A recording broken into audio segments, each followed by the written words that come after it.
Good morning, everyone. We are about to begin. So I just want to say welcome. Good morning, Hadi. My name is Lisa Krebs. I'm going to be the MC for today and for tomorrow. We're going to share this responsibility with other staff. And I think David is coming on day 3. So before we get started, I want to have Marolyn open the meeting with a prayer. Marolyn, I'm going to bring a microphone over to you.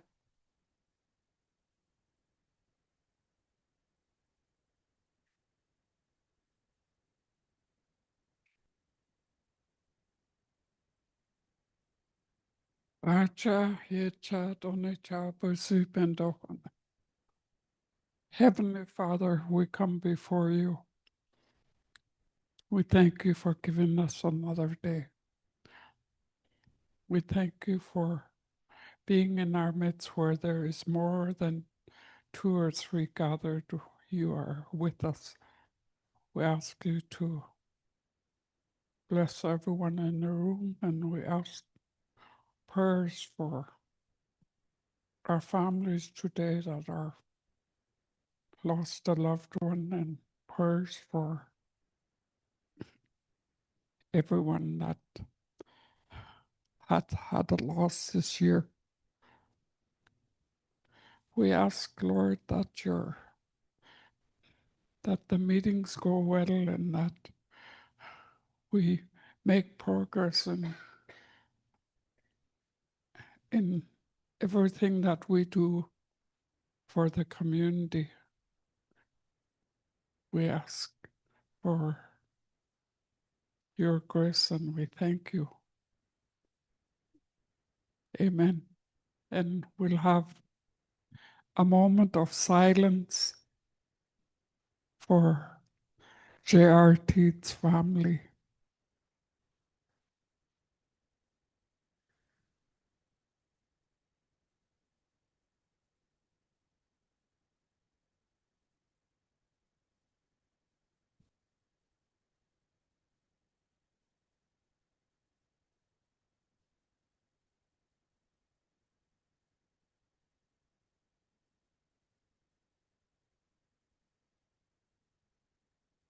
Let me see, Marolyn. Thank you.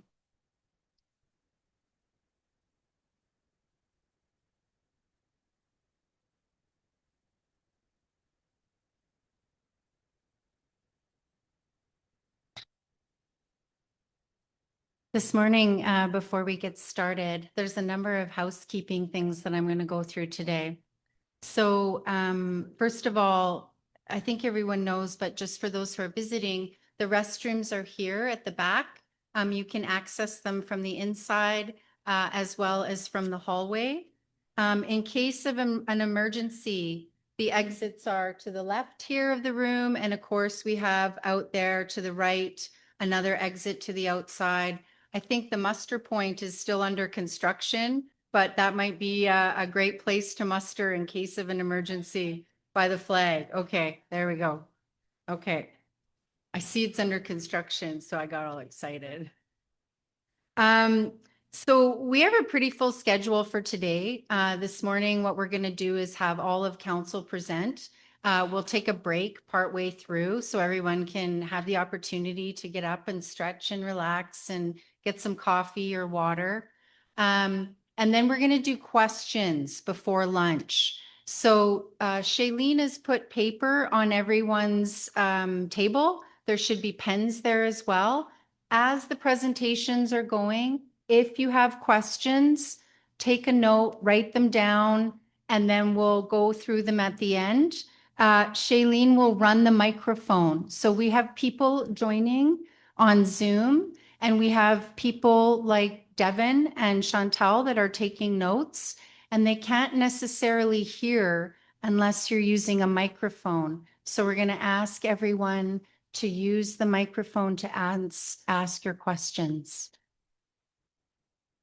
So as I said earlier, we're going to take a break in the morning. We're going to have lunch. We're going to have a break in the afternoon, and we should end by about 5 o'clock today for dinner. Couple things. So some key staff stuff. that we want to talk about. So first of all, Devin, she's in chambers. She's taking minutes of the meeting. She's sort of, I would call the executive assistant in charge of logistics. April and Dakota will be at the registration desk. We'll also have Mar, who's over there, and Sasha supporting this technology and making sure that everyone on Zoom can hear us and see us, those kinds of things. I'm also going to acknowledge that we have security here. And so everyone who is wearing a blue shirt is a member of security, as well as one in white. So we have security here today. If you have any troubles, see them. We also have first aid attendants. So Albert, Raphael, and Sean both have level 1 first aid. If you have an issue, if something feels not good or unwell, let's reach out to one of our key staff. So go to see someone in blue or someone at the registration desk to help you out. I'm going to invite everyone also to drink lots of water today and make sure that you take snack breaks, keep your blood sugar going. Our brain uses a lot of sugar to maintain our focus. And so 30% of your calories today are going to go directly to your brain. So keep it going. A couple things. I want to talk about respect and courtesy and kindness. And so, I know that everyone has questions and things that they want to talk about. And I'm going to remind everyone to be kind, to be respectful, to be curious and open to the answers. Let's see, what else?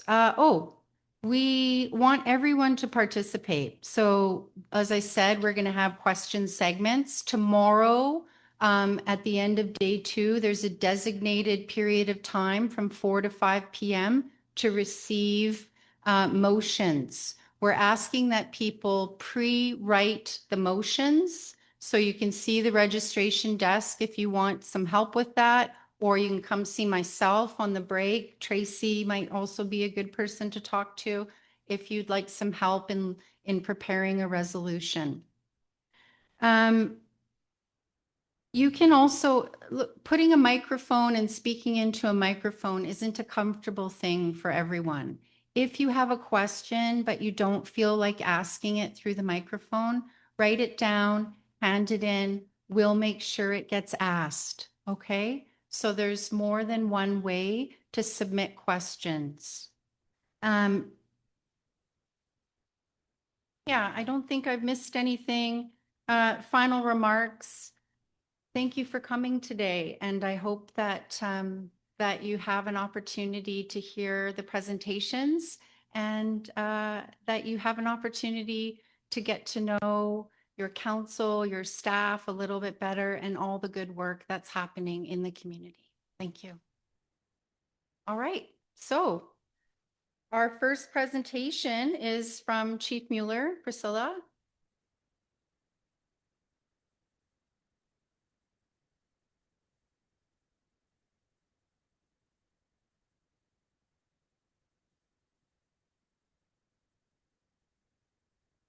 Thank you, Lisa. The bend over.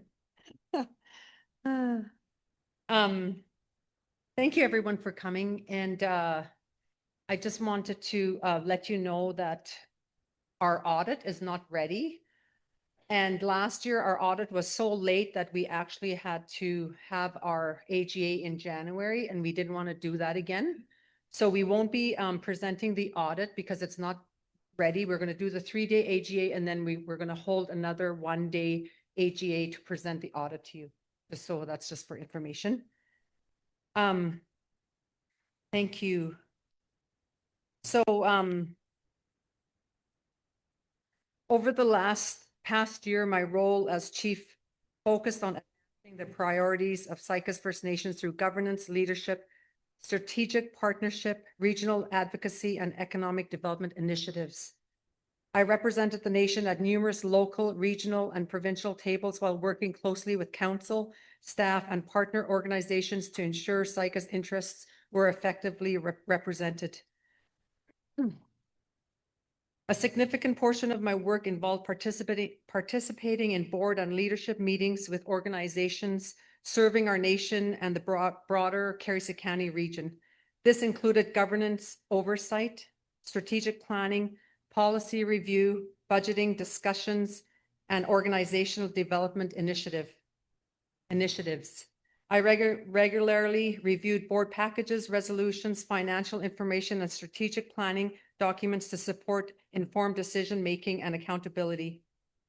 I also work closely with council members on appointments, board presentations, and ensuring Saik'uz maintain active participation in organizations that influence services, funding, and opportunities for our Saik'uz members. In May, Saik'uz council and staff completed a 3-day strategic planning session that was a meaningful engagement. Our staff are the heart of the organization, and we could not accomplish what we do without their hard work, dedication, and support. The governance manual is nearly completed and will be presented tomorrow.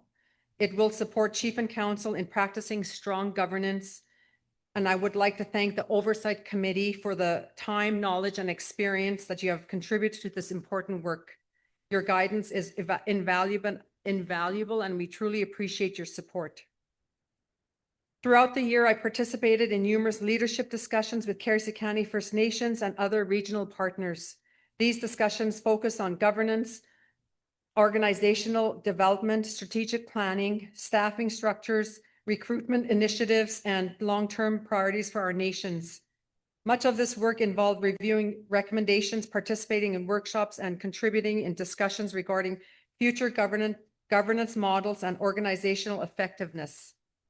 I worked alongside fellow chiefs, leadership, representative, and technical teams to advance initiatives that support self-determination, stronger governance structures, and improved service for our communities. Economic development remained a major focus throughout the year. I participated in discussions, negotiations, and planning activities related to major resource and infrastructure projects that have the potential to create long-term benefits for the nation.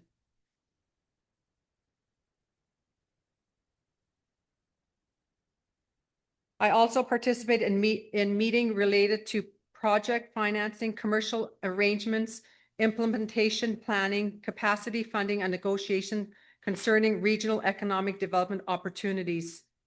In addition to regional leadership responsibilities, I maintain an active role in community governance and administration. This included attending regular Chief and Council meetings, supporting operational decision-making, and participating in strategic planning discussions affecting community programs and services.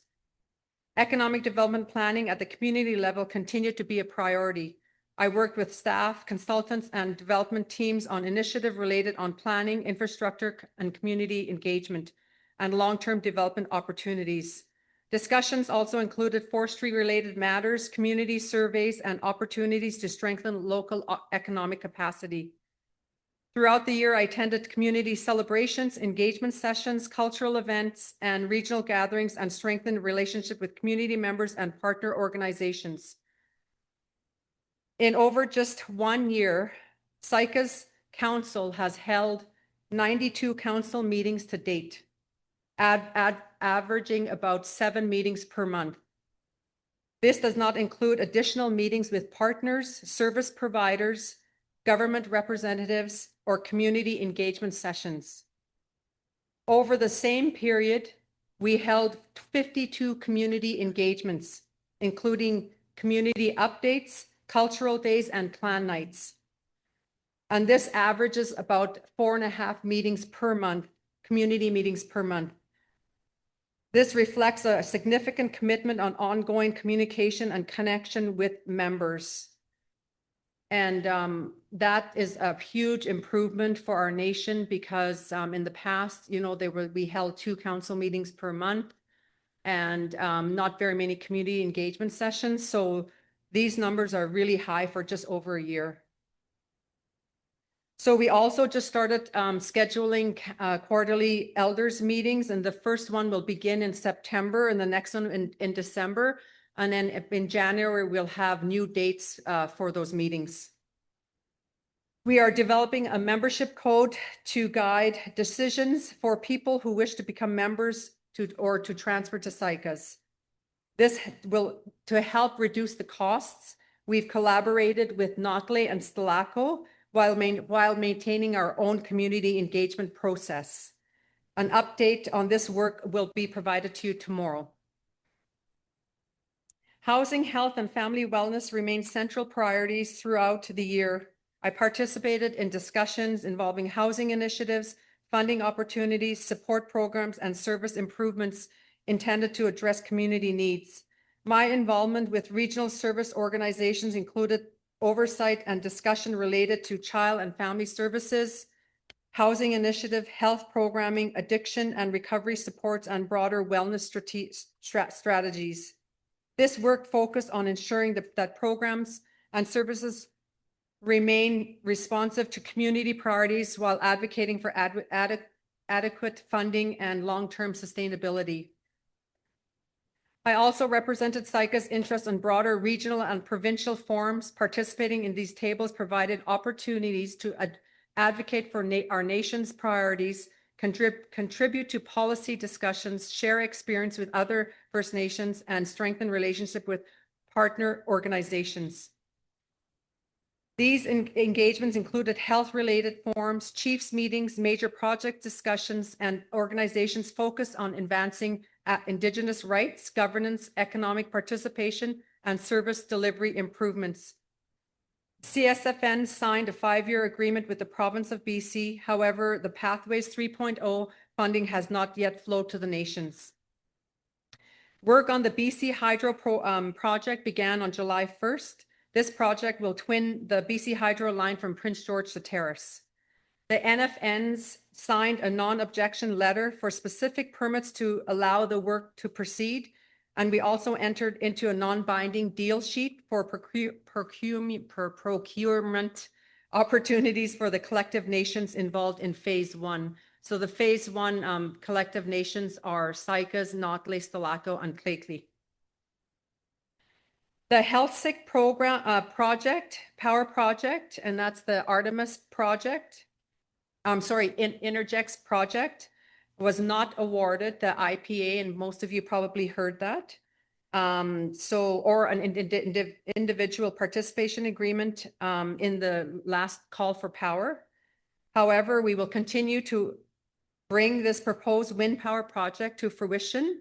With additional time, we will strengthen our approach by confirming the wind resource, optimizing the layout, reducing cumulative effects, and building stronger community momentum.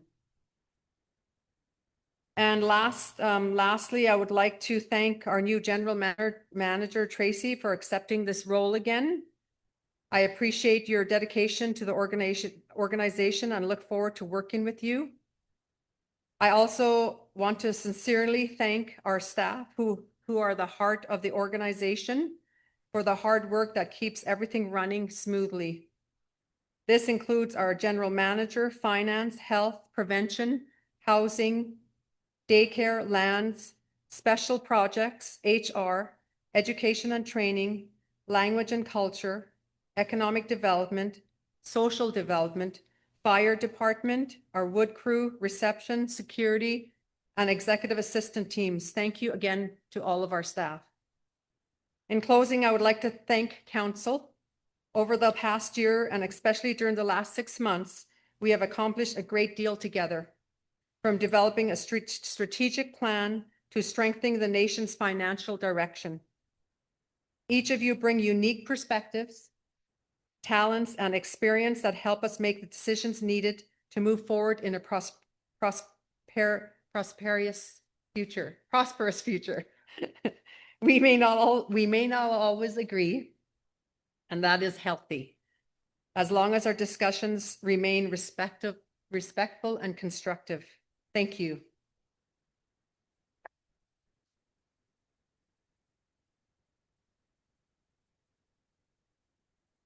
Thank you, Priscilla. Rodney?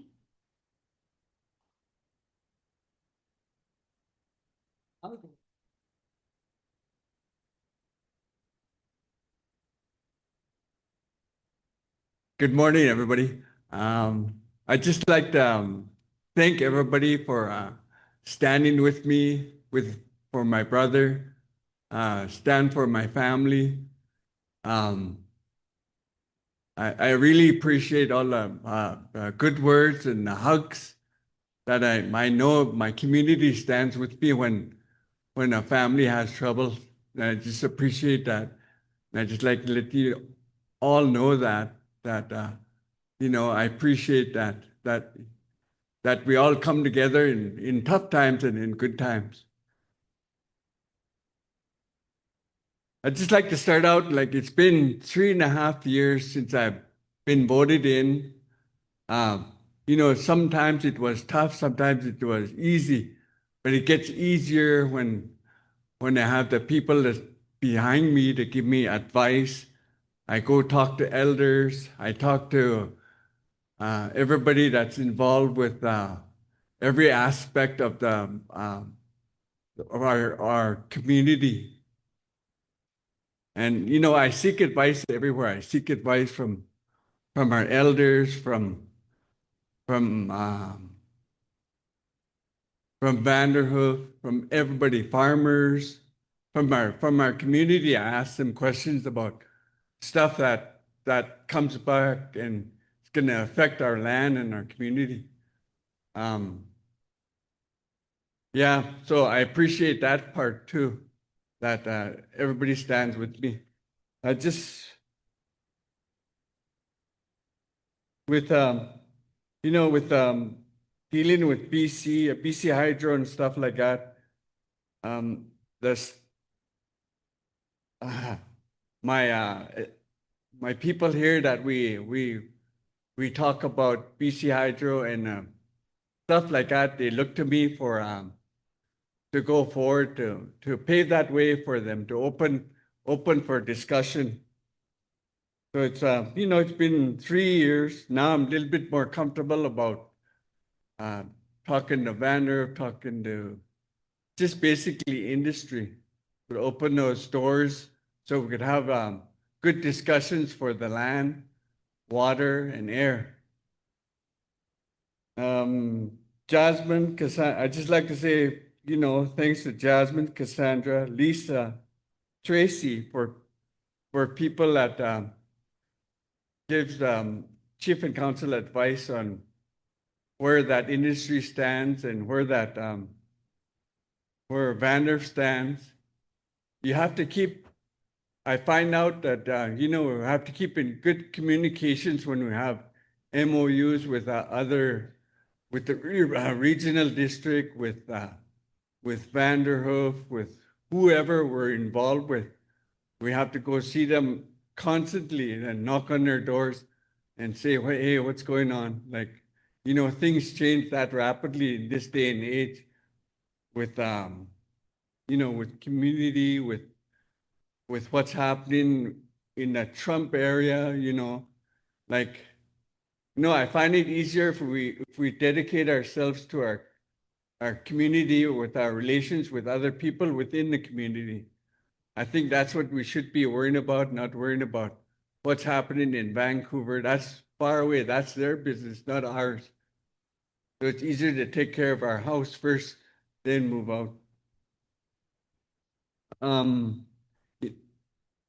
If you wanted more details, staff will be available for the next 2 days. I will be standing by our staff to have those discussions with you if you have any questions on housing, on land, or anything like that. So, I appreciate you guys standing with me through the 4 years. There's an election coming up, I believe, in the spring. So I sure appreciate working for you guys. Ms. Tyler.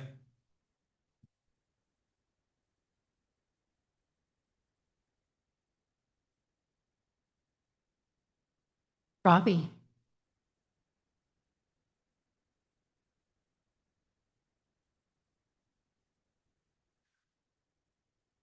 All right. First thing, can we get a taller podium? This would be sweet. Actually, I'll probably just hang on to this. Oh, it's always fun to public speak. You can do it on a fastball field or wherever, and it's fine, but you talk in front of your community members and it becomes difficult. So, all right, here we go. Good morning, everyone. First, I want to acknowledge our elders, chief and council, our staff, our youth, and all the members joining us today, both here in community and online. Thank you for taking the time to be a part of our annual General Assembly. Our AGA is an important opportunity to come together, share information, ask questions, and to continue strengthening our nation. Before I speak about the work we've done over the past year, I'd like to share a little bit about my own journey and why this role means so much to me. I was born and raised here in Saik'uz First Nation. The community shaped who I am. It's where I learned my values, built lifelong relationships, and developed connections to our people, our land, and our culture. For the past 16 years, I've lived off reserve, which has given me a unique perspective. I understand what it's like to grow up here, but also understand what it feels like to live away from home while still wanting to stay connected. I know many of our members feel that way because no matter where you live, Saik'uz will always be home. That experience is why serving as the off-reserve councillor is so meaningful to me. I believe that this helps strengthen a connection for those living away from home. Sports have always played a huge role in my life, whether it was a hockey rink, a fastball field, sports gave me purpose, taught me leadership, teamwork, accountability, and also showing the importance of supporting those around me. More importantly, sports taught me how powerful positive opportunities can be for our youth. Sometimes all it takes is a coach, a teammate, a safe place of belonging to change the direction of a young person's life. That's why youth engagement, recreation, and prevention continue to be priorities for me. It's truly an honor to stand before you today as your off-reserve councillor. This is my second annual General Assembly in this role, and I want to sincerely thank everyone who supported me and trusted me with this responsibility. As the first person to serve in this position, there wasn't a roadmap to follow. Over the past year, one of my biggest priorities has simply been listening. I've spoken to members across BC. I've heard from people wanting to reconnect with Saik'uz, families wanting their children to know where they come from, members asking for better communication and more opportunities to be involved. One thing has become very clear: no matter where you live, you're still Saik'uz Watan. Geography doesn't define our identity, our culture, our history, or our connection to one another. Because of that, improving communication has been one of my biggest focuses. Our members deserve to know what's happening within the nation and have opportunities to participate. We've continued looking at ways to improve the communication through online meetings, newsletters, social media, and other tools that keep people connected. There's still lots of work to do, but we're moving in the right direction. Another important focus has been governance. Part of my responsibility has been to help establish a foundation for the new role so future off-reserve councillors have a clear expectation and continue building on the work that's already been started. Strong governance creates accountability and ensures the work we do today continues to benefit future generations. Youth engagement and prevention has also remained close to my heart. Across many communities, we continue to see the impacts of addiction, mental health challenges, and intergenerational trauma.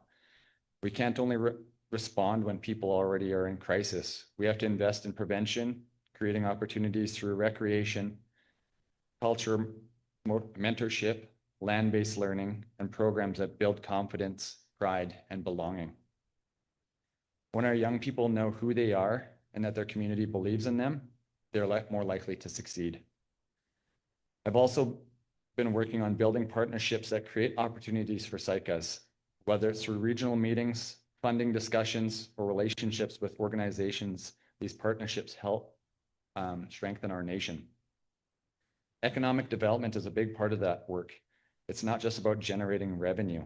It's about creating jobs, supporting our members, investing in our community, and building a stronger future. As a nation, we have many goals: improving infrastructure, expanding programs and services, strengthening housing, investing in youth and recreation, and creating more opportunities for our people. Achieving these goals require sustainable economic growth and strong partnerships. Every relationship we build today creates an opportunity for tomorrow.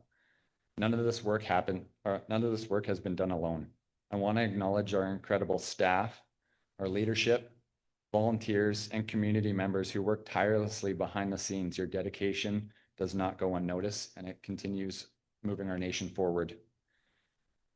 To our elders, thank you for carrying our teaching and guiding us. To our youth, thank you for reminding us why this work matters. And to our members living away from home, I want you to know this. You're an important part of Saik'uz.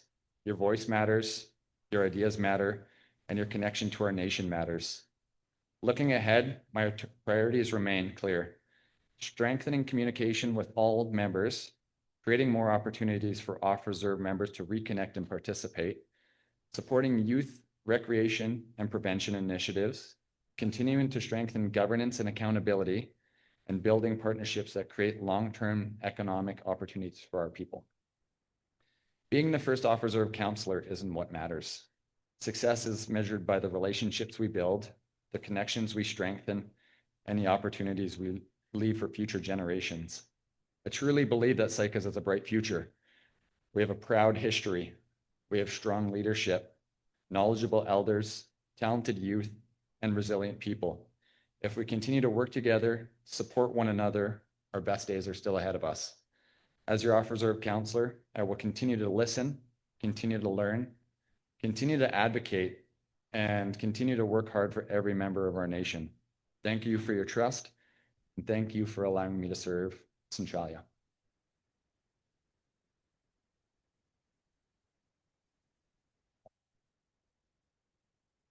Thanks, Robbie. Regina?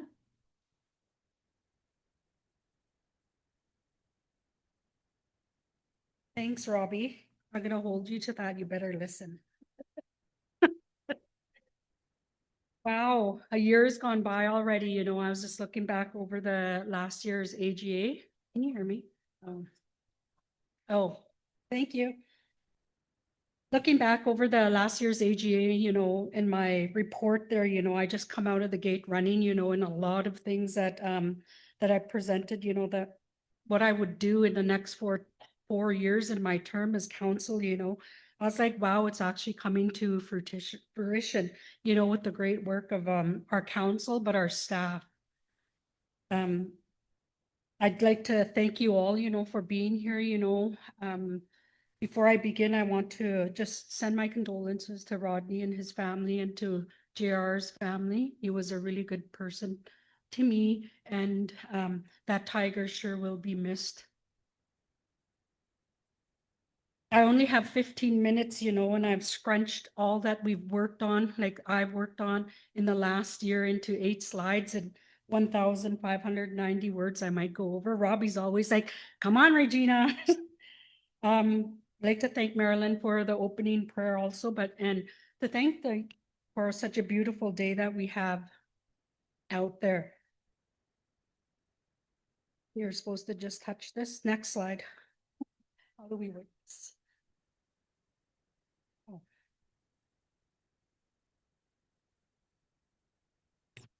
Just next slide. More is easier than fiddling around with this. So next slide, Mar. So this is a snippet, you know, of the work that I have been working on. It ties back to my 4-year, you know, idea or my plan moving forward. And it's something that I've been working on since I've got into council, you know, community consequence framework. I'll talk about that in a little bit more detail. The strategic oversight that Priscilla and them were talking about, but collaboration with outside organizations and our membership, like Robbie and Rodney. I'm always talking, always listening, you know, listening for feedback, you know, even some vents, you know, like how we can move our community forward, communication and leadership, and strategic planning implementation. So I go back to my first opening when I ran for council, you know, and it was about change. How I wanted to see change in our community, you know, not only in our community, but within our membership, and the way that government and outside organizations work or treat us, you know, we're meant to be treated with respect, and our knowledge and the information that we hold, you know, is integral to who we are as Saik'uz Watani. So a lot of change has occurred since I began on council, especially on the council table. Chris mentioned a lot of that, you know, it's just was one of my things was to do a little bit of a council overhaul, you know, on our table, you know, so we're more streamlined, we're more strategic in our moves, but we're also more effective with our time. That's where I wanted my focus to be, you know, was realigning our council table so we work better together. And I've drafted some policies, but instead of using the word policy, I like to think of something different, maybe ways of being, you know, because we have a lot to offer, you know, our traditional knowledge into this contemporary Western way of knowing. I've drafted the community consequence framework in regards, you know, to helping our community be safe, helping our community members be safe, but also for staff, council, and the people that are working in our community. And the consequence framework will provide a clear pathway on how council will deal with all things that come to our table. And this is important, you know, to me and to the community, you know, since I've been on term, you know, we know of the harms that are being done, you know, that our community is not safe, you know, due to the drugs, to the alcohol, to the mischief, you know, things that are happening in our community that makes it kind of unsafe. So I really thought about that, and I drafted that community consequence framework, you know, to help move, I guess, those issues forward. The purpose of the community consequence framework, you know, will provide a clear but also a fair and culturally grounded structure for responding to these behaviors or to the incidents that's happening in our community. And it also work alongside the serious misconduct policy and related procedures. We've now hired MD, if he's in the room, you know, as our policy, you know, we're going to develop a policy or ways of being so we're more structured and we move all move in a good way towards one common goal. The framework is also designed to protect the safety and the well-being of our community members, especially our elders and the most vulnerable people in our community. It'll support accountability and behavior change, ensuring that there's consistent and fair consequences, you know, that are being, I guess, handed out, prevent escalation of repeated offenders or repeated behavior. You know, we all hear about the drugs, the alcohol, you know, this hopefully will, you know, combat some of that that's happening in our community. It also is going to reflect our community values, our teachings, and our responsibilities as community members. And this framework will apply to our community members, our chief and council, our staff, our committee members, our contractors, and also our volunteers, you know, that are coming in to community. And the consequences, you know, will be adapted to the role and the authority.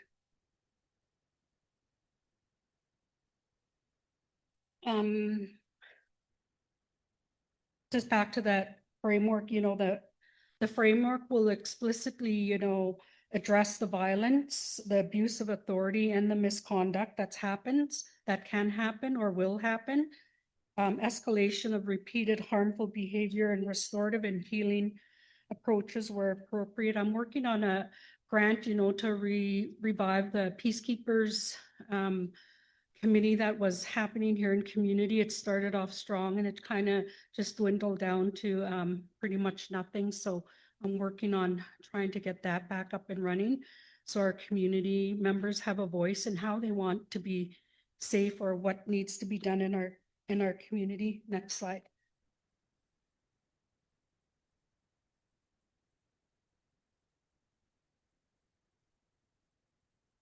since my term, began, there was a strong focus on governance for myself and council oversight.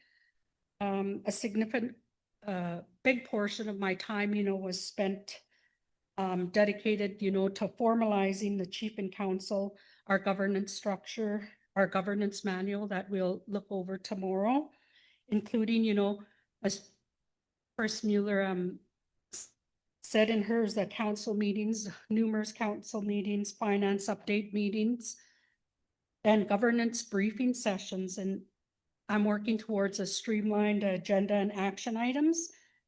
The activities also, that we've been working on show, that just that involvement in operational oversight, our financial review, are also, but our council's financial responsibility as council, and our fiduciary responsibility to our finances.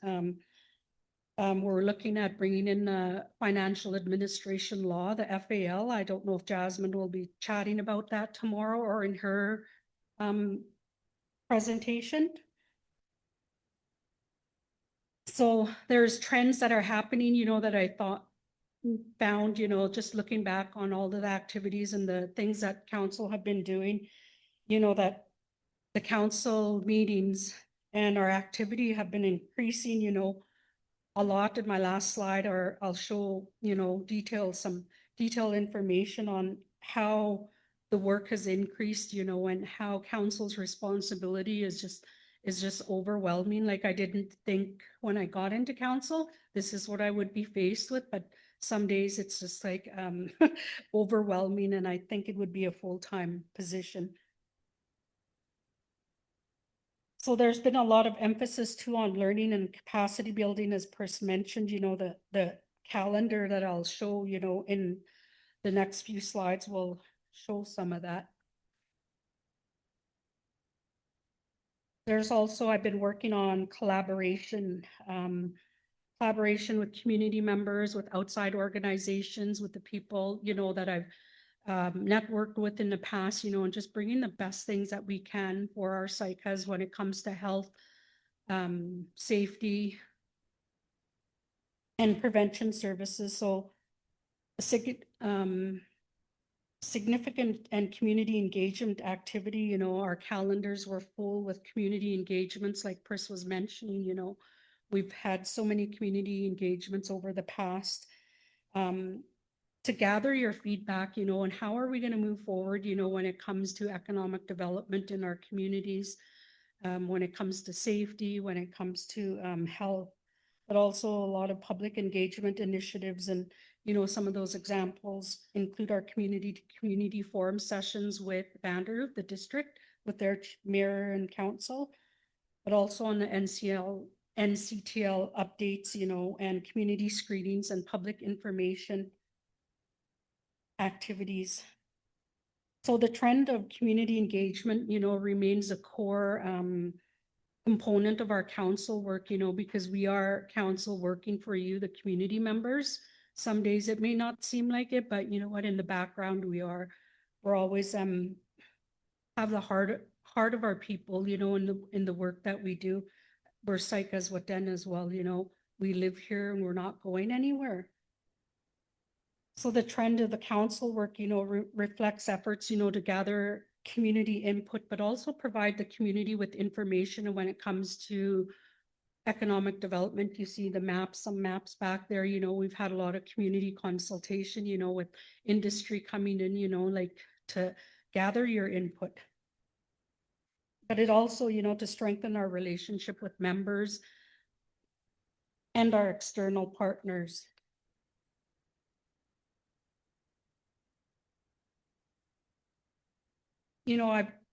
Like I said, I didn't know how much work this was going to be. I've spent so many hours on reading materials, that included a lot of legal summaries, implementation discussions, and environmental and employment considerations, active participation in all council communications. Like, I think I'd like to say that I'm the mover, getting council to move, and finding new ways on how we can be efficient but effective with our time, because we only have certain amount of hours in a day. yet there's so much ahead of us on the leadership front. The collaboration with administration has also increased, many meetings, including our administration leadership with our finance staff, our project leads and the general manager. The chief and council, are meeting more frequently, involved in operational staff and departmental leadership. I've initiated the lunch hour learns. So council gets together on a lunch hour, to learn more about a specific topic when it comes to different things, because our regular 2-meeting council agendas are usually jam-packed, and it's hard to, make decisions based on information, that you have to rush through. So we've initiated the lunch hour learns, I guess, if you want to call them that. There's also I've done a lot of drafting of policies or ways of being. The travel policy, for council is to provide clear and consistent guidelines, for work-related travel that's going to support Saik'uz organizational goals but it also ensures our fiscal responsibility to our finances, and it promotes effective planning of our time. Next slide. Where I'm at in time. They didn't have a timer, so I could go all day. So this, back to the time. Yep. So this is a snippet of my calendar and a summary of my meetings, that I've attended since my term in council. In April of 2025, when we began, there was 3 scheduled meetings, and 14 hours and 30 minutes of my life was dedicated to those 3 meetings. And as you can see, as my term went on, the meeting schedules increased, but also the time increased, with my busiest month being June, where there was 40 meetings scheduled, on my calendar, and 76 hours and 30 minutes of my life, were dedicated to those, and these aren't including, some of the meetings that are outside of my calendar time. These are scheduled meetings.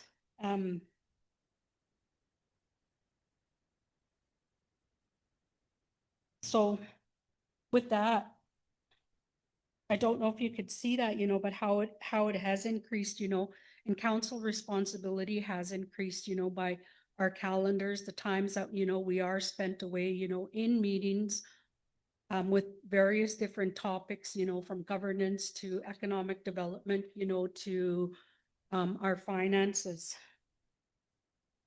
So I've been also active, in participating in, formal chief and council governance meetings are every day our 2 meetings a month. I'm really, trying to work on pushing to have that a little bit more, because we have so much work ahead of us. And in June of this year, I've resigned from my position that I held. So now I'm doing council full time, and that can really reflect in the month of June, where my council meetings and other meetings, with industry, with community, with different things, really increased. There's also, an increase in volume of, things that are coming down the table today, but also tomorrow on the forefront, and council have been really busy, and I'm just really proud of this table, the council table. We all got together, not knowing how each other works, and there was differences, but we always, came to a conclusion that it was for the best of our community members, even though sometimes it may not seem like it. We all work, together and move forward together, because if we don't, we're not doing anything at all except spinning our wheels in one spot. So I've noticed that trend, that the council workload, being that I'm in the office a lot more as well, trying to work on different initiatives, in my calendar. So our workload grew, over the reporting period, by participating in the governance, project developments, and engagement initiatives. And there has been a theme, in my calendar, the primary themes of council. I've christened them spoke on a little bit of it, the governance oversight, community engagement and consultation, financial stewardship, council education and capacity building, regional and relationship building, and strategic planning and community needs assessment. These trends, all align with our governance policy development, our economic development, community engagement and accountability initiatives that have been central, to my role as council in the nation. And I'm looking forward, to the strategic plan that's in draft. It's not yet fully functional, but having all those ways of being, other different policies that are going to, fit together and under our strat plan, but also the governance policy or the governance manual and how council will work is hopefully be done, and in production, if you want to call it. Next slide. So I just want to thank all of you, for being here and open to questions, and just a reminder, the key impact goals of my term, is to strengthen our governance system within our council table, improved accountability and fairness to everyone, advance the safety framework, and continue to support economic decision making. Sometimes that's a hard one, because we have some difficult conversations, but difficult decisions that council has to make. I want to thank all of you, the staff. They work tirelessly in the background. Everything ties back to our land and our culture. And I just want to shout out to Cass and her team there, but also culture, but our whole entire organization of staff, really make this work go forward. And if there's any further questions, you can come on and chat with me. Thank you.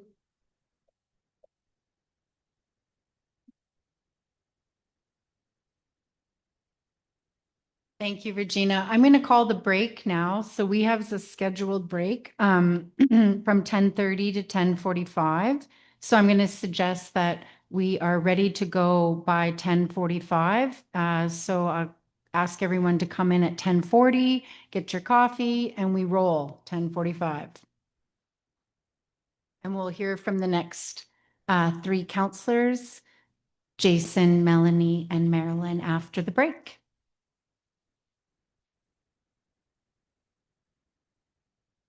Thanks. Okay. We're going to continue on after the break here. So I'm going to invite Councillor Jason Alexis to come up and give his presentation. Remember, we're going to do the last three councillors, and then we're going to open up for questions.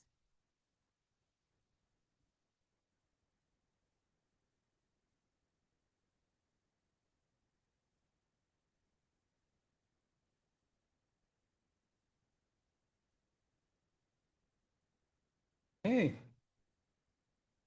Thank you. Good day to all. I'd like to thank everyone that took the time to be here, and for everyone that's watching online. I would like to thank the elders and previous leaders who may be attending here or online, and I'd like to thank the staff who work hard to deliver the services to the nation. I'll make this quick. I'm just going to try to expand on some of the issues that expand on some of my duties and some of the issues that I seen during my time as council. My name is Jason Alexis. I'm a member of the North Kiowa 10. I was elected in the council on March 27th, 2023. This would be my last year of my term. Before I was elected, I was previously employed with the nation as the education manager and then as the economic development manager. It was in these roles that I became familiar with the day-to-day workings of the band office. I'm a single parent of amazing daughter, Shailene. I think she's here somewhere. And I just like to tell everyone that it's always been my pleasure to work for the people in the various capacities that I've done throughout the years. The key responsibilities that we've done as collectively as chief and council, we do work very close together. Our duties are varied and it may involve making high-level decisions and as well as listening to the everyday concerns of membership. I attend regular bi-weekly meetings and special meetings convened on emergencies when important issues require immediate decisions. Council discusses the nation's interests with local people and organizations, with industry stakeholders, with other First Nation leaders, and with government officials. It must be noted that when we advocate for the nation's interests and help guide our future of our nation, we remain bound by the provisions of the Indian Act. Because of the current limitation imposed by the Indian Act, we are continuously working towards self-government that recognize our inherent rights, protects the land, and allow our own source revenue to expand the inefficient services provided by provincial and federal government. We always consider our cultural values in the decisions that we make. Even though there are many people working hard in the background, we must be aware of the many obstacles that we have to navigate each day. Here are some of the issues that we continue to face. Land rights, resource management, and economic disparities. The core issues of land rights and resource management of all First Nations in Northern BC revolve around the fundamental conflict between the legacy of systems assumes the crown or ownership of resources with the modern recognition of Indigenous rights and title. The previous land management was directed by industry and government with some First Nation participation. It often faced First Nation opposition due to lack of consultation and regard for our cultural values. It is through the hard work of previous leaders that we have attained our current voice regarding lands resource management and also with the BC's adopting the Declaration of Rights of Indigenous People Act. We must be mindful that this does not give us a veto for overall development in our territories.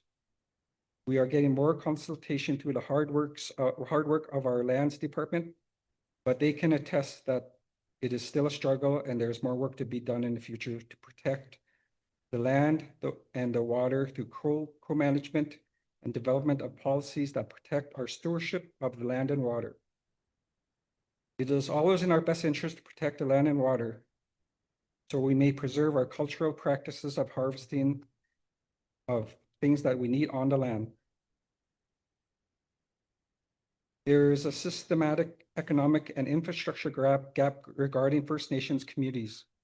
Participation in major resource extraction and energy development are being promoted as a solution, but it carries a considerable financial and social risk.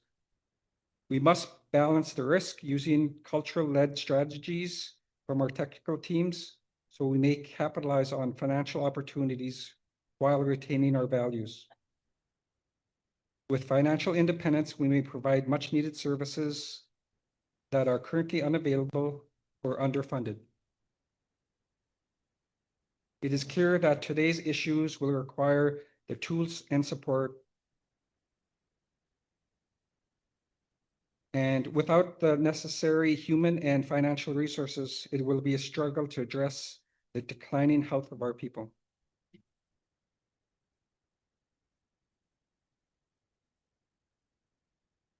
The health and welfare of Saik'uz is an ongoing concern. Social and community well-being challenges of Saik'uz is deeply connected to historical ongoing generational trauma, resulting in significant disparities in health, child welfare, and economic opportunity.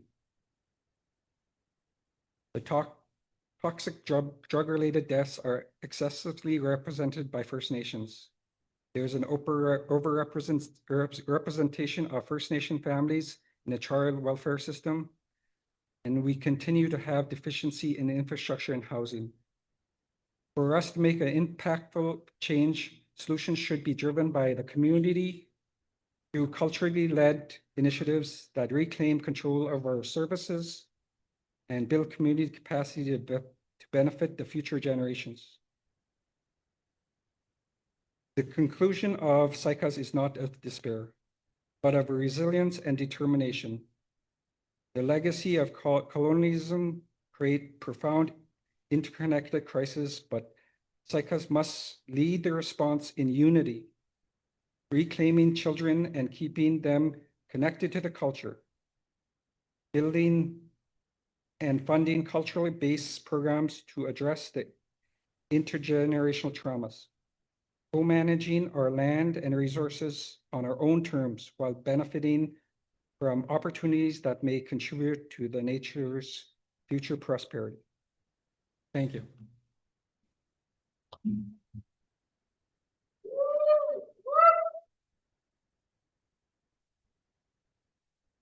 Thank you, Jason.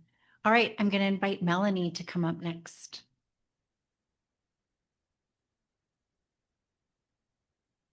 Just a gentle reminder, there's paper on the table. If you have any questions, write them down. We're going to take them after Marolyn's presentation. We'll open up for question period.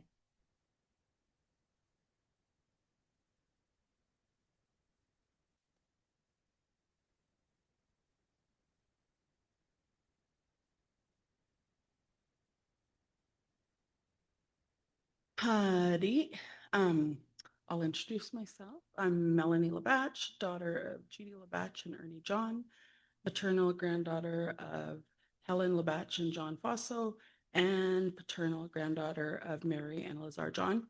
I am with the Grouse Clan, and this is my presentation as council member, elected council member.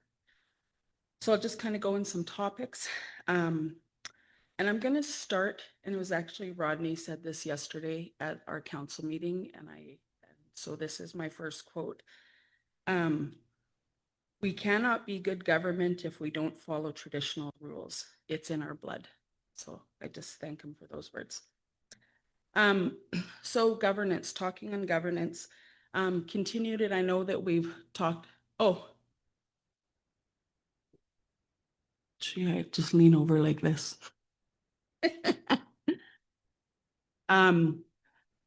You know, it's always a constant looking at how we meld traditional governance with the current way, this Western system of elected chief and council. And I think that like it will kind of always be fluid. You will never exactly have like this straight line or however portion it is, but it's always keeping it in our mind how we respect our traditional ways and are guided by that individually when we have our voice heard. I think one of the biggest things for us as an elected council is financial responsibility, because if you spend more than you have, you won't have a house to live in. So that basic, the basic money rules. So I think that for us, one of our things is financial responsibility. And some of the ways we're working towards that, just like with Tracy coming on, just being, and remember everything like council, we flow through Tracy and Priscilla. So as a council member, I'm not going to employees and saying, oh, how come this, you know, all those things flow through the proper channels. But financial responsibility, we're working on being part of the financial management board, which if you look, and I know that Saik'uz had started that initial process prior to our council coming on.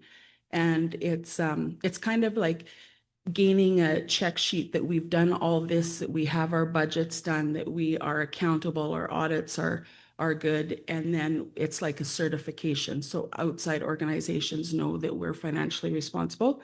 So that's a process that is going on, and I'm not sure if Jasmine will touch a bit about that, but I know she's been working on that. I've personally done some board training at the Indigenous Perspective Society with the Child Welfare Committee. And I have to tell you, it was really, really nice to just be down there as a group.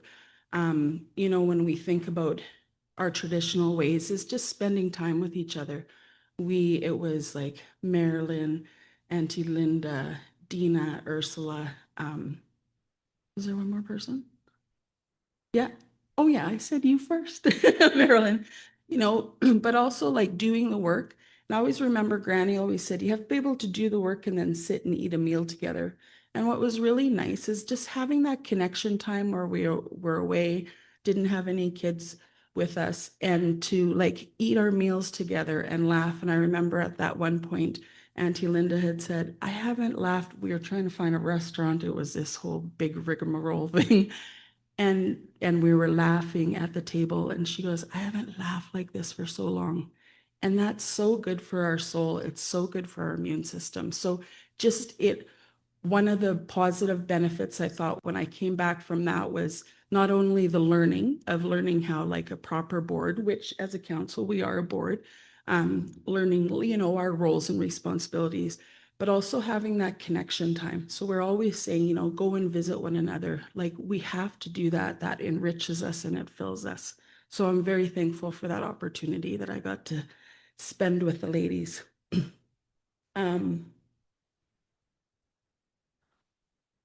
We also did a session when we first came on. We had requested time with a lawyer to just make sure that we're doing things in a proper legal way, because we have to adhere to like the labor laws and stuff. And so we were able to. It took us a year to get a meeting. We had a one-day session with a lawyer, and it was on HR, human resources, and governance. And I like that. This lawyer, Mr. Sutherland, had said, I find that in law, a majority of all the legal issues and stuff really comes down to just a misunderstanding, like if people communicated better. So again, it was nice to have that reminder. And one of the cool things about that too is when he was doing his governance portion, educating us, so many of the things we've already started. Like he was talking about the governance manual, having C's for chief and council. Is the battery good? Okay. And so we're doing that. We told him that we have community updates monthly for programs or outside people to come in to share with community. And he was just really impressed at a lot of the things that we're doing. And I think even, I didn't crunch numbers like Pris did, but talking about how many meetings that we've had to just really open that up, because remember, we're all in this together, right? And then we did do a strategic plan. We had, and again, that's the process. When we came on board, we wanted to work on a strategic plan. We did secure a company to work with us in the wintertime, and then we just had the meeting to do some of the work in May. And so we'll be rolling that out. So basically the strategic plan is having someone help us gather our ideas together and say, this is where we're going to move towards, and these are the methods now like that we're going towards, instead of us kind of just all being wild horses. Okay.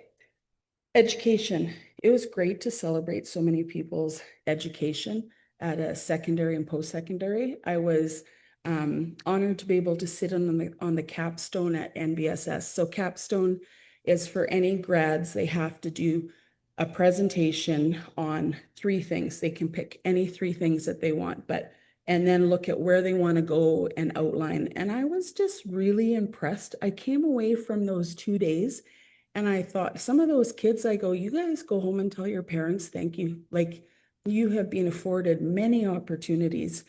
And just seeing, just having hope for the future through education, it just really encouraged me. And I'm all for education, everything. We're always learning. I remember sitting with Granny, she was probably about like 85 at that time, and someone had called and she was talking to them and she goes, oh, and then gets off the phone. She goes, I didn't know that. Seeing you every day, you learn something new. So I just love those constant reminders. So it's great to celebrate that. Our post-secondary, we have a number of post-secondary. Saik'uz has really supported post-secondary students. We have a wide array. And what would be great is if we really invite people to bring some of their skills home. But really, any success that you have as a member, then we're all better for that. but really looking at how we can maybe bring some of those skills that they have to us. And now that people like work remotely, I think about, we have one person doing their master's in social work and counseling, and they work with youth. And I think, man, you know, with technology, people can be doing, they don't have to be home to work with us and connect with the youth. They can do that through technology. So that's exciting, and always looking at ways we can connect there and bring people home with their learned skills. Also, I was in a meeting with CNC, and I know that everyone's probably aware of the post-secondary institutions really gained a lot of their funding through international students, and a lot of those student position seats have expired, gone away.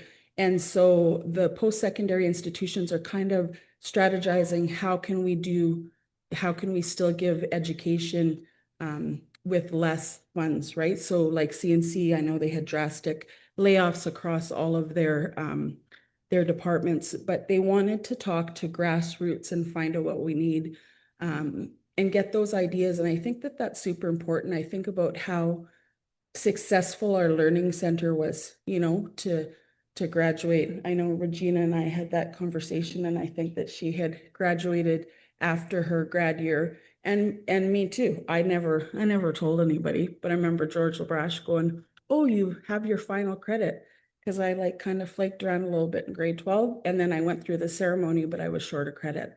So I ended up picking that up over here, you know, and then fast forward, like upgrading for a couple of years and then going to school like for 4.5 years to be a nurse. So I think that for me as an older student, it helped me focus a little more, but education can be for anybody at any level. There's always things that we can learn. Health and wellness. Each and every one of us deserve to have our needs met. Basic human stuff. We all need love, belonging, collection, and connection. There's a little spider here. I'm not going to squish him. So some of the things that, you know, we're really advocating is, you know, movement is medicine, recreation and initiatives for all ages are so important. We've always been such fit people. Like, seriously, I think that we could easily have Olympic level competitors from the kids that we have. One of the things we do too is advocate for like CSFS is our health provider. So just, you know, reminding them and ensuring that they're providing the services that they're funded for to support us. Northern Health, we've also recently engaged in Northern Health. They've done a couple engagement sessions where they just want to share their strategies and also ask what we need. And so that's an outside health provider. And so, yeah, it's important to have our voices heard to say what our needs are.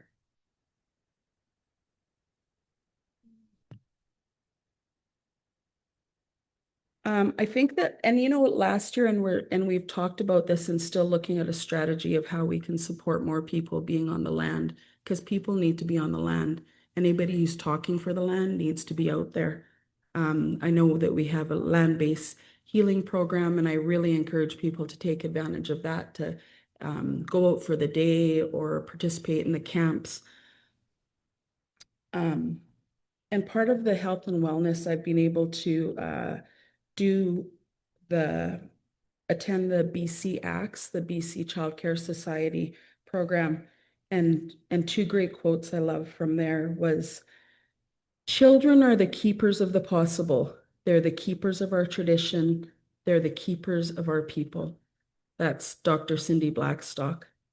And another one from that gathering was, "We're not just doing early learning and childcare, we're doing nation building."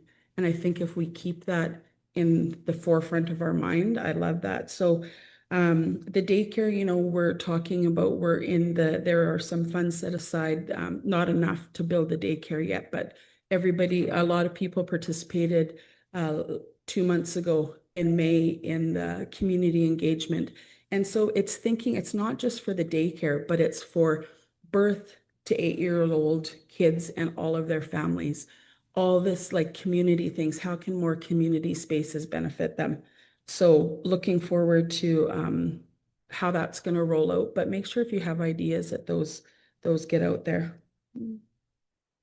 4.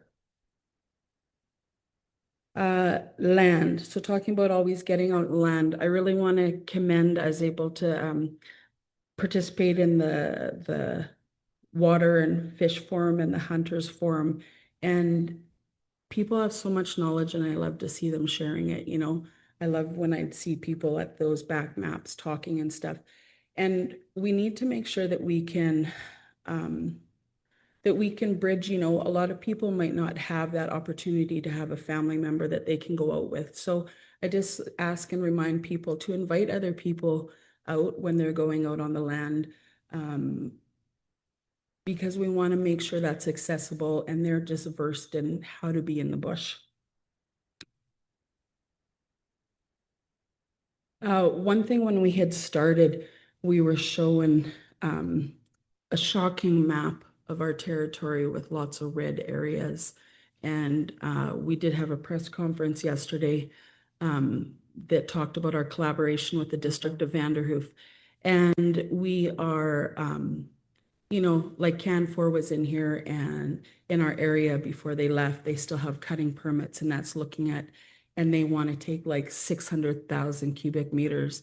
And we don't have that volume. It's not even there. So things like, you know, the forest fire didn't come into the equation. So we have to always be advocating. And that's one thing I appreciate that our council table has been advocating of what is really out there. We need to be very realistic about what's out there and how we can best keep it, grow the forest into a healthy forest and minimize any further destruction from the previous mismanagements and natural disasters like the pine beetle.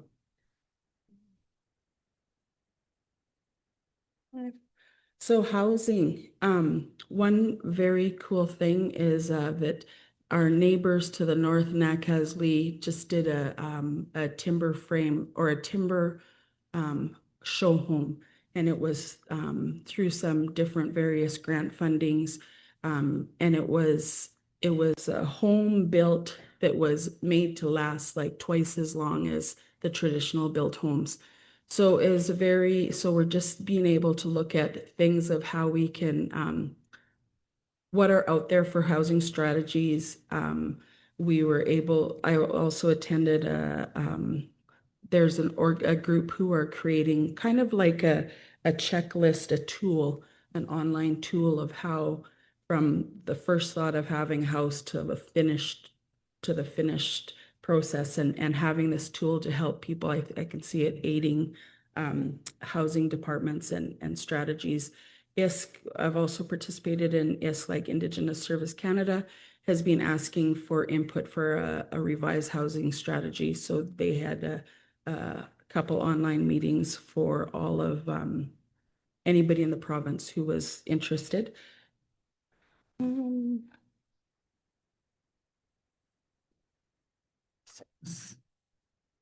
So that kind of flows into economic development. And I think that just like I think of a health, I always think of the risk benefit ratio, everything we should be doing in health. We always have to look at that.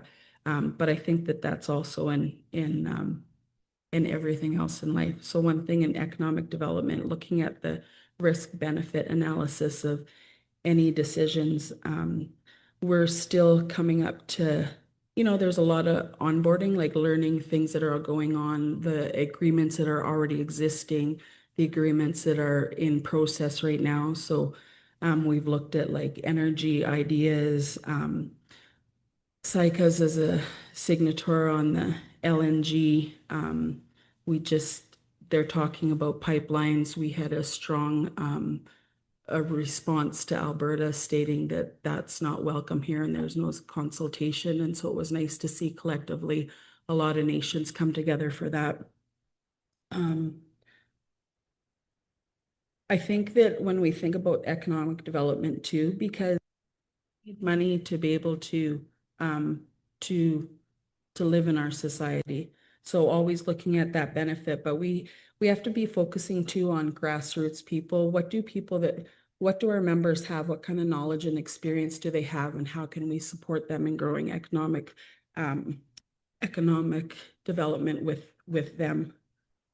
I know that later, and I've talked in my newsletter communication that we have a participation agreement with Blackwater, Artemis Gold, and so that will be in the next couple of days. Will be they'll be giving members a summary of that agreement and where that's at. Also with NCTL, like the transmission line, I know that Priscilla spoke on that with the 4 communities. Well, 5, I guess NASCO's included in that transmission line. So, and we have had the Hydro came for the community meeting to just inform about that and talking about how all the background work that's gone into that, like with the Yinka Dene-led environmental review. And as you guys may have, and I know we're going to be talking about the old plateau mill that Saik'uz was a partner in that, in the purchasing of that and what the plans are. So I think that will be shared in the next couple of days. And then, so thinking about community collectiveness, we have things like the Healing Fire. I was able to go last week and it was nice. It was nice to see about like 15 people come out for that. We also have the Healing Fires in Prince George that are the second Wednesday of every month. I try to make that as often as I can if there isn't any meetings. And also if anybody ever wants to come to that, go to that. It's nice to just go and connect and serve people. And, you know, we whipped out to one after Wesley had passed. And I really appreciate that up on at the microphone, Pris stood up there and she said, I want to ask every one of you out here, all you workers, why are you here? Think about why are you here? Are you here because it's just your job and that's why you're here? Or are you here to serve people? And think about that in your hearts. So I love that because those kind of initiatives are created for connection. We all need that connection. And so, yeah, so if anybody, Saik'uz had sponsored they asked different nations and organizations, Indigenous organizations to sponsor each one so everybody can participate, but just someone would take more of a lead role. So Saik'uz did do the December one, and I'm not sure when we'll do the next one, but I think we'll be doing one every year. There's other initiatives in the village that create community connection, like the Celebrating Recovery on the Mondays. And kudos to the organizers, the Easter egg hunt, that how they did it in different age ranges. So the little kids came first and then the middle kids and the older kids. It was just like really, it was such a nice community time, like to see those kids having fun and laughing, and maybe some of the kids that you don't usually see, or it was just great. And then another kudos for the all the people who were involved with the Indigenous Day celebrations at the Potlatch House. It was just nice you just heard like when the kids were doing the, you know, like old school stuff, like hammering nails in the logs, and you could just hear that in the distance. And there was always entertainment, like Rodney and his band were up there. Like it just seemed a little more wholesome fun. And so many people, you just seen smiling faces and people were eating well and stuff. So kudos, I just think that was such a great celebration that day. So everyone who put that together. And then other community collectiveness is like our culture evenings, and when people come and share. I know that JR, I think, is outside. He's our RCMP liaison, but he was able to, he made a net, like a fishing net, and he just he was so happy. And so we have people who are coming and sharing that knowledge. Also looking at some harm reduction that I helped with at the Notley had hosted the brain initiative where they had a dome brought in for 2 weeks, and they had a lot of school groups from all the area go through there and talk about like the effects of brain development from conception to older, and also how different things affect your brain, like how TikTok, how technology affects it, how drugs and alcohol. And then also they said about how culture, like how drumming affects your brain in a positive way. So it was just really nice. And I was able to get First Nations Health to come out to, we did some harm reduction out there. The girls had come out here too, because we had a community meeting. But we also went to NVSS as part of kind of just a follow-up, because they had said Saik'uz are involved through NVSS. So going out there to town and did a harm reduction, and we were able to, like one of the success stories, I think, is the addiction specialist was able to connect with some teachers, and they connected with a parent, and one of the youth from NVSS were going to be able to receive some treatment, a treatment plan. So anyways, just always doing that continuous work and pulling other people in, like First Nations Health, who have those specialists and people who can come out. So, time. Okay, so upcoming events that I just want to remind you guys. Chunlac, there's going to be a trip out to Chunlac on Saturday, September 12th. George Labatch is kind of heading that. But I just think any community members who want to participate with that would be great. CSFS is doing an elders conference, September 22 to 24. At that time, we're also going to be releasing the book that I had assisted with interviewing elders with on suicide prevention. As Pris had mentioned, we're doing the quarterly meetings with the elders that will be starting in September. And yeah, so I just want to remind everyone that we're all leaders in our own manner. Look for the joy in life. I had some med students come out in the spring with me, and when I brought them back to Prince, we had some time before they had to fly out, and I go, let's go like roll down the hill at Kearney. And they're like, what? And so I was like, I'm staying in the truck. And so I go, come on. So we went out and we rolled down the hill. Like I haven't rolled down the hill for a while, but you roll sideways, and we were laughing so hard, and we had sticks and stuff in our hair, and we go back to the truck, and this girl, was she in second year med student? And she goes, I get it. You're reminding me to always play, to always remember to play and be childlike. Like, yes. So anyways, so look for the joy in life. Sometimes it might be as small as thinking about a loved one, or seeing kids laughing and having so much fun, and you realize that you're smiling. So always look for that, and visit one another, and remember how valuable each and every one of us are. I don't know if people remind you, but the world was a better place the day that you were born. So if you have any questions, ask. I do work to try to always put my report in the newsletter as an avenue to get out to community. No questions are bad questions. And just as a quick note, Karina is here. She works with CSFS. Karina Woodley, she used to work at the high school, so a lot of the kids know her and parents. She is a designated youth worker for Saik'uz now. And so she just has giving out, her program works for 8 to 18-year-olds. So she's just asking any parents or caregivers to fill out a form about what you want to see for the kids of the programming that she can do. So I think she'll just leave the folder out here, but I know she has like given some out to some parents already. Okay, thank you.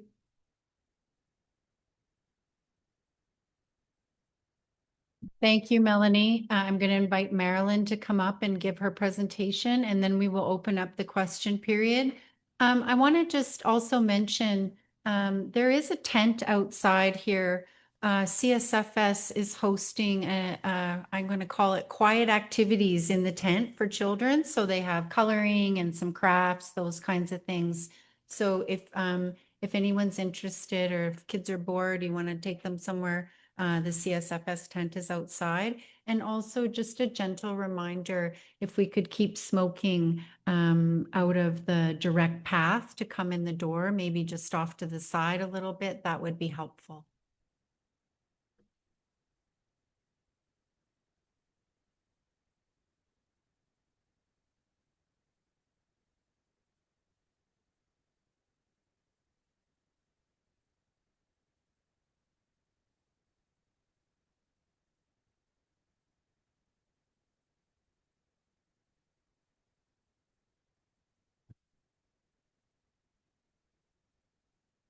Good morning.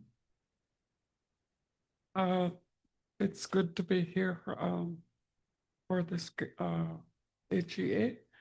And as an elder representative on council, my role in that capacity was never really defined, and it was being worked on by the governance. And I know the elders ask questions, and the elders always want to be kept up to date. And I haven't been doing that because there's so much going on. There's so much business to deal with. We're constantly on the go. And with the chief tour being away, and she delegates people to do the chores, the things that, you know, that she's not able to attend. So it's the whole council has been kept quite busy. I know we've dealt with the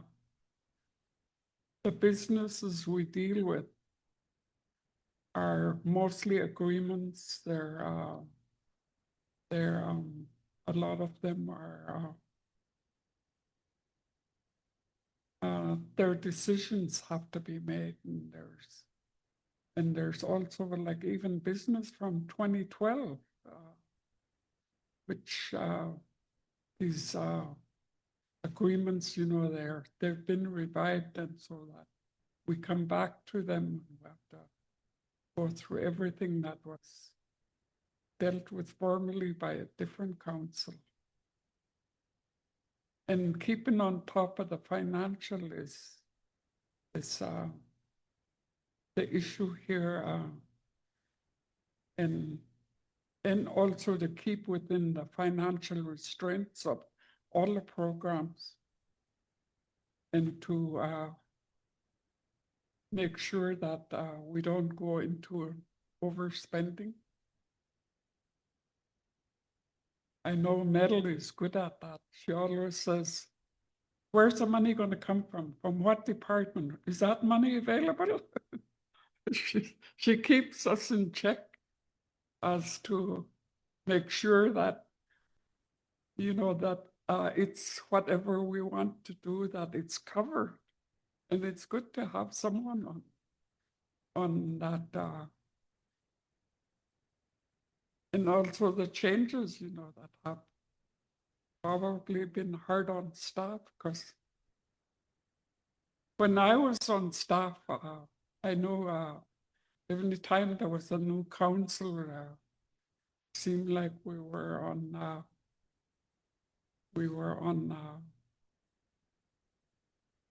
like on pins and needles, and we were wondering when the axe was going to fall, or who was going to get fired, who was going to get moved, who was going to, and you know, that's emotional stress.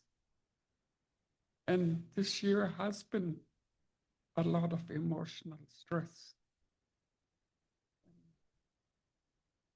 And to be able to like cope with it and be able to have people available to help you through the process is, you know, we need someone like. that can cover that area. In health, there's still our health agreement that has to be signed. But we have a lot of questions, and so it's gonna be signed. And jurisdiction especially, there's been, it's coming along slowly, but it seems on the right path. And also with, it coincides with the governance and the Labatch system. We're writing all these documents, but are we living it? That's my question. Are we following the both in when we develop our jurisdiction policy, that document?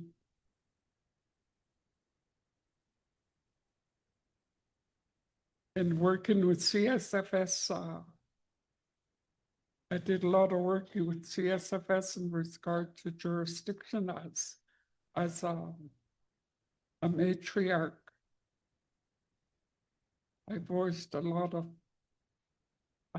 the different things of growing up and as a child and being adopted, and then coming home. I grew up in my mother's area, but my dad was from Saik'uz. And for the longest time, I didn't even know I was Saik'uz, all during, up till my teenage years, till I realized I'm Saik'uz member. I always felt I was part of Nakasli. That's where my mom was from, my grandparents. I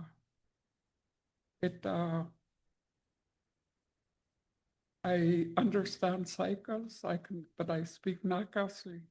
And to me, it's good because you learn two different languages. I can understand Takla. I can understand Last, and the dialects are a little bit different, but you understand them and you can speak to them. And so it's good to know all the different languages. When you visit those people and all the elders talk, then you understand what they're saying, and they always give you important messages. And that's what I think the role in council is to keep in mind the transparency, the accountability, and also to the people, to treat them right, and not to hold, like grudges or vendettas, or to punish them. I feel deep in my heart that a really, truly good leader keeps those things always in the background and exercises it. Exercises that. And as time goes along, you know that we're not here forever. But the time that we do spend with our people and the work we do for our people is really important. And the elders from way back didn't want recognition. They didn't want to be, if you did the work, people knew you. That's what my grandfather used to say. If you do good work, so people know you. You don't have to be up there admired and take all types of accolades and whatnot. You just do the work and for the people, and the people will come to you. That's what my grandfather taught me. And for me, that's the important message that, I also want to, when there's a death in a community, years ago, everything stopped. But in this day and age, you know, like things continue. But you help the people that have lost loved ones. You stand by them and you show your concern and you give them hugs. And because it's a time of grieving. It's a time of when the Noye, that Noye means it's when all the festivities, all the happiness, the laughing, that all quits, that you don't celebrate, you don't, even at wakes, they, if people laugh too much, an elder would say, just keep the noise down. Don't forget there's a body here.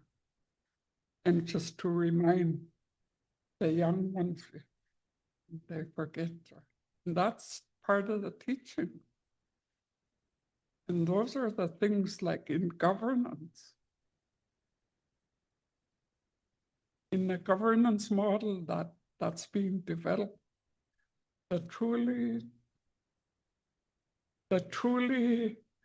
native way, simple native way of being compassionate, being forgiving, being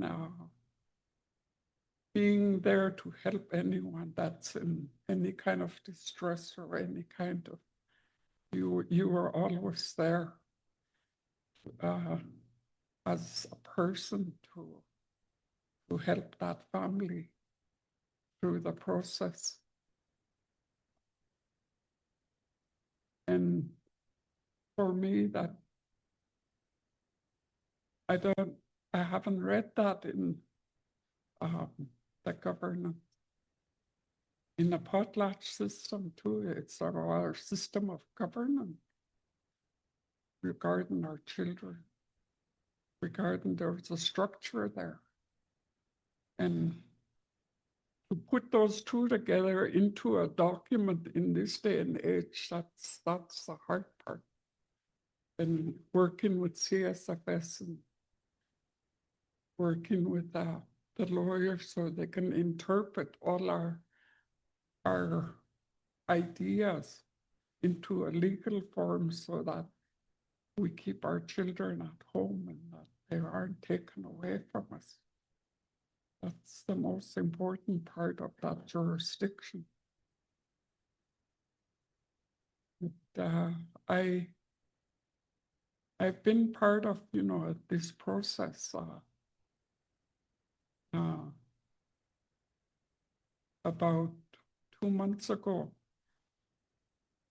Dylan's dog chewed up my hearing aid, my $5,000 hearing aid.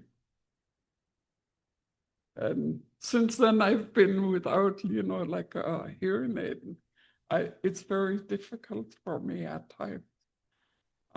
People, when they talk to me, they have to come, I go like this. And I said, you have to talk to me close, because I said, I can't hear without the hearing aids. But about 2 weeks ago, talking about culture, Dylan's dog was sitting beside me, and that dog just started crying, just mournful cry. And he was right beside me. And I went over, I reached to him, and I put my hand down his back.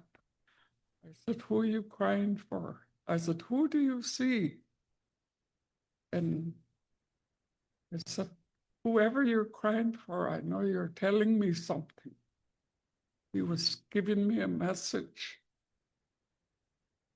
A week later, my sister-in-law passed away. My brother, Jerry, I don't know if anybody knew him.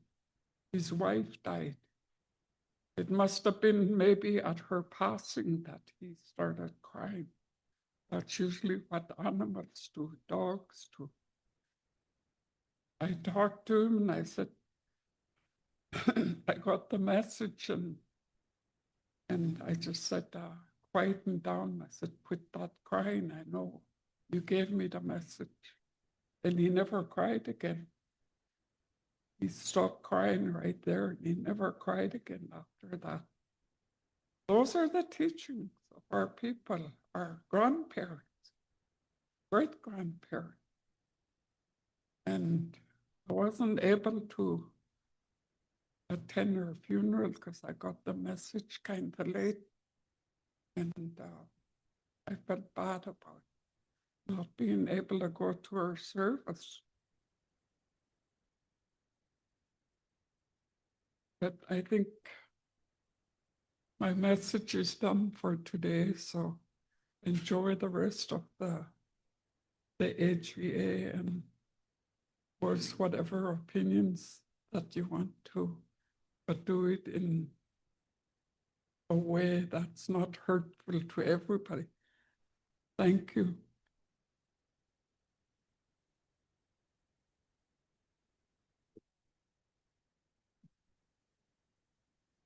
Thank you very much, Marolyn Mussey. We're going to open up now for questions. So I'm going to ask, do we want to, maybe Mar, do we want to do the online questions first?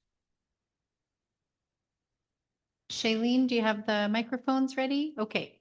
So we've had some questions that have been submitted on paper, and we have some folks online as well. So maybe we'll start with the online. So I got from Wayne David, and he says, I would like to see all the BOD members, board of director members that sit on all the company. That's going to be happening tomorrow. Jasmine will do that update tomorrow. All right, and he says as well, I heard talk about the people, but I don't see them visiting the poor people we have to look at, ask if they need anything. I just want to comment on Wayne. Thanks for the question about, the poor people. I don't call anybody poor. They're rich with knowledge. They're rich with being with the nation. When people, I tell them, you can come to me if you need help. If you're my clan, I'll help you. I always go back to tradition when it comes to my people. You have to be able to go back to your clan. That's our self-governance. That's the way it should be. And don't be afraid to ask for help. Like I have relatives that come to me, then they ask for stuff. I remember when I was a kid, my mom would say, we're low on sugar, go ask your uncle for some sugar. So I go to his door and I'm holding a sugar bowl and I knock. My mom teach me to go and ask for help. That was their way. My grandmother did the same thing. So I would stand on my uncle's door, my mom wants sugar. It made me ask for stuff. So if people need help, they should, it's good to ask us for help, but we can only help so far. So I want to give you the strength to come and ask us. Don't be ashamed of that. But at the forefront, our self-governing is, we're moving from transition to DIA to our own way. So if you need help, ask your clan members. Okay? I hope that clears up for you, Wayne. But I always tell people, like, come to my place. Come talk to me. What's going on? Then they ask me if I got any meat. Yeah, I got meat. It's in my freezer. Go down and help yourself. I can't explain it any other way, but I always go talk to my elders. I talk to my uncles. I go see anti-crazy, I asked them, well, we just have a discussion, have tea time. Then things come out that way. And last question from Wayne David again. He says, I think that band should look into the adults education school with all the company that in our area, you have to have your grade 12 or 10. So that will be another question that Shawnee will answer in her update or report. Thank you.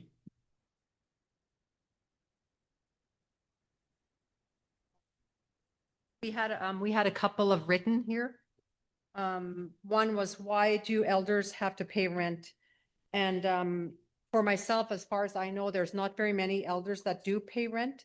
But if you are in a house that still has a mortgage, I would think that you'd probably be charged some rent. I don't have that answer for you, but we will try to get that from our previous housing manager. And now we have a new housing manager, Desiree. And then there's another one that why do we don't have gym and golf in Vanderhoof like the other reses? So last year, about a year ago, through the health department, there was a $6,000 grant for our staff to go to the gym, like for membership. Well, that bill turned into about $13,000. So there was things that we didn't, staff maybe didn't follow up on.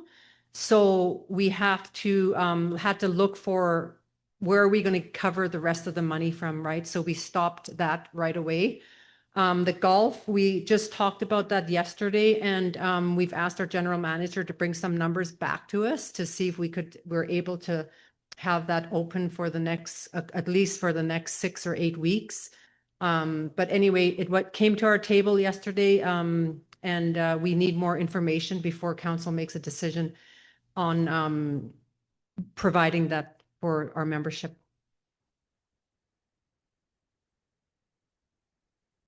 Why?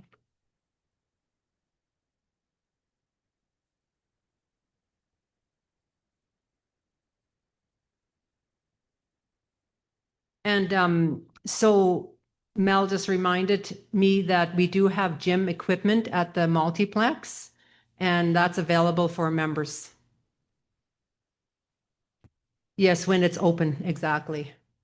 If you does anybody else have any more questions, you guys? Like, bring the questions. Yeah, where's the mic? They got to get a mic. Yes, but they need to hear it. Hi there, this is Albert.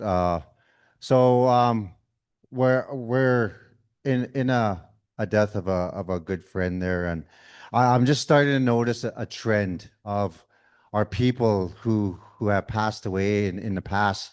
They all just seem to be dying alone. I mean, this is a real cause for most of us. I mean, there should be some kind of program for us to visually go look at our elders. This one being particular because there's nobody that checks on them. There's nobody that checks on Darlene. There's nobody that checks on Dolly. You know, these are the ones that we need to be checking on, and there's no program for that. I mean, our elders are dying faster than usual, and they're dying alone. And this is getting vital because nobody wants. It almost seems like nobody cares, and it really bothers me because I take a lot of things from my elders, from you guys, and it's something that should be resolved because it's happening more. Overall health of the community is not good. I mean, our elders are not getting out to exercise like they do. Like, I mean, we should be taking them to the pool or to something like this. And it's important that this gets happening because we're drifting farther and farther away as a community. We're not a community anymore. Everybody's separated. How do we come together? That's the question I'm trying to ask. Yeah, absolutely. Thank you for that. And that's a a great point that now with the online presence, most people don't need to go door to door. They don't need to see face to face or I need to, can we just get a taller podium? Yeah, and I can't. Yeah, it's good. Can. With the online presence, we don't need to go door to door to see each other. We don't need to do that physical connection, right? But I also don't see that being just a chief and council issue. Why is that not a community issue? Why are we not checking on each other? Why are we not feeling that connection that we once had? And I don't feel like, again, to put that all on chief and council, we can create a program, yes, but as we look back at our clan system, why aren't we going back to a clan system where we checked on each other? We made sure that everybody had moose meat or sugar, or, I mean, I was once there. I was running across the street, same thing as Rodney.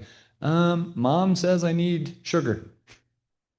And that's what you got. So it is something that we can look at through our health program, maybe something that we can start. But again, it takes the initiative of an entire community to start something like that. So thank you for that. That's great. Okay. Thanks for that, Albert. I just want to talk about, our health service agreement that we haven't not yet signed.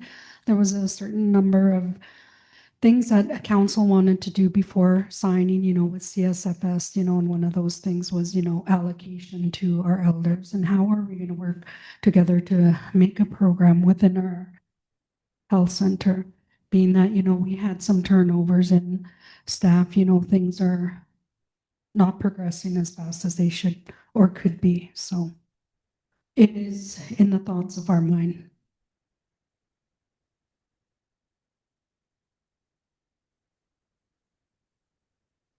Next question. I was just Cheryl Vandelar. I went out to look at the garden, and it's just so beautiful, like the work that they're doing. And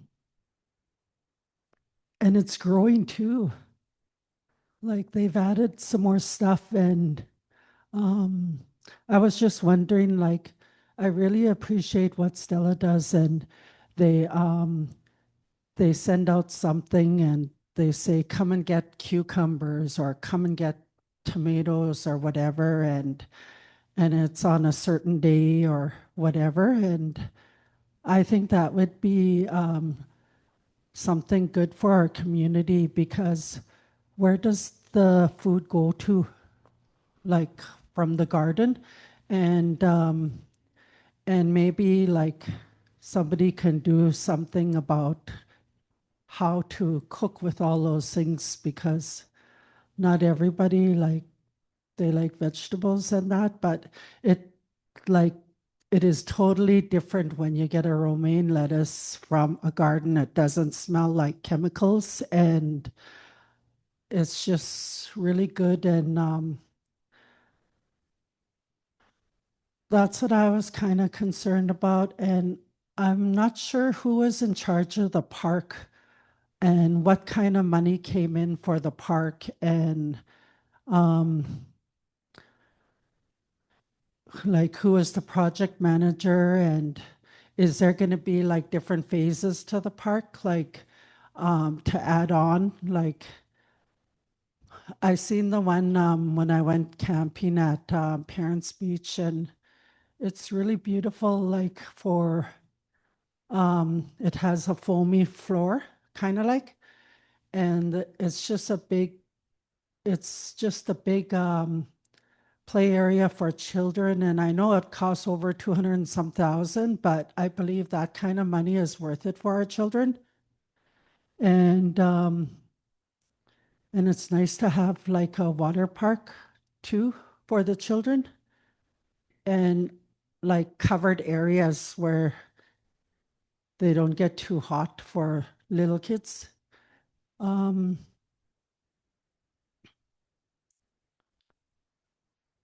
you come to the band office, it sure looks beautiful with all the flowers. like they are doing a really good job.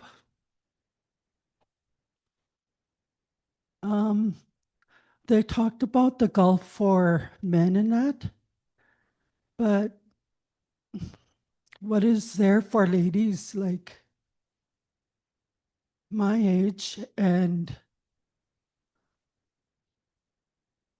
I always wanted to go to this one festival. It's in the Yukon and it's a DACA festival, and it's for women, like, and it's regarding like, you know, you doing crafts, or maybe you can learn from one of the different ladies, like from a different area, and you can learn what they're really talented on. And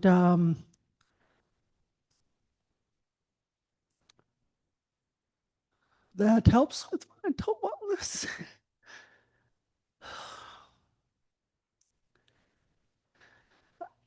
Like when I had my surgery on my knee, I was just always at home. My few friends came to see me, but it was really hard, and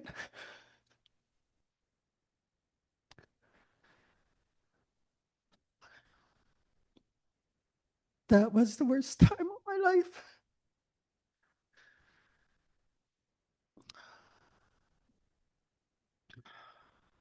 And I had my husband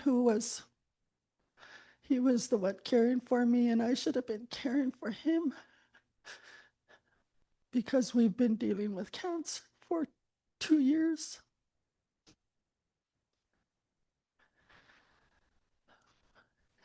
And there's people who help bring food to me too, and it was really good. But I appreciate Albert, what he shared too, because that's so true. We have to focus just on our community and the people here, and to make it better for them, and to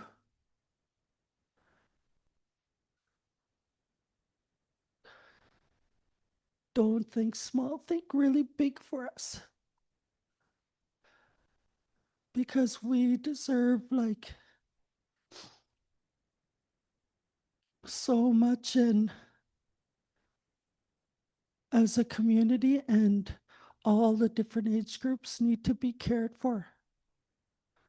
And I thank you, Marolyn, too, also, like what you talked about, jurisdiction and governance, and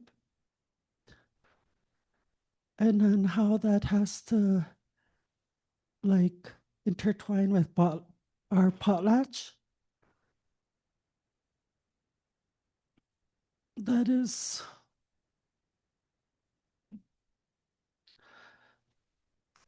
really hard work, but it's beautiful work, and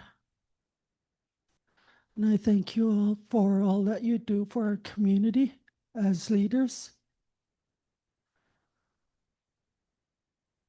And I was just wondering, like, if there's a committee like within our community who tries to look for fundings for different things for our reserves so that we can make it better. And yeah, so thank you for all the staff and all that you do, and I appreciate you all. Thank you.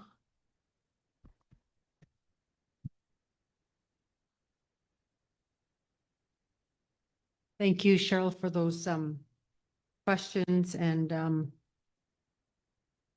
I'm sorry for all what you and Ken have gone through in the last couple of years together. So the garden project last year, when they started harvesting, they did a call out on a weekly basis for members to come and pick up produce. And then Bev did have a couple of harvesting days where they just invited members to come to help harvest. And she wanted to do, I'm not too sure if she did canning, but that was something that she wanted to do, was can with the membership. And the park, yeah, the park was supposed to be done in phases. So we didn't have a project manager, but the construction company was MGN that worked on the park, and that just what they've done on what's completed now was $1.2 million for that work. We still have 2 more phases like that. That was our goal, is to put a water park in there eventually. So that is, that's kind of just like a future, you know, because this is phase 1.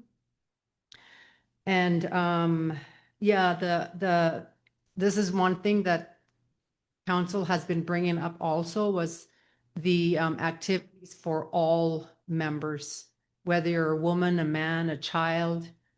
And you know, the golf is male, female, the gym, you know, it's for all members. And but trying to find ways to engage all ages and not just our youth, because there is a huge gap there for you know, women like us, and you know, there's just lots of gaps there. And so that's a lot of the discussions that we've been having, and knowing that there is a big gap there.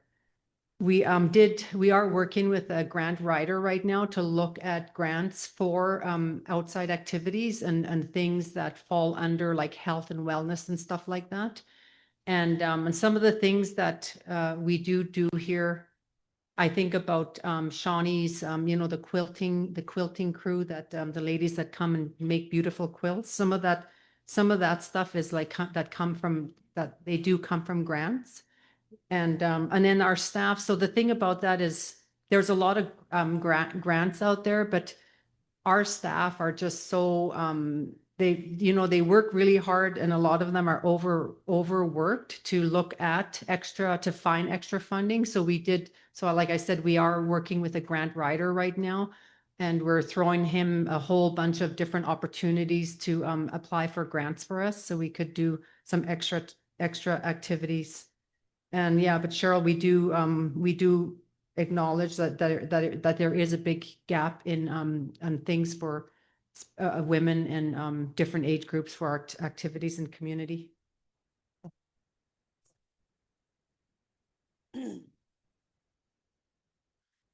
Cheryl, thank you for bringing that up, like talking about a walking group. So can we just lay out a specific step right now that all members know? If you have an idea, like a woman walking group, what methods are we doing? Are we bringing these to a council member to bring to Tracy, or are we just bringing it to Tracy?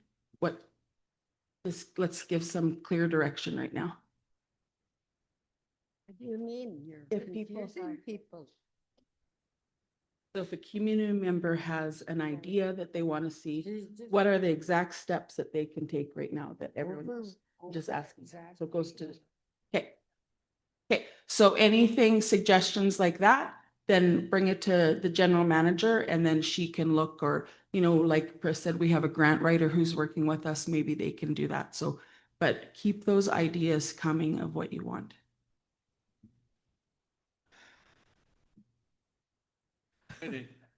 Hi, I'm Darlene Barfoot, and I'm a Saik'uz member. My question to you guys is, you talk about elders, you talk about youth, and there's nothing being done for either groups. You know, you say the youth are the future. What do you have in place for the youth? Like I brought up to Priscilla before about that adult learning center. Bring it back. Our children don't like the system in town. They get bullied. You know, it's not fair to them that they have to leave education behind because of being bullied for being a native. You know, all these little things have to be dealt with. Because I had to go to the school myself because my granddaughter was threatened to be hit over the head with a bottle. And on top of that, the other person that was involved said that she was going to kill my granddaughter's family. You know, see, this is where the bullying is coming and it's getting too far. And I had addressed it. I went to the cop station and I went to the school principal and everything. This is why our children are dropping out of school, because of behaviors like this, and nothing's been done with or dealt with. You know, like that's our future, you say. Let's start backing up our future. Let's have their back. Show them that we care. We love them. Don't just sit there and say words. Words don't mean nothing. Actions do. Pull a me. Go right to the source. Don't sit there and expect it to come to you. Think of our children. I back up my grandchildren on everything. It may not be right, may not be wrong, but I will be there for them and I will teach them the right way. That's what you guys got to do. You talk about youth, you talk about children, you talk about elders. And like Albert Raphael said, elders are dying alone. It seems like nobody cares on this reserve to even have the time to come check on them and say, oh, do you need anything? Are you okay? Even that little acknowledgement makes an elder feel loved and welcome and needed. That's all I got to say. Thank you for listening. Thank you, Darlene. We had a meeting with the school board on stuff like this, like bullying, quality of education they're giving to our kids. We brought that up. We pay a lot of money for the school board to run. So we brought up those issues and they're being taken care of right now. I do realize after that meeting, I need to spend a little bit more time at the school board with younger kids, show them drumming, show them lahal or whatever they need to know. Talk about hate and hating other cultures. That's what I want to bring to the school board. So there would be no, not just looking at nothing right there, then complaining about it. So, you know, it's up to our community as a community. Let's go back to culture. If you're a Grouse clan, go look after your Grouse clan. It's up to you to make that first step. I do those steps as much as I can within the reserve. If you're a Frog clan, do the same. Always look after your neighbor. If you don't see smoke there, wonder why. If you don't see them out walking around or on the yard, go and see and wonder why. You know, my brother, you know, I always try to look after him, wonder where he's at. You know, a lot of people did care for my brother. Because of the situation, you know, our hands we could only do so much. Even as a relative, as a brother or sister, you know, it happened. We have to move along, and it's going to be hard. You know, look after your people you care about. I look at everybody here, and you know, if I had the time to go around every house, then maybe that's what I have to do. Thank you. And just touching on recreation, hopefully Jeremiah will give you an update tomorrow or I'm not too sure if it's today or tomorrow that you give your update.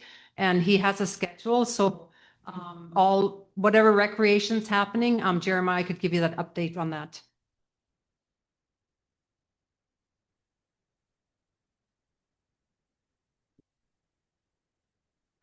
We have a couple of questions here from the floor as well. The first one is, why did you take down the ball? Why did you take the ball field down? We have a lot of future ball players. It's not something that we just took down and are going to forget about. It is in the works of building a new facility, which is what we need. But that's in future projects. We have a lot of infrastructure projects on the go right now. And rather than starting 7 of them all at the same time and everything is mismanaged, we're just wanting to go one by one. We do have a firm that's working on it as well. So absolutely. And then another one.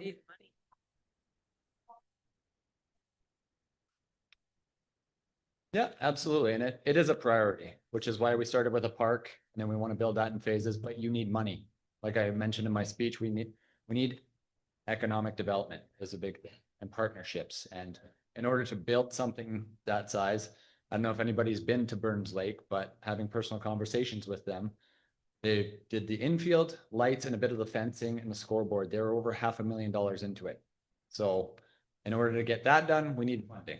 And that's in the works. It's not something that's just laying by the side. Trust me, there's a lot of work behind the scenes that nobody sees, but it is in the works for sure. On this? Yeah, absolutely. Thanks for raising that question. I just wanted to interject too and provide a little bit of background on the ball field. You know, it was to be taken down, put together, but in phases. You know, there is a recreation or a ball field committee that is working on it, you know, with the firm. So we get recommendations from the committee to us, you know, and how are we going to get the money, where we're going to get the money, you know. And at the last meeting that we had with them, you know, we have a potential drafting. I think maybe hopefully Jeremiah could touch on it in his report, because he was kind of spearheading or working alongside the recreation committee in getting that ball field completed.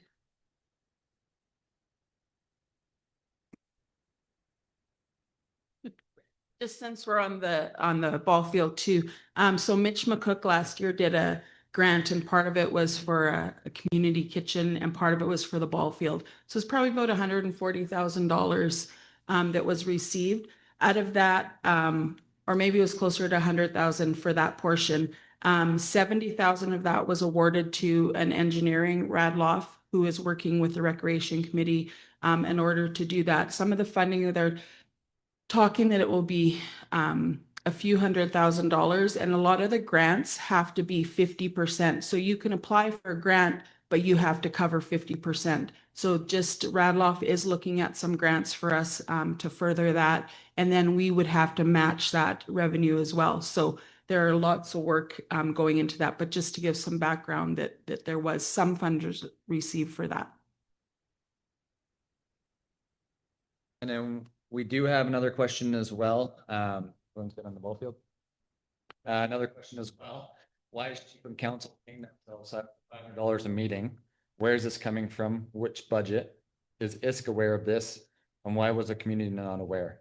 This is a stipend policy that is being presented tomorrow. I can tell you that we're not getting paid $500 a meeting. And if I was, I probably wouldn't be working a full-time job as well as everything else I do. So it is getting presented tomorrow, and it is going to be talked about, and you can ask as many questions as you want then about it.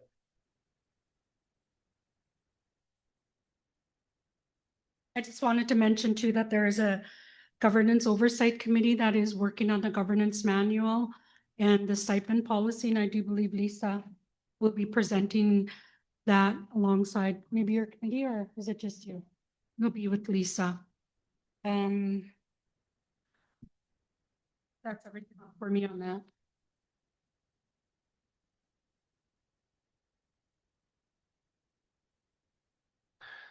Mar, are there any? Yo. Right there. Just My question is, we're not very grateful. We got to form a unity of our people who do check on each other and be grateful we have people here. And like a band that we formed, like if we can't check on each other and be a unity, how are we supposed to go on? And I would like to thank all the medical staff that we have, a doctor, all the elders, you know, the people that don't get acknowledgement for what they do. Thank you very much.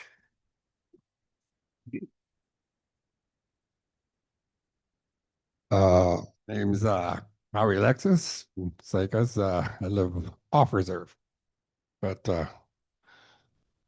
hopefully I get to move back pretty soon. I just wanted to comment. I don't have a question, but I just want to make a comment on. I've been sitting here all morning and listening to you guys' speeches. It was really good. I'd like to thank you for that. It really shows how much. I'm sure there's a lot of things that behind the scenes that we don't see, and through the speeches you guys did this morning, it just shows how much you guys really care and you know, where you stand on different issues and stuff like that. And I think that's I just wanted to bring a positive thing. I know today's and this time at this moment you're we're putting your feet to the fire, right? So it's pretty hard to do, and I look forward to attending.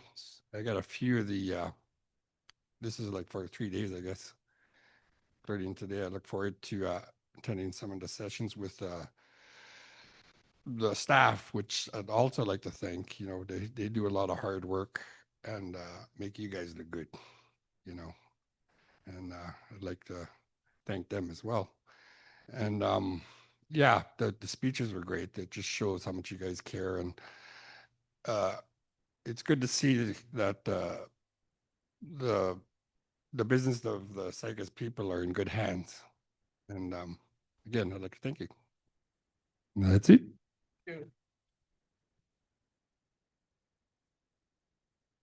Thank you for that, Harold. I was just thinking about, Darlene, and your comments about, the bullying. It's so important, that our community members come to council or to the education department or anything if there's any harm being done by outside organizations, CSFS, education, the justice system, because those are where change begins, is being truthful and, being brave, to talk about those hard things. So I want to thank you, Darlene, and we are working that on the level, meeting with the district and the superintendent of schools, to have better, I guess, better effort on their part, on how they're going to work with our students, especially here in Saik'uz. And we've had conversations with Nadle and Salat, and, on their issues that they have with the superintendent or the school district as well. So we're battling it at all fronts. I just wanted you to be aware, and thank you for your comments.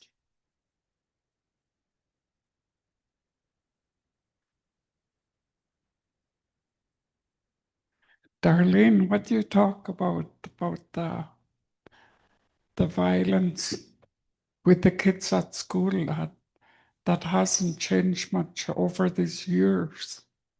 And the 18 years that I was in education, I had to go meet with the principal, bring the parents, and talk with the principal, sit down and see how there's a solution could be arrived at. And it took a lot of talking and a lot of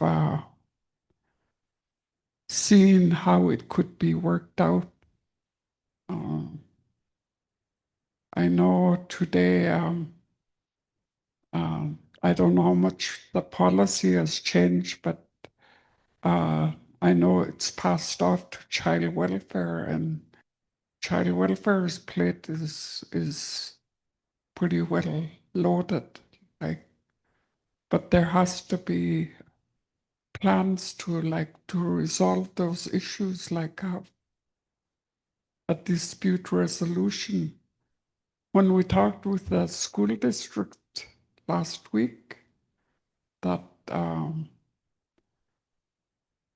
that I think there still has to be more discussions, more because we have to sign an agreement with them that, and in that agreement, it clearly defines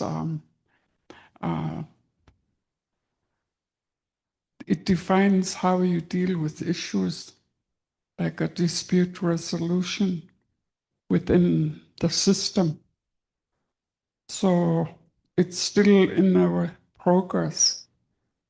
And for the visiting, it's never, it's not, it hasn't been happening, you know, like, and today I get visitors. Jason comes to my door, Alexis, and he brings me dry fish. And I said, "Oh my goodness, you just made my day."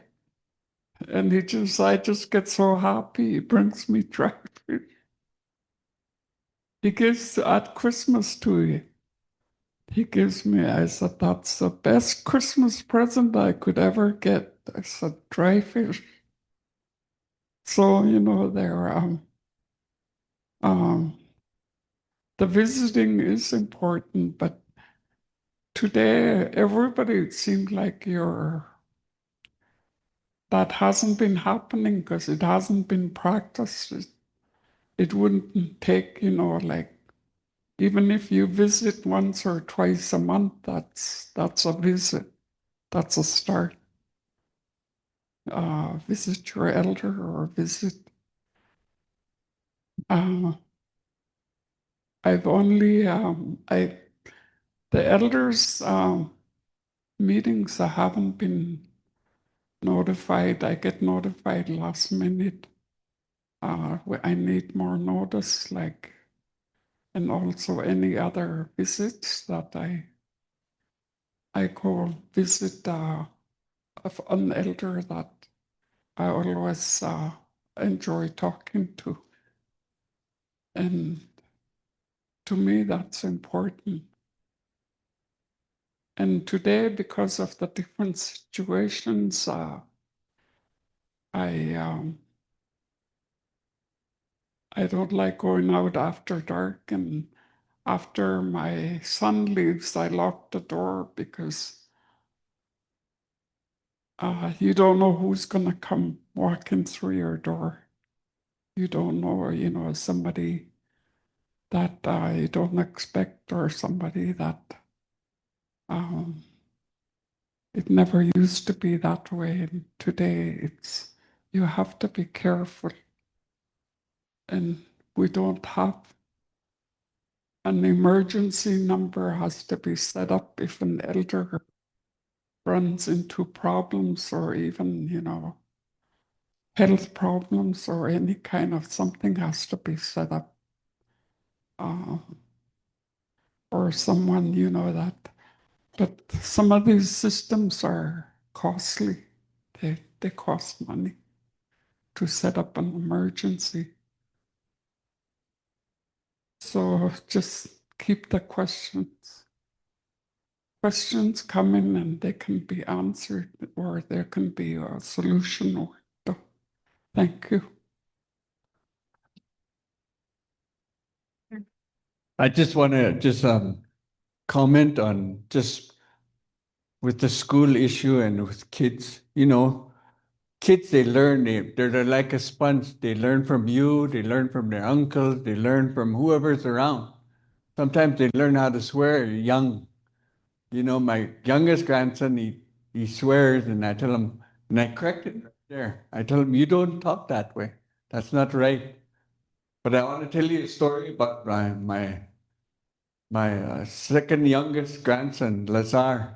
He went to a hockey tournament just as an observer, and one of his friends got in trouble in the washroom with other Indians, other Native people. So, you know, it's not only that it is between different cultures, it's in our own culture too. But he had to stand up for one of his younger friends Then he came home with a black eye. I just looked at him and I didn't, rag on him or tell him what happened. I listened for what happened. People come up to me and said, "This is what happened to your grandson." And he was only protecting his friend because he's just small, It's up to each one of us to, if there's something wrong, go and correct it now. If it's racism, go to that person and correct it. Find out why that person is angry with our nation or with other nations. Then they'll find out it's just something simple. You just need to correct it right there. So, my grandson acted in the same way. He protected him, got a black eye. When I heard all the stories, then I was, proud of him for standing up for his friend from our own nation with another nation person. So always don't be afraid to confront that person, whoever he is, he's large, small, woman, or whatever. Find out why he feels the way he feels. Sometimes it'll be just simple. Thank you.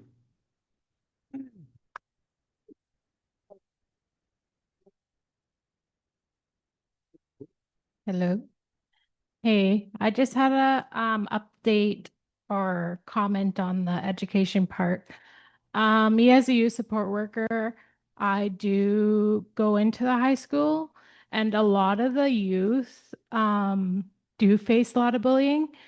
I did go door to door to give out forms because the school has issues with relaying messages back to our community. Like, I don't even hear from the school, I hear from the youth. And most of the time, they're not even informing us as our nation to be there for our children.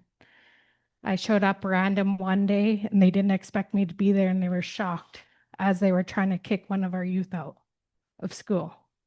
And I stood up for this youth and I was like, you don't know what goes in their home life. This could be the safest place for them to be right now, for all you know. And you're just trying to kick them out. So I would like to be put on that education meeting part to be an advocate for our youth. Thank you, Dina. Yes, we have been meeting with the School District 91 as superintendent and all of our education managers from Notley, Stalaco, and Saik'uz, because those meetings has never happened with council. I know since I left the high school, they've never been a meeting with the chiefs and councils in any of the communities with School District 91. So that was one of the things that we put in our LEA, that we have quarterly meetings with them. So we've had 2 meetings already, and that was brought up. That when things happen with our children, we never hear about it at the band level, and even our education manager in the here in Saik'uz doesn't hear about it until it's way after, right? Or through somebody like you. So so we will make sure that we have your name on there, because we are going to have quarterly meetings, and then try to figure out not just quarterly meetings with the school like superintendent, but with the principals, because if they're not on board, then our kids are going to keep getting bullied and nobody's going to be there to protect them. Sorry.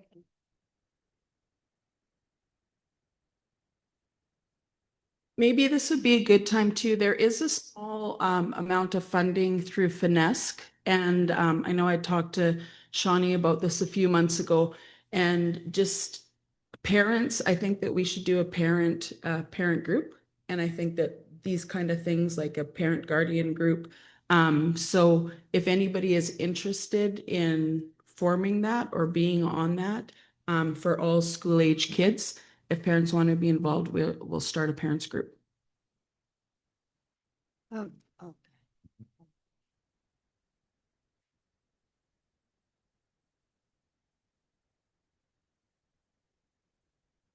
Okay, thank you guys for all of the questions. Thank you, Dina, for being an advocate. A lot of things that happened here, we leave to the staff, and we don't hear about it until it becomes a really big problem.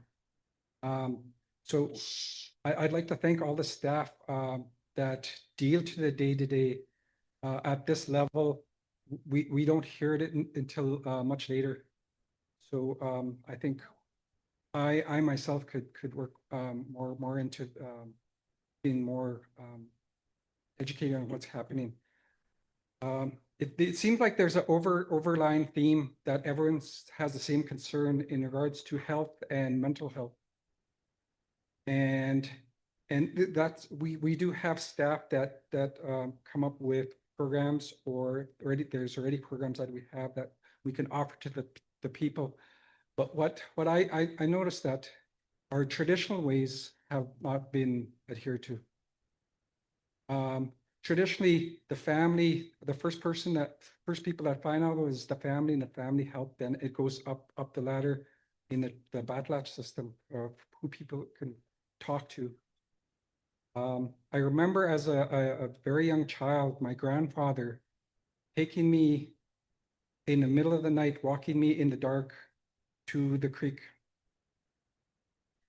He put me on a boat and we went up the creek, and there was a fire beside the creek. When we reached there, there was someone beside the fire talking, and they talked all night.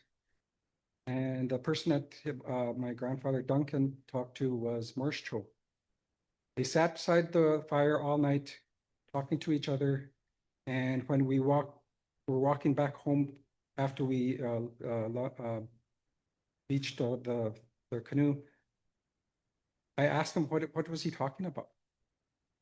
That I had to talk to him about what the struggles of the people are and how we could help. Traditionally, that's how we did it. We helped each other. And I always tell this story to everyone that I could tell. It's about the swans. During the last ice age, there was people's heart got frozen like the area everything got frozen. People forgot how to love and care for each other. The Great Spirit came down and had pity on the people. He sent two spirits to come to help the people to love each other and care for each other again, to learn how to care for each other. When it was done, while it was happening, the spirits flew from reserve to reserve, teaching everyone how to care for each other again. When it was done, they didn't want to go back to the spirit world because they were feeling things that they never felt before. They felt the sun on their face, the wind in their hair, and the two spirits fell in love with each other. When the Great Spirit called them back, they didn't want to come back, so the people hid them. So they flew from reserve to reserve, they hid from the Great Spirit. The Great Spirit finally caught up to them. When he got caught up with the two spirits told him why he didn't want to come back to the spirit land. The Great Spirit said, well, you could stay here, but you got to stay here. You can't stay here as a spirit. You don't belong here. That because you're a white, because you're a spirit, you're going to be white and you're going to fly. And because you're in love, you're going to be forever in love, not one without the other. If one of you dies, the other one will die. You're always going to be in love. And they became the swan. Brought here to care for the people. And I think we're in a time where we're losing our culture, and we're going to have to learn how to care for each other. And that's not going to be something that's just done by chief and council. I think everyone in the community are going to have to work together to care for each other. Thank you.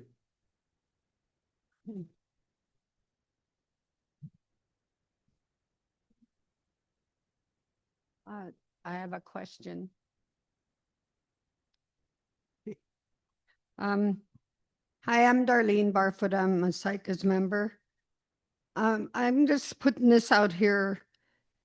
Who are all the people that has a position as a band member that works in the band office, and the people that are non-band members?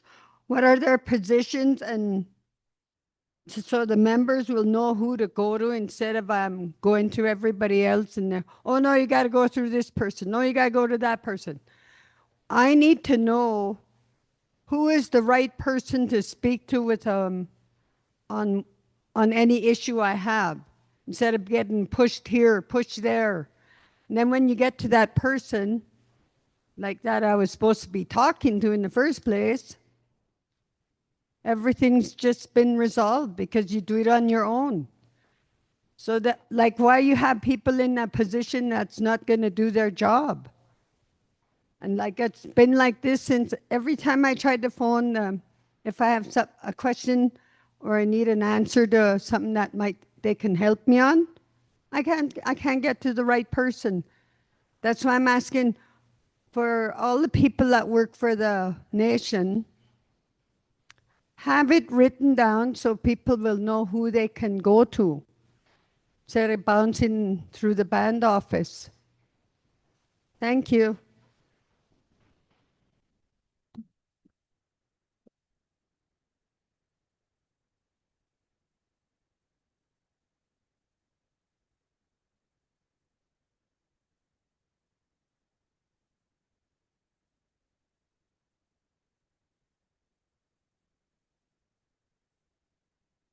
What I'm hearing is that the action item is to post, Tracy's going to commit to posting staff and their roles.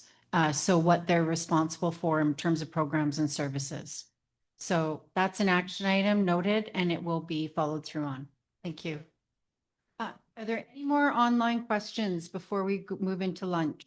Yes, they are, but they're department specific, but I'll just have to just acknowledge their questions and to be passed this on to whoever's department it is. Well, or we could reserve them for those specific departments Yes, presentation. I would just have to mention those questions and who submitted them, just so they are aware Okay. that it's been acknowledged. So I have Wayne David, I have Colleen Patrick, Hope Thomas, and Vanessa Vandelar, and Melissa Thomas for their questions. These are all department specific, and I will pass them all into the respective departments. Thank Okay, you. so at the end of each department's presentation, we'll take those questions. One more question. Hello, I'm Sharon Rayfield. I'd like to give a shout out to Dennis Thomas, because when the security is not working, he takes his spot. Give him a shout out because he's always checking on Poison Bay, Lake Town, and people way off the reserve. And the last stop he makes is 3 o'clock in the morning. So I'll give a shout out to him. Thank you.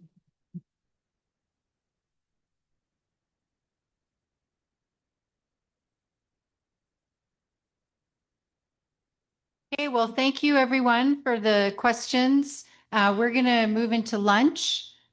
Do we have someone that can say a prayer and bless the food? Anzel in Dakar. Ooh, I want everyone to acknowledge this moment. This is pretty special. A youth delivering prayer in Dakar.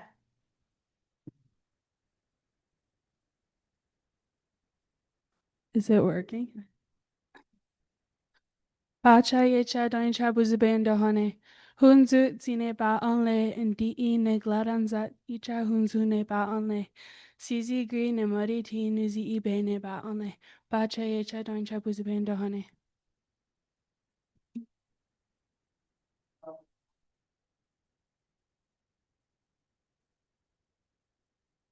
How's lunch? Thumbs up? All right. Yeah, it was pretty tasty. Okay, I'm going to ring the bell. Ding, ding. We're going to get going. So last minute for seconds, bathroom break, coffee. We're going to get started here. Cigarette, fresh air, we call that, right? Fresh air break. Yeah. I miss those days. So we've got a little bit of a change in the schedule today. So it's actually kind of, I think it's kind of nice.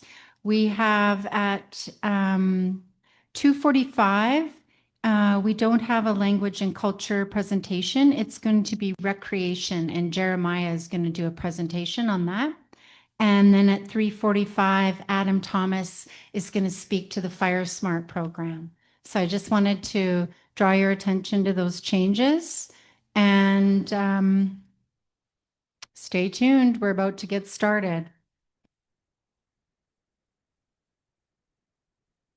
1 more minute, Steven says. 10, no way, man. We got to get back on track.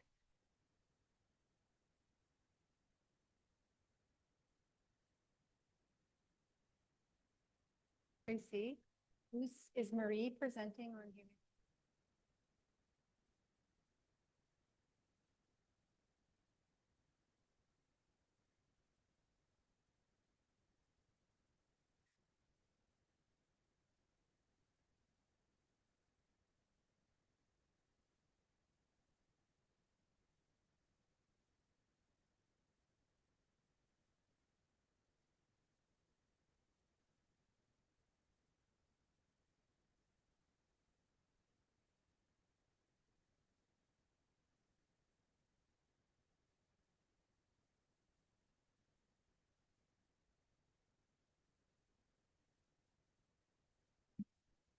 All right, so this afternoon, we're going to start our presentations with the general manager presentation. So Tracy Appel is here to speak to that.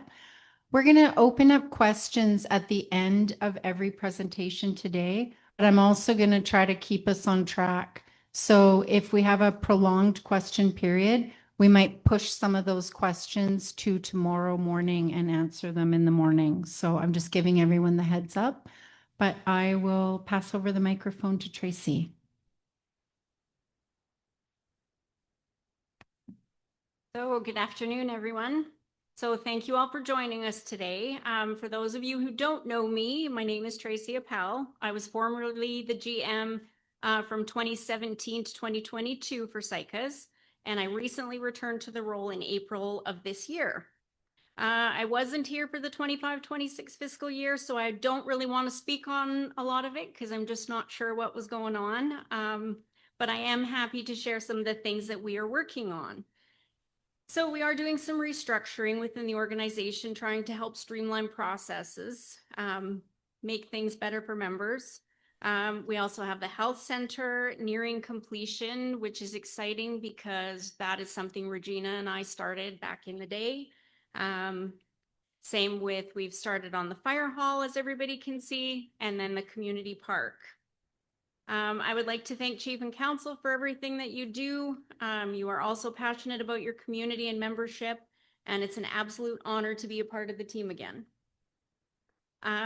Most of all, I would like to thank the staff. You are also incredible. I am so very proud of you, and I love you all. So there is a few questions that did come in previously, I think online. So firewood was a question. Why doesn't the wood crew do the firewood during summer instead of the cold winter? So that's one of the things that we're restructuring the wood department right now. You're going to start to see construction over by the O&M yard. We're going to put up a fence. We're going to put up a structure to bring the wood in and actually cut it up, let it be seasoned for a year, so you're getting dry wood instead of wet green wood. I've also been working with Butch at Tinto, as well as working with industry partners to bring in logging truckloads of wood. So to help streamline stuff and save us some time and some money. The Saik'uz Park. So I did receive numerous calls regarding the park and the trees that have been planted. I know they are dead or look dead. I want to reassure everyone that in the contractor's contract, it is their responsibility to upkeep that for a minimum of a year after they finish the project. So the project is not completed yet, but it is their responsibility to do that. I know Cheryl was asking about that, and I know Chris addressed it, but we are looking at phases for that and just working to get funding on it. We also had a question about the prevention funding. I will speak a little bit about it. So I think there was just some misunderstandings and miscommunication regarding the allowable funding expenditures, which we were currently. So we are working on that and getting that in line. Lila is now the prevention manager. She's on top of it. She's got an approved budget by Chief and Council. She'll be following that budget and providing the best services she can to members. I am open for any questions for my time. I always appreciate and welcome them, and feel free to reach out anytime.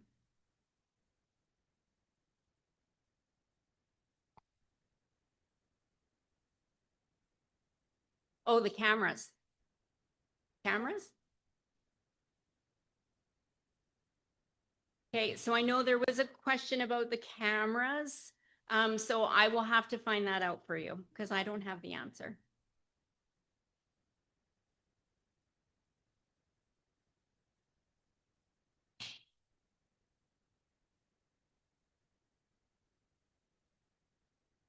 The one question that did come in on paper was about cameras being installed on all the homes. I don't have an answer for that, but I will get an answer for that. No questions, we can move on. Ready to go.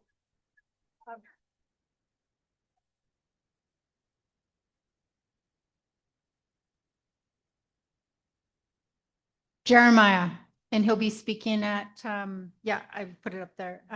Here it is. Okay. Thank you, Tracy. That presentation is gonna keep us on schedule. All right. So I'm gonna invite Marie to come up and present on behalf of the Human Resources Department.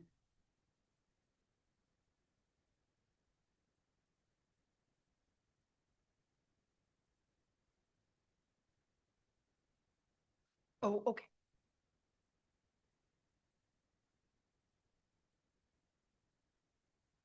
Good afternoon, everybody. How are you? So it's just a very short presentation. So I just wanted to reiterate my role as Human Resources Manager. So I assist in creating or editing job descriptions. Last fiscal, I assisted with policies and procedures. Hey, Mike, can you hear me? No. There, that might be better. Sorry, I have old eyes. So I also assist in recruiting, interviewing, and hiring staff. I track employee absences. I assist in evaluations. I assist in the discipline if necessary, maintaining employee files, maintaining the disability files, serve as a link between the organization and its employees, serve as a link between employees and benefit providers such as Sun Life or WCB. And I also maintain strict confidentiality. Currently, last fiscal, the employees that we had full-time, part-time, new hires, and casuals were 113. The new hires last fiscal, including part-time and casual, was 11. Last fiscal, the positions opened were ECE, health manager, housing manager, the NADAP worker, a supported child development worker, media tech, and an on-call custodian. The new hires last fiscal were Desiree Williams for the executive assistant, Nathan Vandelar, he went to special projects. We had Jasmine Thomas come on as stewardship. Michael Sayer came on as AV tech reception backup.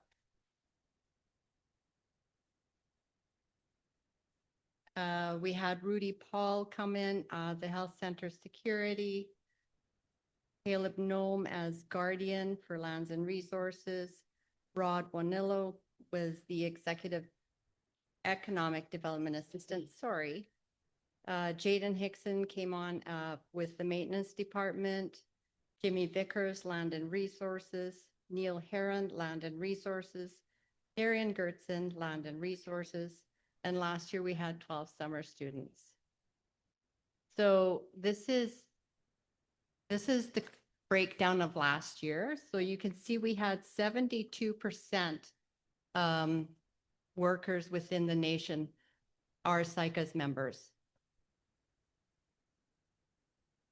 Okay, the big blue part is 72%, and that is the Saik'uz workers. And if we go counterclockwise, the light blue, 6%, the 6% is of color. The green 14% is Indigenous non-member.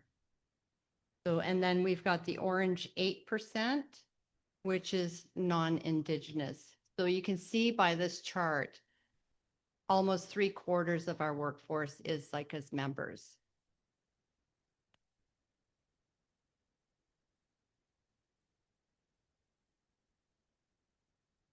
Any questions? Thank you. Have a great day.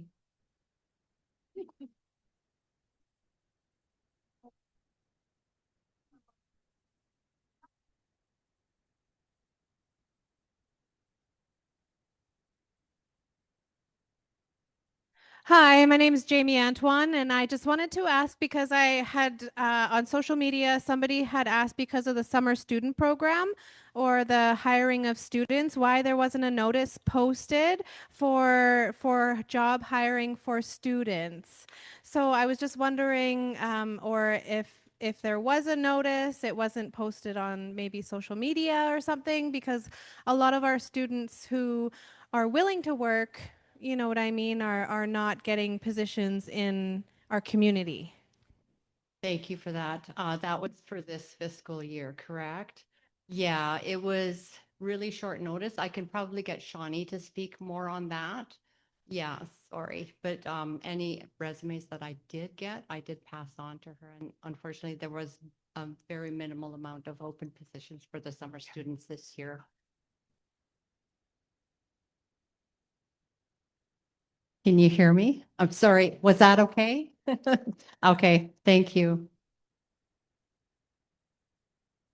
Any other questions? I don't think Marie likes the microphone. Mark, you have a question? Okay. Yep, there's a question. Is it on? Yep. Hello, my name is Mark Barfoot. I just have a brief question. Are there any positions that are available within our community for tradespeople? I have my license and everything else, but I know I've been ill for the last little go around, even through the COVID time. For some reason, I had a chance to work here, but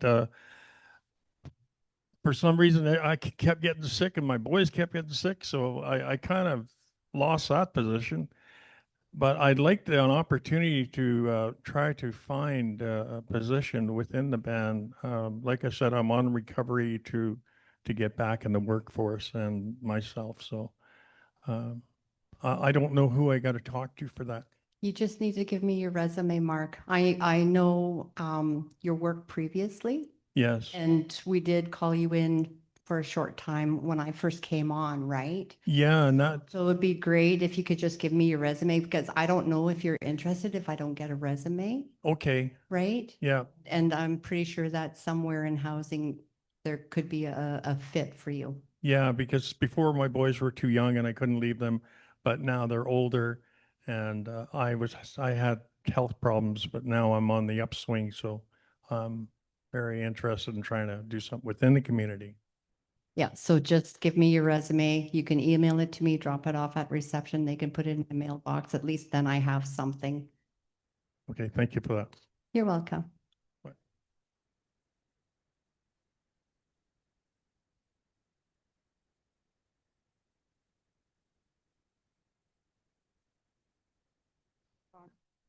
Hi, this might be for Shawnee, but are they going to be hiring any other youth to give the ones who haven't worked with the nation a chance? As far as I'm aware, the positions have been filled. I don't know if anything further is going forward, so that would be a question for Shawnee Okay, and there is no deadline posted for, for the youth positions? Or no notice? probably not. Sorry, this was a spur of the moment thing, and I just gathered whatever I could to make recommendations for the education. The reason we only had those positions is resources for people to look after them for the work. So we needed people to look after them through their summer position, and that's the maximum we can have.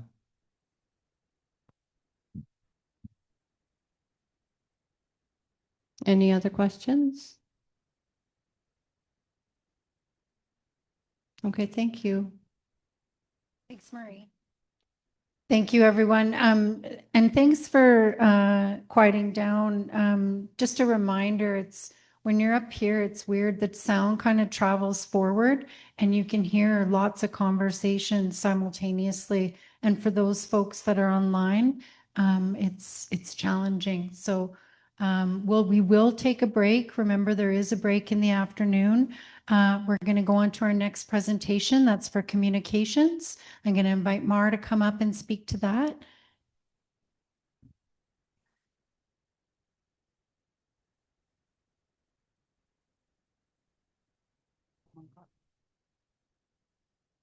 Which in order? Okay, I'll keep track of the order. We're doing continuous improvement. So we're going to get better at looking at the questions and answering them. That's what we're working on right now. There you go, Mar.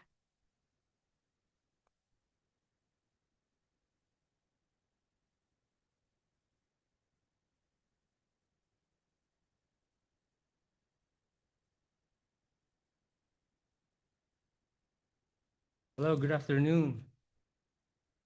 So I'd like to formally introduce myself to those who don't know me yet. Hello. Yeah. So I'd like to introduce myself to those who don't know me yet. My name is Mar Paulo Montejo. I'm born and raised in the Philippines.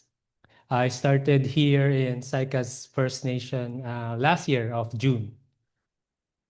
And I'm the communications manager, and I'm proud to announce or to deliver my AGA report for fiscal year 2025-2026.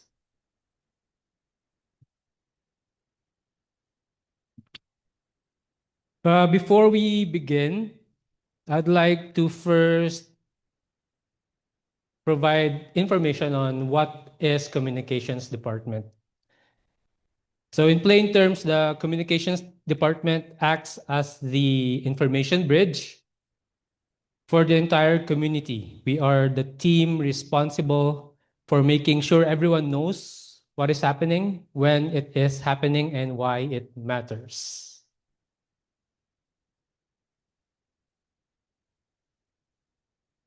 So there's the support bridge for communications department.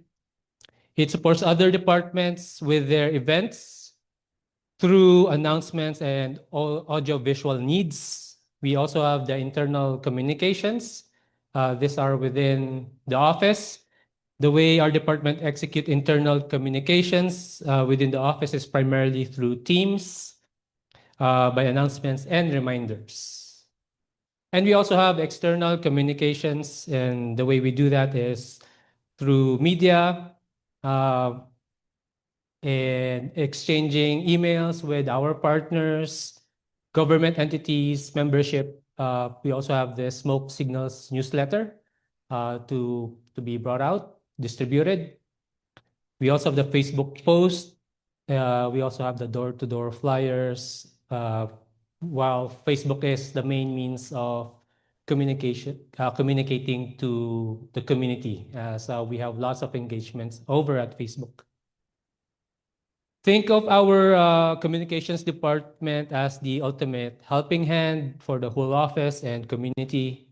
Let's start with what we do internally in the office. If another team is throwing an event, we're the ones setting up the sound, the screens, and spreading the word.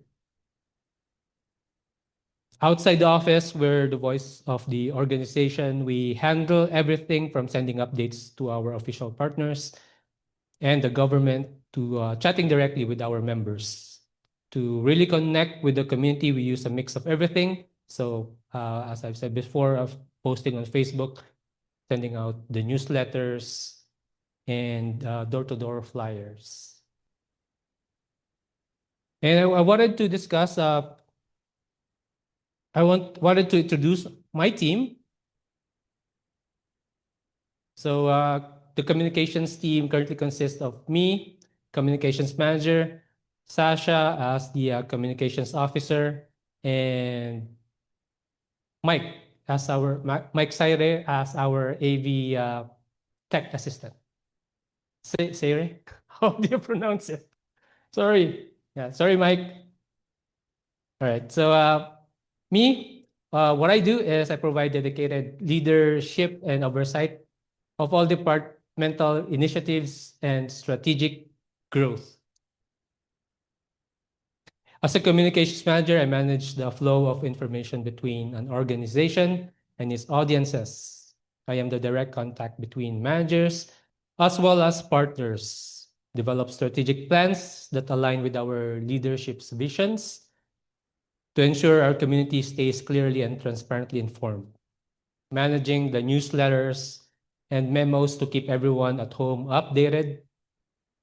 When unexpected events bring forth, I'm part of the crisis management plans to protect our reputation and provide you with calm, reliable information. As we currently do not have any media technician, which the position is currently open, I prepare the audio-visual equipment on request and with the help of Mike, April, and also special projects. We set up the venue and tables and chairs, finally oversee our website, social media, and digital content, as well as digital assets to ensure our online presence safely and proudly reflects our community values. And I have Sasha, our communications officer. On the other hand, she focuses on the how, on taking that strategy and turning it into reality by writing the articles, designing and posting announcements, formatting the layouts. She also provides critical groundwork here, gathering the facts, drafting the initial press releases. She is currently facilitating our Zoom webinar, and we go hand in hand in response to the external partners' needs. She also operates other digital assets, also with our social media, updates of the websites and job postings. Last but not the least, we have Mike, our AV tech assistant. He assists us with venue setup, lifting and logistics, while also serving as a resourceful coordinator who runs essential errands during downtime between events. Right, so 2025 and 2026 event post and support. This is what the communications department has done from the fiscal year. And most of you may have seen the graphics, the images here, and may be familiar with them. So this past year has been incredibly busy, defined by dynamic engagement across every sector of our community. Our department work hand in hand with various program areas to deliver clear, beautiful, and engaging notices. In health, wellness, and harm reduction, we amplified vital messaging for toxic drug advisories, naloxone availability, TB screenings, and land-based healing initiatives. For youth and family, we promoted everything from pediatrician visits to the youth hike up Singkat Mountain and the Kids in Care Christmas party. We've supported our deep cultural programming from culture camps to the beautiful Sophie Thomas plaque unveiling.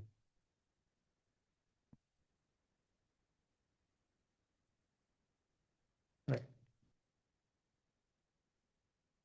Crucially, we also manage critical operational messaging, ensuring everyone knew about infrastructure updates like the Antoine Street paving repairs, community safety alerts, and the arrival of mobile services like ICBC mobile office. And I'd like to formally introduce you to our, I know it's been also brought up last year by Lisa.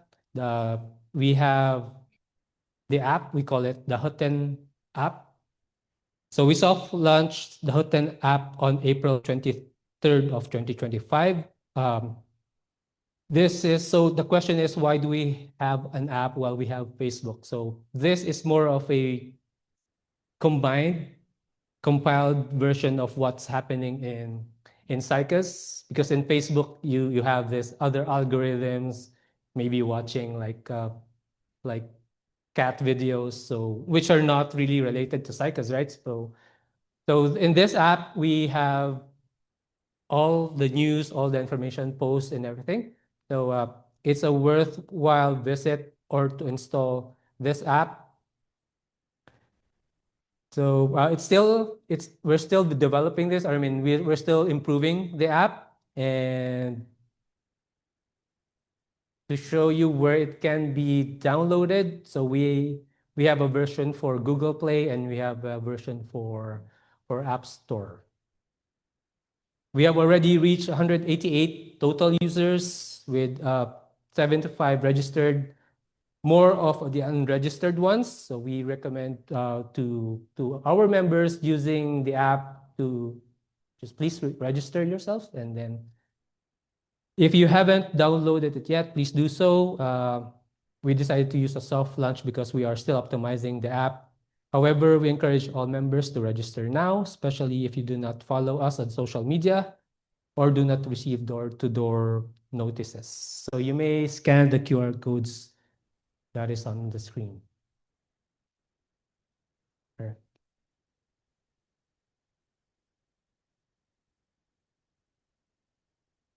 Next is our smoke signals and branding. So we set a new standard of excellence with our community newsletter, also known as smoke signals. We gave it a complete design, refresh, moving to a visual heavy format that puts community faces and stories right at the forefront.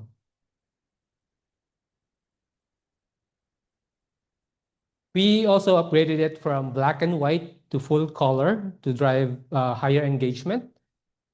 Alongside this, we formalized strict branding guidelines regarding logos, fonts, and colors to ensure highly professional and consistent Saik'uz and identity across everything we produce.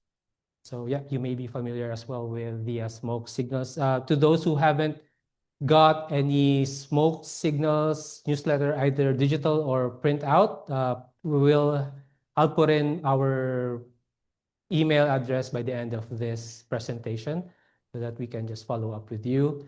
We're also experiencing like difficulties with the mailing distribution online. It's just because it's a free service that we use, but bear with us. We'll see what we can do to improve that one. Right, so navigating change. The 2025-2026 fiscal year brought significant structural transitions to the communications department. Between March and June of 2025, department experienced a period of disruption with three successive managers due to two separate employee leaves. We extend our gratitude and best wishes to the previous managers for their service. This period of high turnover concluded in June 2025 with me hiring into the newly created communications manager role, establishing dedicated continuous leadership for the remainder of the fiscal year and moving forward. The appointment of a dedicated communications manager marked a major operational milestone separating the management of the administration and communications department.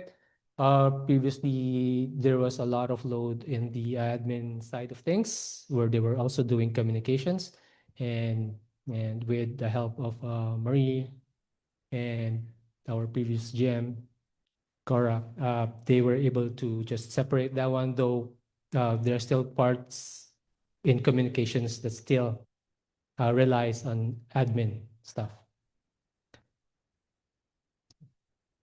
The department is navigating key staffing and capability shifts following the departure of the media technician in the spring of 2026. Because this position remains unfilled, the daily technical, audiovisual, and physical distribution duties are currently being managed by comms manager, in addition to their core managerial responsibilities. Restoring this role is essential to balancing the team's operational workload. Prior to the recent restructuring, the department operated under a combined administrative model. The executive assistant and admin manager oversaw both departments while simultaneously supporting leadership, who drove strategic planning, social media relations alongside a full-time media technician, who provided specialized audio visual support, event setup, and door-to-door material distribution to the community.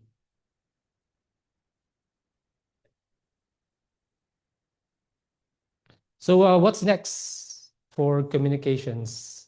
We have the website audit revamp, right? Currently, the site lags behind in engagement, visual appeal, and overall value compared to our Facebook page, which serves as our primary information source.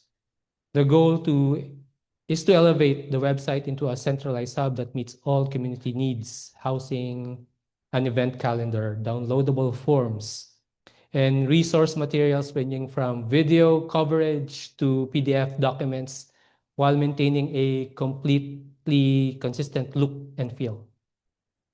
Improving our event notification timelines depends entirely on utilizing the right tools and expanding our capacity. We currently have a media technician position available. Once this team member is onboarded, daily technical tasks will be distributed more evenly, effectively alleviating the operational load and allowing the comms manager to focus fully on high-level management and departmental strategy.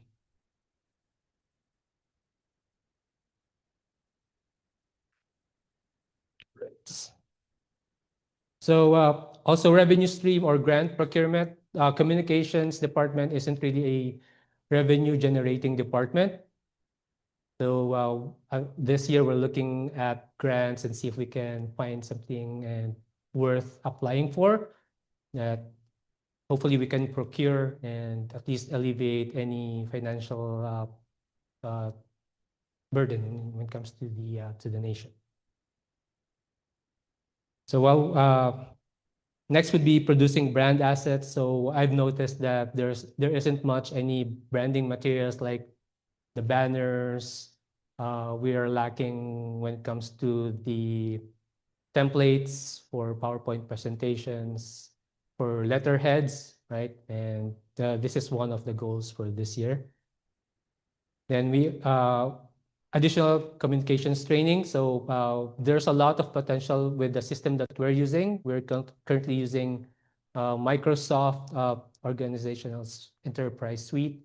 So there's a lot of potential to that one that we haven't optimized yet. And this is part of the plans of communications to look for ways to educate staff as well as us communications on how to really navigate and maximize the full capability of the system.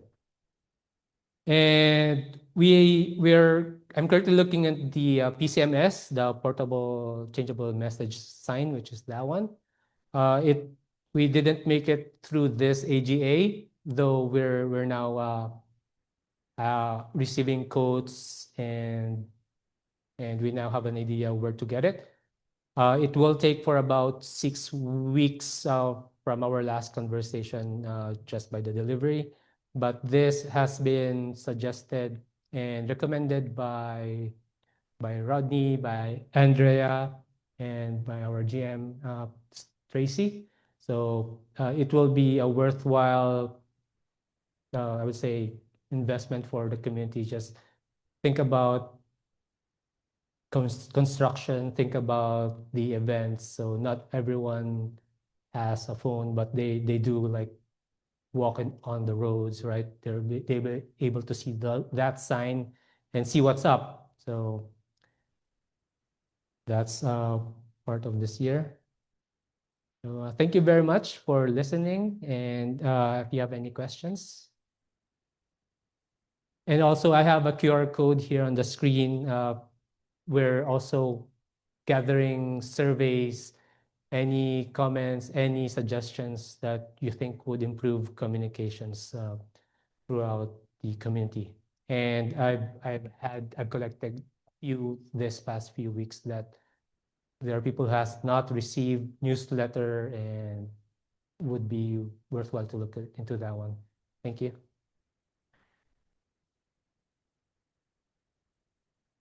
You have a question? Yeah. Hi, it's Jamie Antoine again here. I just have a question about a plan, if you have one, to mentor or train local members for communication roles in the future, or have summer students to have shadow positions and jobs to train for each department or departments in the band office to take on summer students to, run the day-to-day things in the band office. I know there's a lot of people say favorites and students who are aged out of high school, or you know what I mean, feeling like there's the favoritism side of student hiring. So, with budgeting and grants, like you said, to apply, to have shadowing or summer students come in to, AI and social media and the internet and the powerful world of media and internet, it's important for students to prepare them for careers in or out of our community. So, when it comes to the different departments, I just think our youth is our future. So why not have them shadow the departments or train with them or work with them, just to give them an idea of how the community is actually run. Definitely. So it will be part of our program, and it's also my intention to teach more from the members. Most especially, I'm with the media tech position. I would strongly really prefer it if to be someone in the reserve area, just so that they'll be able to move around, because I'm not always in the multiplex. I'm not always in anything outside the office, right? So, and I'm an advocate of technology. Sorry, but so it's really, technology is going in so fast that everyone is left behind, and there are a lot of interest when it comes to the youth, when it comes to technology as well. So it will be nice to just also provide training for them. I'm also planning to provide like just a simple design training that would work for everyone. So design is not always, when it comes to the graphics, can also be done in layout, interior design. So there are principles to that one, which I'm really happy to teach each and everyone here.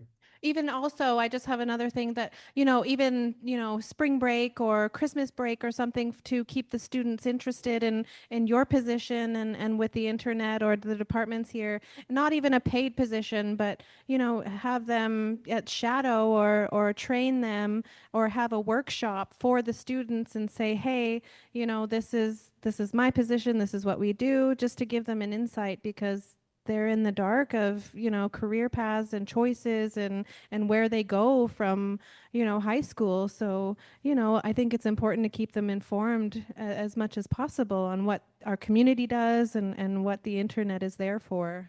Yeah, I understand. So you're saying like maybe it's the technology for them or it's the design for them, right? So maybe they don't know where they want to be at, but providing them this push for designing technology, maybe it's for them, right? So I get it. Yeah, yeah, definitely. Anyone else? Question online, Sasha? So Sasha is online. I don't know if she can hear me. Nothing? I can hear you, and there are no questions online. Perfect. Thank you. All right. Thank you very much.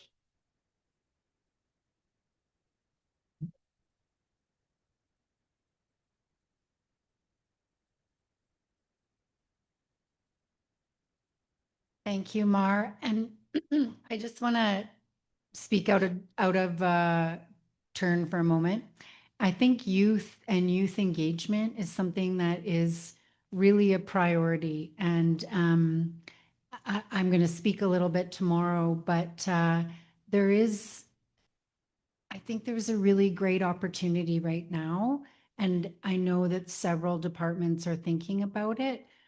But it's not like you can instantly turn a thing and all of a sudden it's built. We've been talking about it in the Land and Resources Department for some time, and it's about creating that infrastructure for youth so that when they come in, they're not just flung in the corner or here's 10 boxes, do the filing, but they actually are learning something. This is where we teach about water. This is how we talk about stewardship. So I know that there are initiatives, but just the current staff load, it becomes one of those ongoing projects, but I know it's in the works and I know there's a lot of commitment to it. All right, so our next presentation, I'm going to invite Leslie and Desiree to come up together and speak to housing.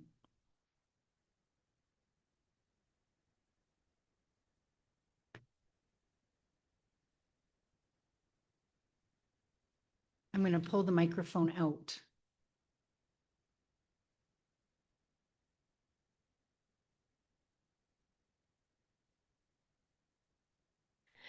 Good afternoon, Saik'uz members. So my name is Leslie Raphael. Since I've written my report, I've resigned my position for housing and membership.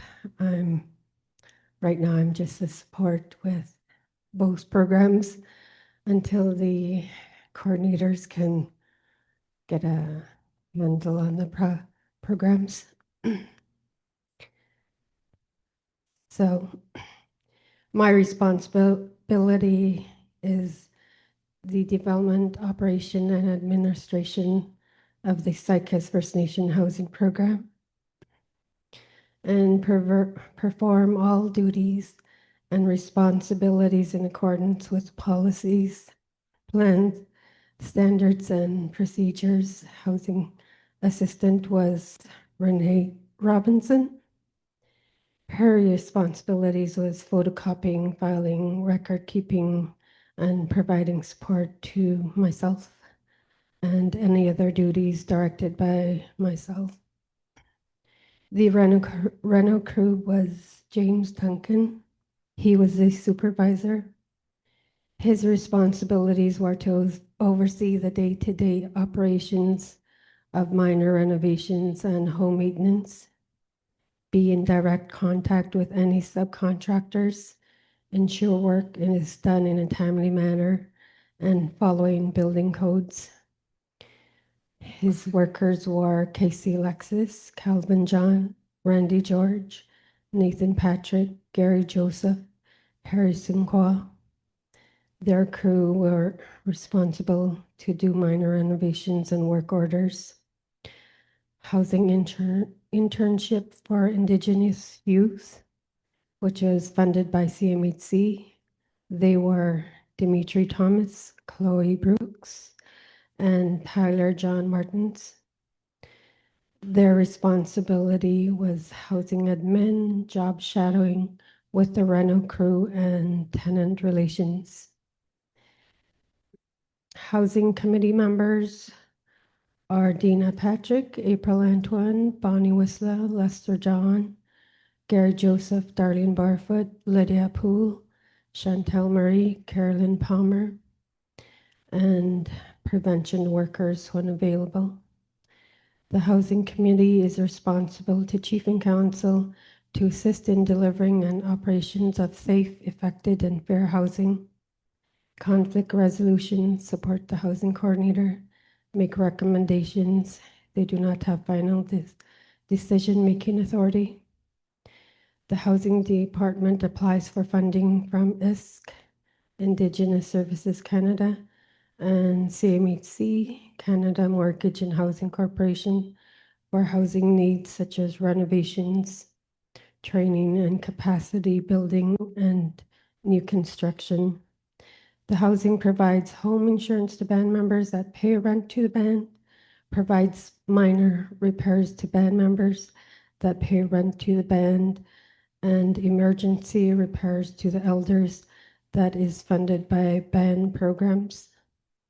This year we have been approved by ISK to complete 20 housing assessments by Community Power, CMHC Housing internship for 25-26. As I mentioned, it was Dimitri Thomas, Chloe Brooks, and Tyler John Martins. And we've also, finally, after 2 years, ISK has approved 20 renovations, but that'll be next year's report. I also did the Indian Registry Administrator. My backup was Chantel Marie. Now Chantel Marie is the Indian Registry Administrator.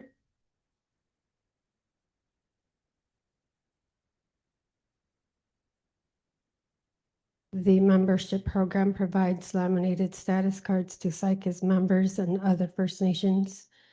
The backup does the secured status cards application for Saik'uz members. Laminated cards for members are $10 and other nations $20. Secured status cards are free. Blood quantum letters requested by band members. I'm not authorized to produce such a letter. These need to be requested directly from Indigenous Services Canada, formerly known as INAC, and will not include blood quantum wording, which is a system unique to the United States Jade Treaty. Please note that Canada does not recognize the Jade Treaty, and Canada does not quantify the blood of First Nations. I am providing you with the following statement created by ISK to provide to all registered Indians who make such a request. If you would like more information, please contact ISK directly.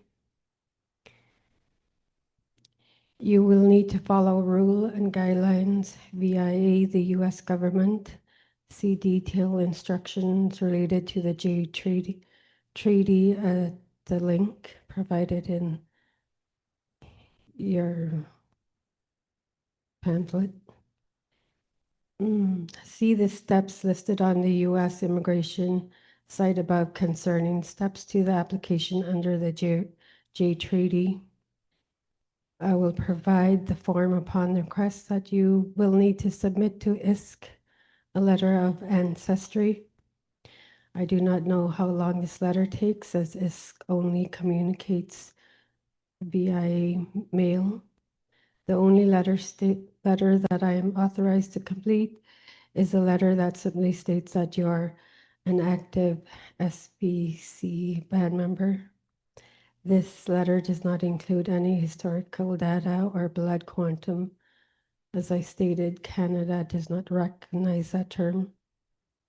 Band members that get taxed on their BC Hydro billing must come in and submit a photocopy of the front and back of their status card and provide the hydro account number to get tax exempt. BC Hydro will adjust your billing and credit your account.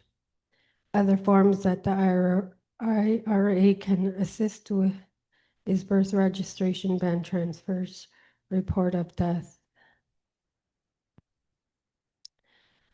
I have replied to be the commissioner for taking affidavits that administer oaths and affirmations and take affidavits and statutory declaration as permitted by law.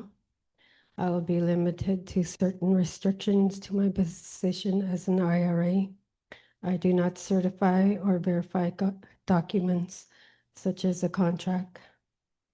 The population as of December 31st, 2025 is 994 members. There are 330 members living on reserve, 664 living off reserve.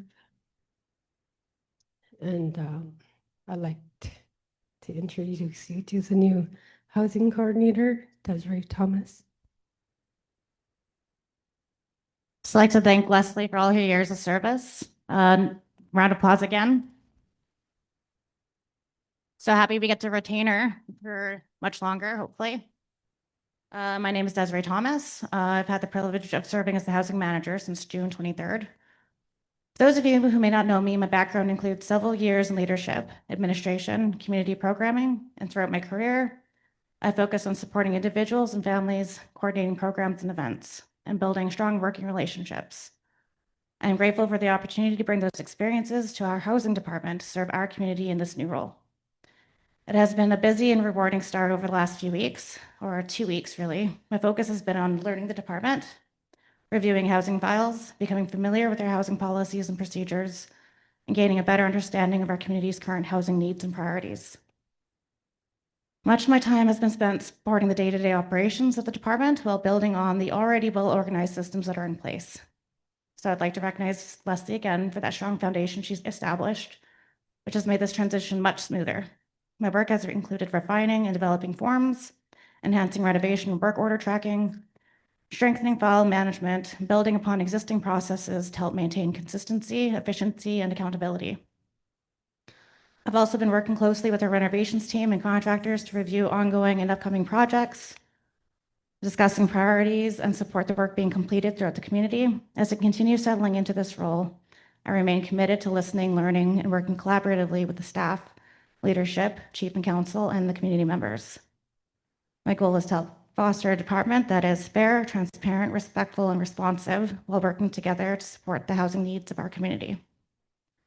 I believe that strong communication, consistency, and collaboration are key to building trust, ensuring we provide the best service possible for our community. Also, a friendly reminder that housing concerns or complaints should be submitted by the individual directly affected. This helps ensure concerns are documented, addressed fairly, and handled with respect for everyone's privacy.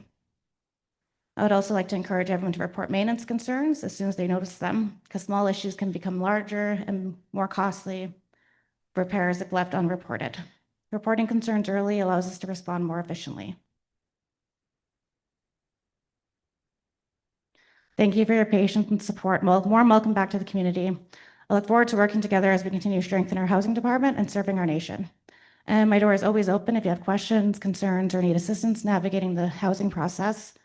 Please don't hesitate to stop by or give me a call. If I don't answer right away, I'll gladly look into it and get back to you as soon as possible. I've had a couple members come to me in the last week in regards to building their own homes. We do have a policy writer that's contracted right now. That's going to be working with us to make brochures on that.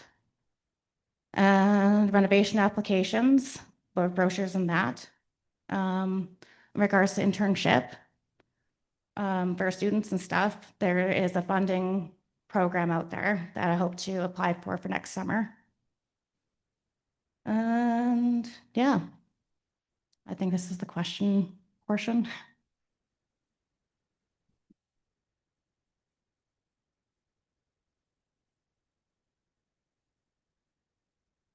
One of the questions that housing received was, why do we pay rent on a house that's already paid for? And this was submitted by an elder. So any houses that are paying rent by an elder, we use that money to help pay for the house insurance and the house probably has rent arrears. And we can also use that rent to help with the minor repairs, because right now the housing program doesn't have any emergency repair funding to cover the costs. And there are some elders who live in the new fourplexes or duplexes, and that is mortgaged through CMHC. So we're required to collect rent for those units. And it is rental units, which means that anybody who moves into those units have to pay a rent.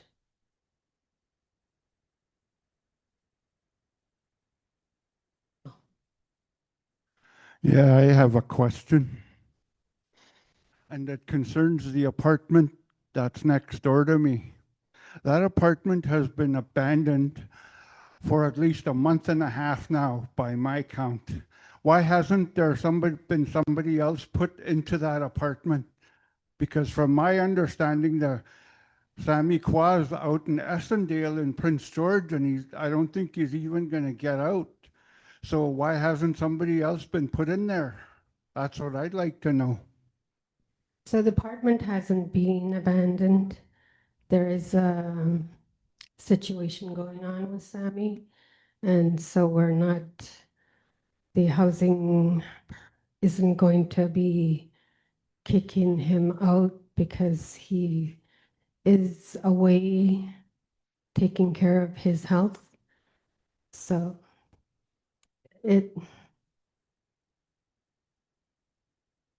no, it's not. He's in, okay, I know you know better, but we still have a policy to follow, and we know his situation.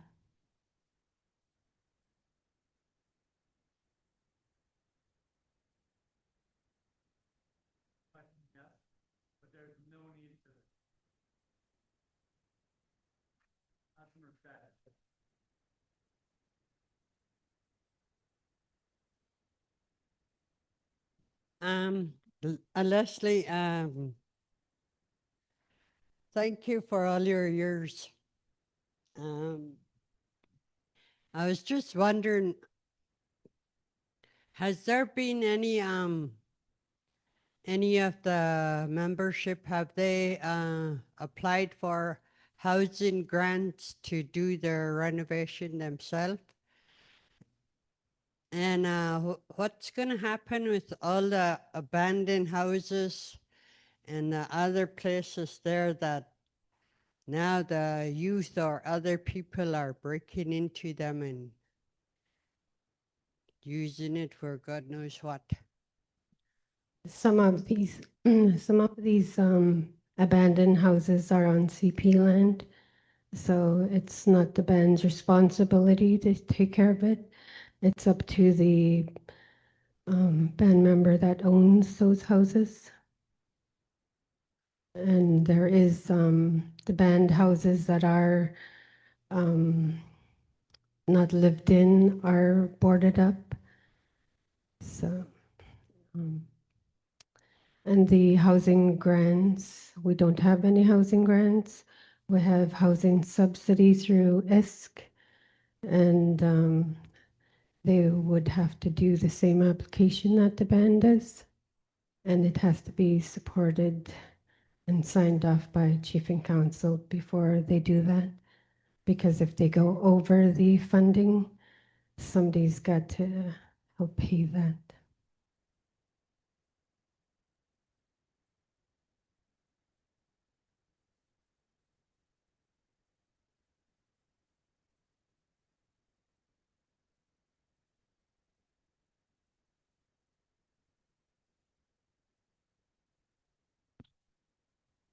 I see, Leslie. Thank you. All right, so we have another presenter before, well, actually we have a few. So we're going to hear from the daycare next, and then we're going to move into education with Shawnee, and then, like I said, recreation with Jeremiah.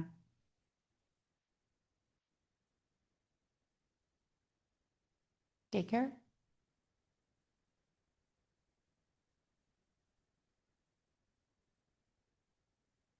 Okay.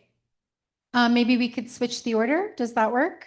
Okay, let's do that. So Shawnee, sorry. Oh, okay. Oh, there she is.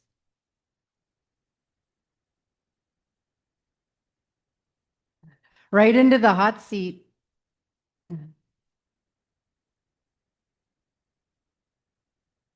You to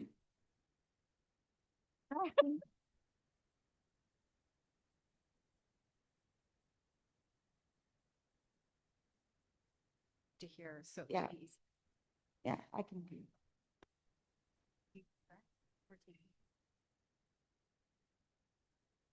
Oh.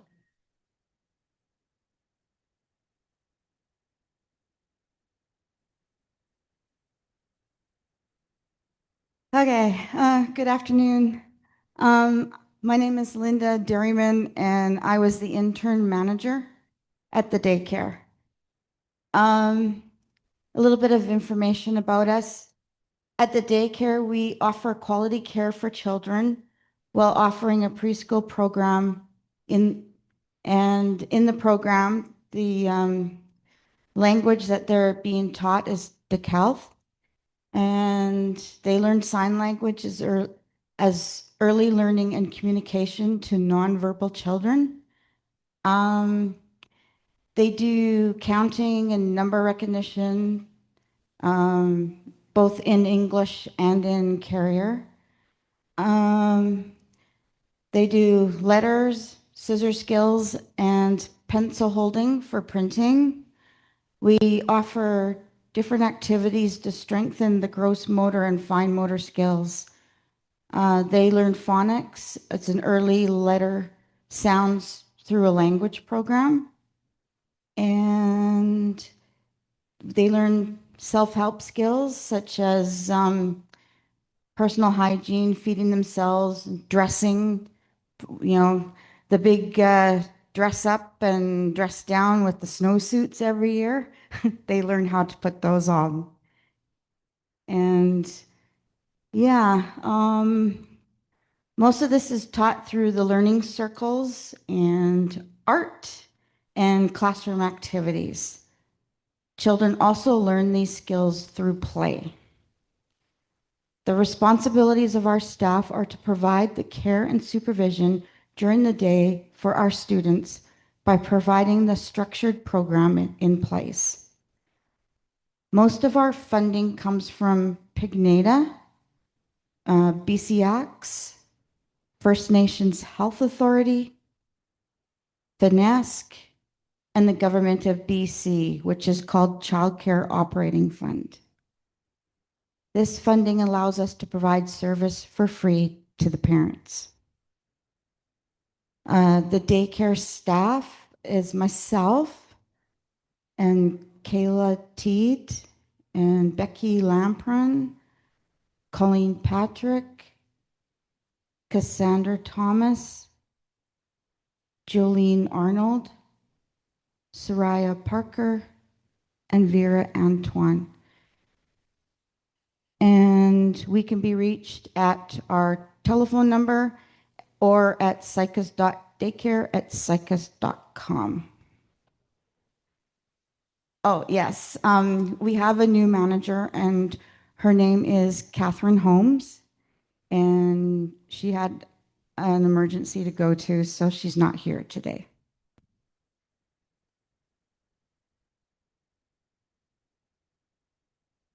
We have some upcoming events. We're going to Culture Camp this year. We don't normally go because the activities are too advanced for our children, but they made a time slot for us where the activities are geared at our children's level.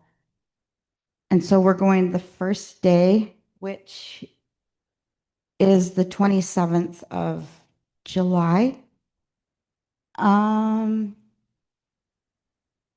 I would like to organize the emergency vehicles to come up here again for the children so they can see what goes on in an emergency vehicle, and if I push a button, what does it do? They seem to like doing that.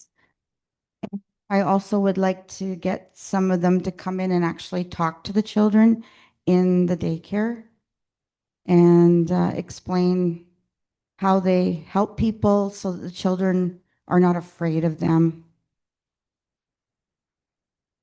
The new daycare is in the planning stages. We are securing funding to complete the rest of the build. And graduation for our children, we have a date. It's August 20th, and there's more details to follow. And that's about all I have.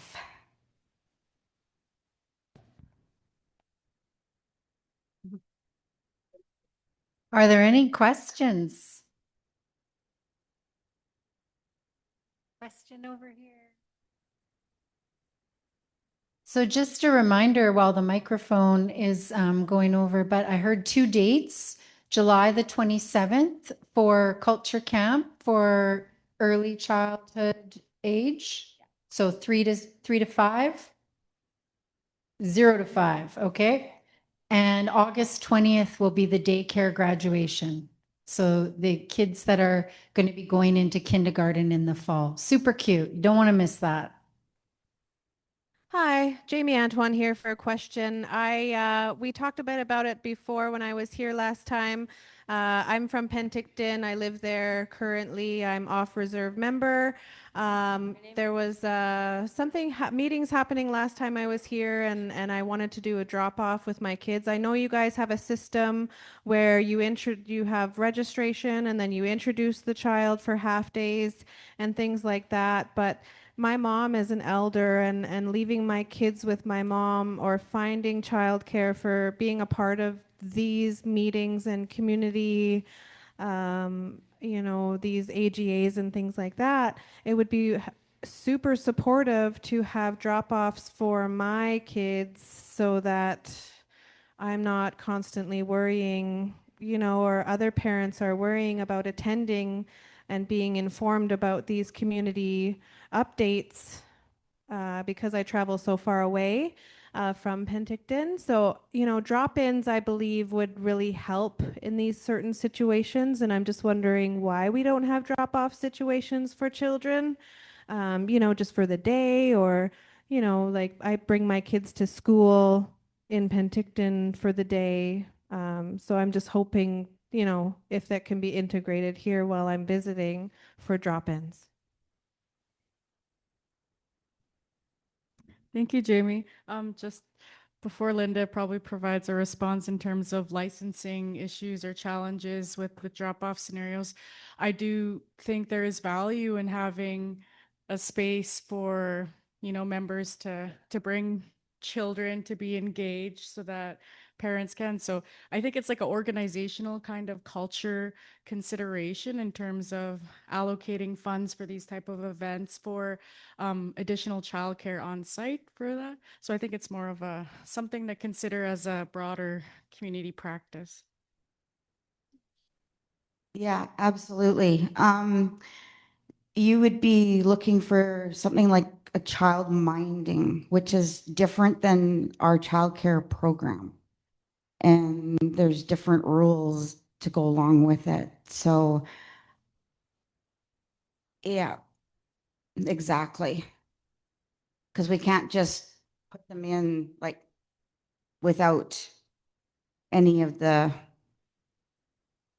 paperwork in order. Because if they were to come for a site visit, well, you were here and we had your child in a child minding area, then we would get into a little bit of trouble for that because we didn't have it pre-approved with the licensing officer. That's the only thing. If you were to hire somebody that was working separate from the daycare, then it would be different. Like if somebody was to take a bunch of kids and go play with them at the multiplex for a few hours, that would be considered child minding. It wouldn't be part of the daycare. So that would be a little bit different.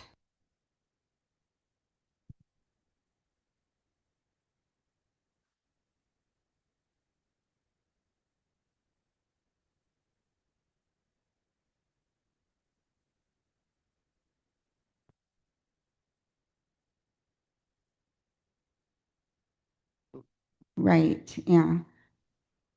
So that's just something that, I mean, maybe for future, the community can look into somebody to watch the kids while the people are here. I mean, we remain open for the children that are registered in our program. And like I had to get the infant toddler side shut down at 2 o'clock today so that I could come over here and talk with you guys. But I kept them as long as I could.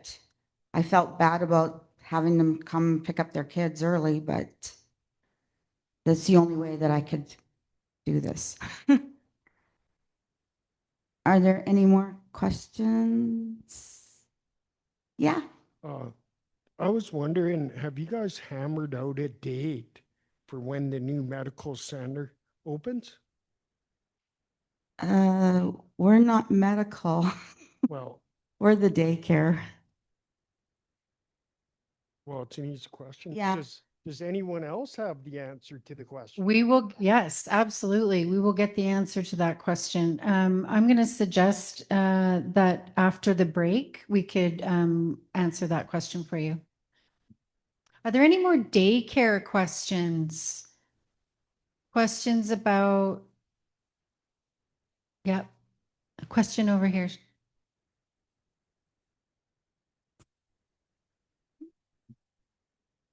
Linda, with the funding for all the staff, do you have to apply every year, like for yourself to, like for the staff to be able to work? Do you apply every year? We have contracts that they send us and then we have to sign it.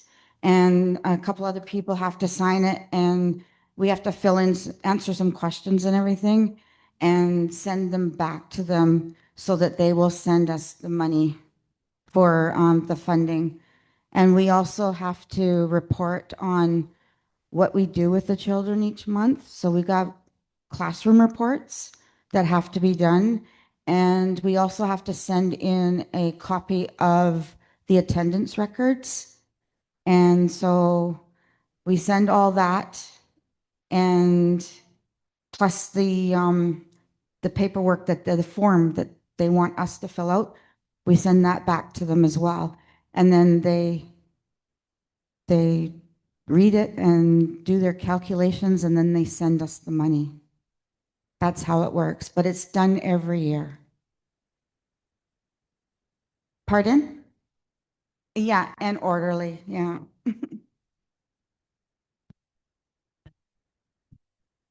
Quarterly reports is what I heard. Yeah. And annual funding agreements is what I heard as well. Okay. Any other questions? Yeah.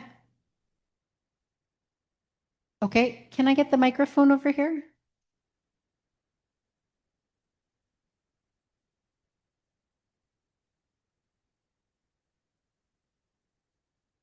It's Mel, so it's just maybe more of a comment. I think that's a great idea to have spaces, and I know that's something that like that we've requested as membership for a while, so I don't know about that, but also to remind that, you know, we want kids to know how to sit and potlatch, and so you sit and you practice, you just have to sit beside. So it is good practice too to be able to have when kids come and they practice sitting down and listening and stuff like that. So I think we have to do all of that as well.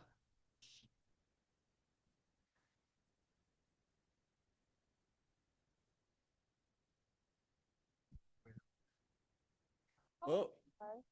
Where?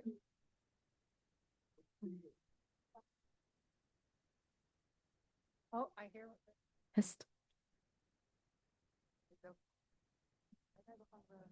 I had a question of how come the daycare is not reaching out to on-call staff? And also, is there any way they will support our ECEs who have their license expired? And is there going to be like a place for them to work if they want to go back to their ECE? Sure.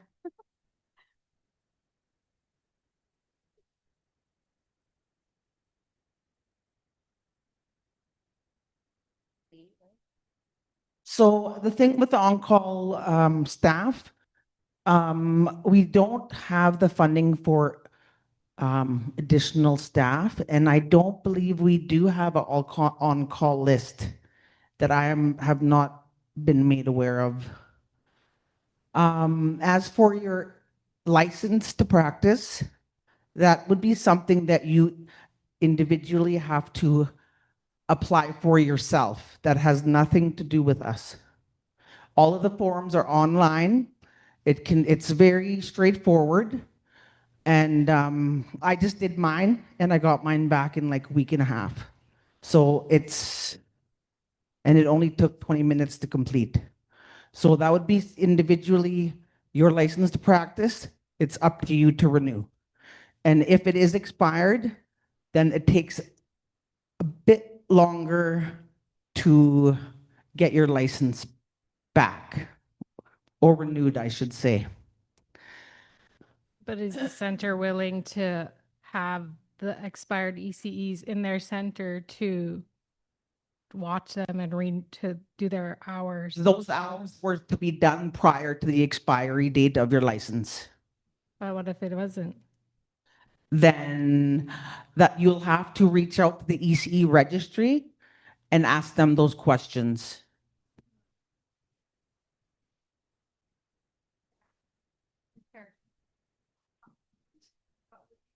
Help us get our license going again? It's totally up to you. You need to go find a center. I know, I hear you, but I'm just asking, would you guys be able just to help us? And like, point us in the right direction? Well, first of all, you need your first aid. Even if you have an expired license, you need your first aid in childcare, or you are not allowed to be on the floor. Because it's safety first always. And that's just the way the uppers make the rules, right? Yeah, so it's basically up to you. So if you can maybe reach out to the registry, get more questions that we can't give you the answers for. And then, yeah. So I'm a registered early childhood educator, special needs infant toddler educator. And I had my name on the list for call-in, like on call. And this was, I did everything. I redid my licenses, everything. And so I wasn't called in for, you're saying that you don't have workers coming in? And I do have my license. The hours that you were needed for at the time that you were on the list, you had other obligations here. Yes. Within your own personal, with your culture stuff. Yes. So it was said that I was able to go in the mornings, like from say 8 o'clock till. We need from 8 to 4. We need a full-time on-call 8 to 4. It's not 2 hours, 4 hours. It doesn't work. Oh, okay. It definitely doesn't work for the numbers as well. Oh, because it was agreed that it was okay for 8 to 1. So that's changed now? I'm not aware of that, so that would be something that you'll have to take up with HR. Okay. I don't have the answers to that. Okay. Okay, thank you. Thank you.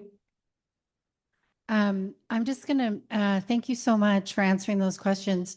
I'm gonna look at Shawnee for a second, and I know she's gonna look away, but I'm thinking in the context of certification, training, recertification, that probably you're looking at the education and training department as opposed to the daycare and the operations of the daycare. So I'm going to make the recommendation that if anyone is seeking recertification or certification, period, that they move the questions over to education and see how that department can help you with your, I'm going to say, career path. Okay. Any other questions for Linda and the daycare operations? Okay. And then once you talk to licensing and the education department, we would have to talk to the licensing officer and get what is called an exemption in order to have you in our center without your ECE certificate valid. Thank you, Linda. So what I heard in terms of the steps are reaching out to Shawnee. Once that process is in, if it's in motion, then it's back to the daycare to get an accommodation. Okay. Thank you very much. Thank you, daycare. Mar, are there any online questions? No. Okay. Thank you so much. Thank you very much and have a wonderful afternoon. Great. Okay, Shawnee, now you're up. So after Shawnee, we're going to take a break before you present, Jeremiah. So we'll do a break and then we'll bring your presentation in. All right.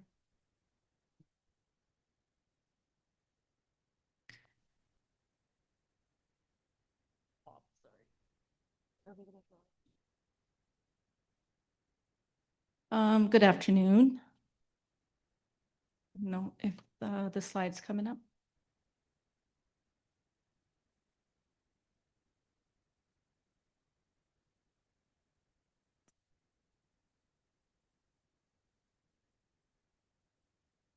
Okay, so I'm just going to read off. Booklet. So is this the employment and training? Next slide, Mar.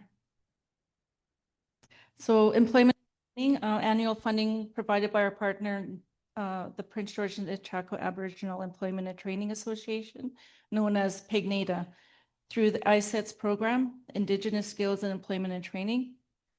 We balance the unique needs of our clients with the strict policies on eligible activities and allowable expenditures determined by PIGNATA that govern our services. We provide supports with resumes, cover letters, application process, and interviews. And pre-employment support program guidelines must be an income-assisted recipient living on reserve age 31 to 64.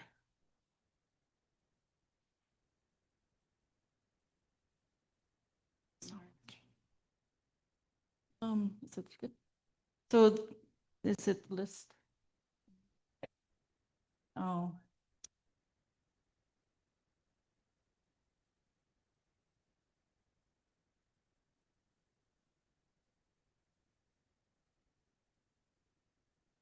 Well, I'm just going to read off this pamphlet because I don't have much time.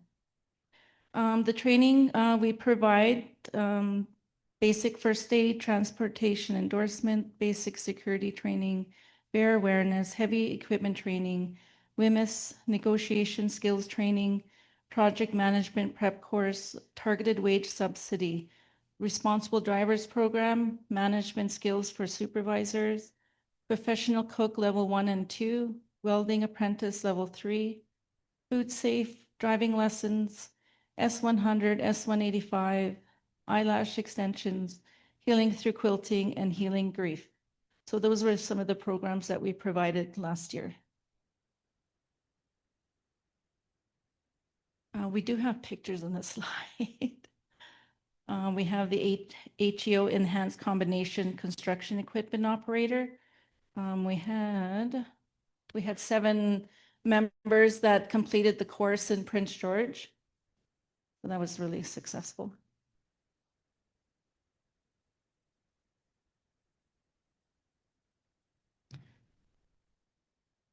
So this year we were able to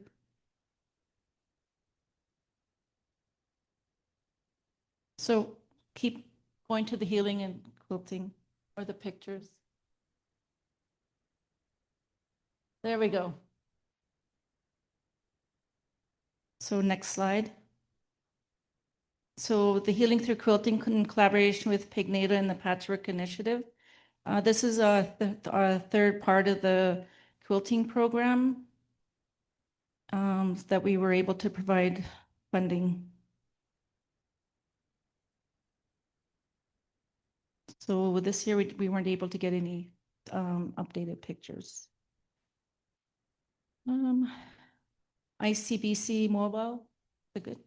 The ICB mobile office is a service provided by ICBC that allows residents to access driving licensing and identification services directly in their community. So we had 11 clients that utilized the service and they renewed their BCID, BC service card, learner's driver's license renewal, and reinstatements of driver's license. So we're probably going to look at seeing if they will come back to the community in the fall. So K-12 support. So this is our education supports funding, high school attendance incentives. So parents should each month excuse their students if they miss school or sick, and then they will be eligible for incentives, and also their grades if they're completing assignments and whatnot. We provide extracurricular activities, which include like baseball fees, soccer, any sports activities. And if we have surplus, we are utilizing it to purchase up to $200 equipment for the children. We also provide school supplies funding, which will be rolling out the documents mid-July. Tutoring with Cecilia John on Tuesday and Wednesday, September to June. So the proposal hasn't come out for that one yet. So we'll see if we're going to be eligible for that. So we do advocate for students and parents and caregivers at the schools. We do annual youth trips, including Gathering Our Voices and Inspire, and annual teacher RCMP baseball games. So this year we didn't hold any just because of the construction at the baseball field. So we're looking at like a appreciation gathering in September. So the 2025 NBS graduates this year, last June, Preston K, Shailene Alexis, Valerie Bill, Melina Rafael, Kwa, Jaden Hickson, Haley Pritchard, and Dan Labatch Free. There's some pictures of the celebration. And this is the last RCMP parent-teacher ball game. Next slide is the Soaring 2025. And the next one is the Gathering Our Voices 2025.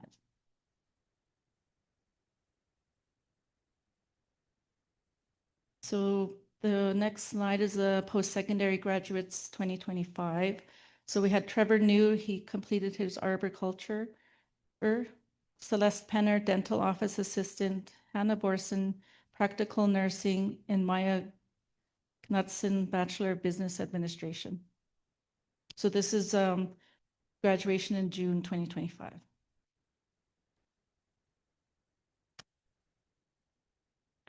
Other certificates and accomplishments, Valerie Bill, Professional Cook Level 1 and 2, Charlotte Taylor, Esthetician, and Ashley Antoine, Welding Level 3.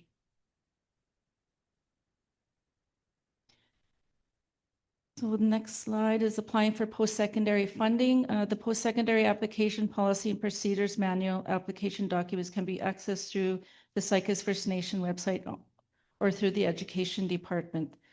Application deadline, September enrollment is June 1st and January enrollment is October 30th. And you can contact us through the education training email, education@saik'uz.com, or give us a call. So we also had monthly cultural days. There's a list of activities that we did.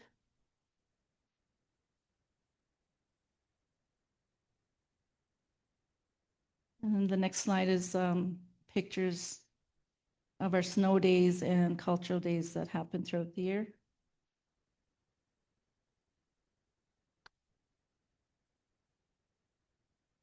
So at Nechako Lumber, we currently have 8 members employed. The sawmill is currently at a 5-day work week.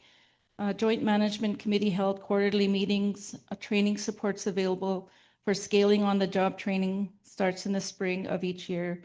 If any trusts, contact us. And they're also looking for casual employees. So if anyone's interested, or if you know of anyone, just let us know and we can send the resume to Nechako Lumber. So I'll go on to answer the questions that I have currently. So the question, it says, anonymous, we need an adult education building back in the community so our people can continue their education. We had a lot of graduates complete grade 12 when we did have an adult learning center. At the moment, there is no space available for an adult education program in the community. Education is currently talking with CNC and Vanderhoof about holding an adult learning program in town. And there's also the e-bus that has an adult education program online, which we can help assist with you. For the summer job positions, the Canada Summer Job Application deadline was missed due to staff being away and sick. We were able to apply for 1 position through FINESC. And I had extra surplus in a different program that I was able to fund for positions. So we had minimum positions. If I didn't find that extra surplus, then we wouldn't have had any summer students except for 1. So in the next June, it would be nice if any students that are interested in applying for summer work to submit their resume to the education department. And for the ECE, we can help with first aid and any application needs for that. So just come and see us. Any more questions?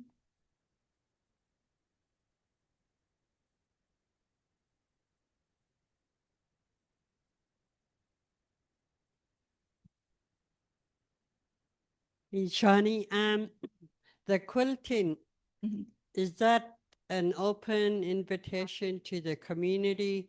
Or what I've heard, it was just only the women on SA. And are men welcome? Men, actually, they should have their own group of quilting.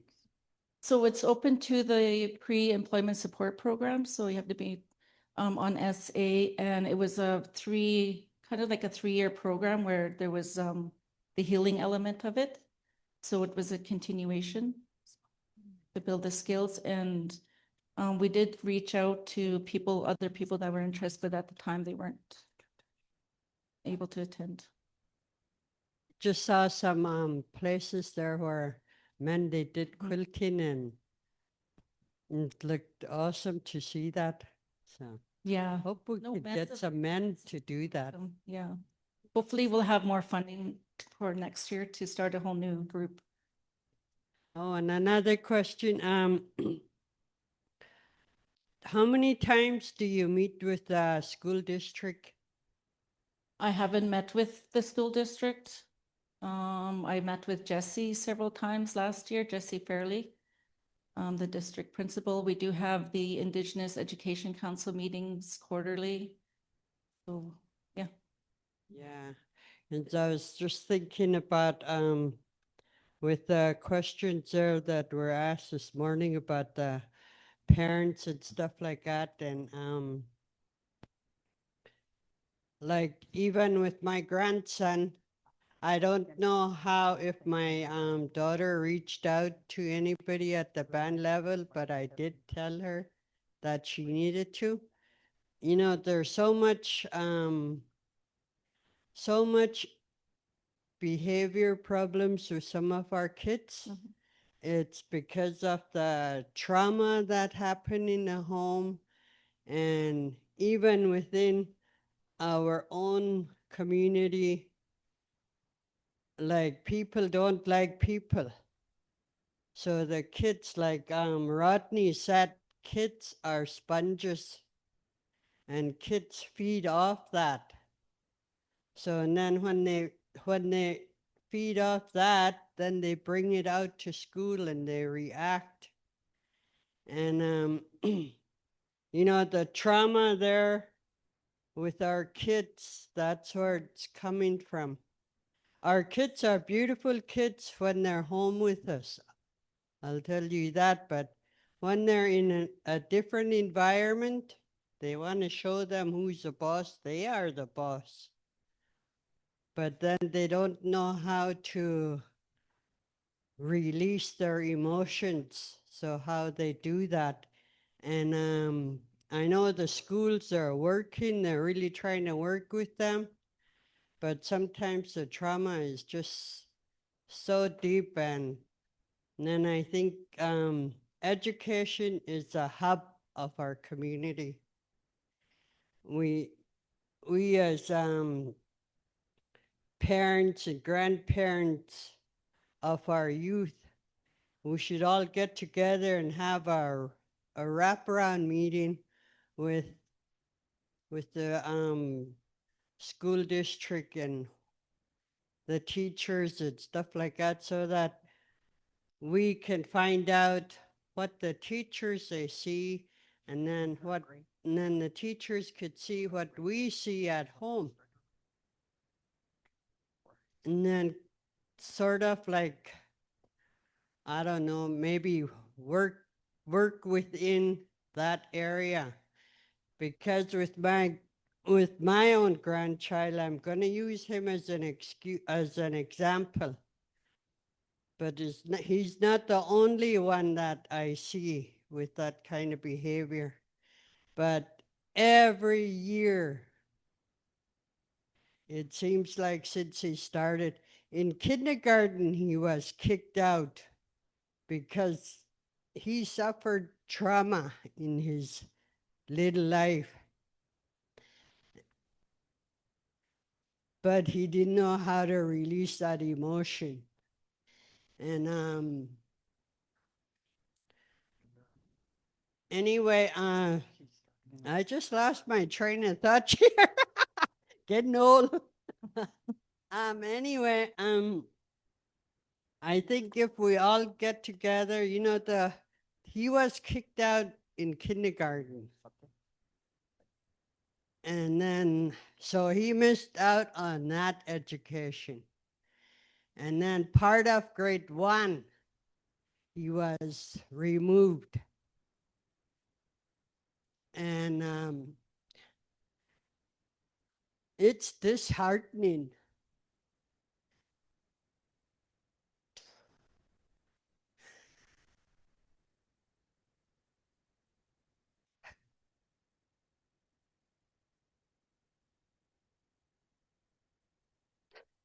You know, my little grandson, just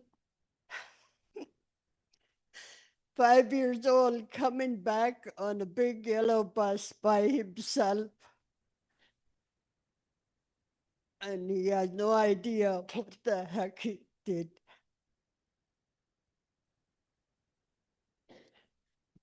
Our kids go through so much that, you know, somehow we need to work with the school district. I know there are policies, there are stuff in place, And even as workers, some of the times we don't even know what's going on. We don't know that John Doe got a knife and is going to threaten to stab somebody. We are kept protected.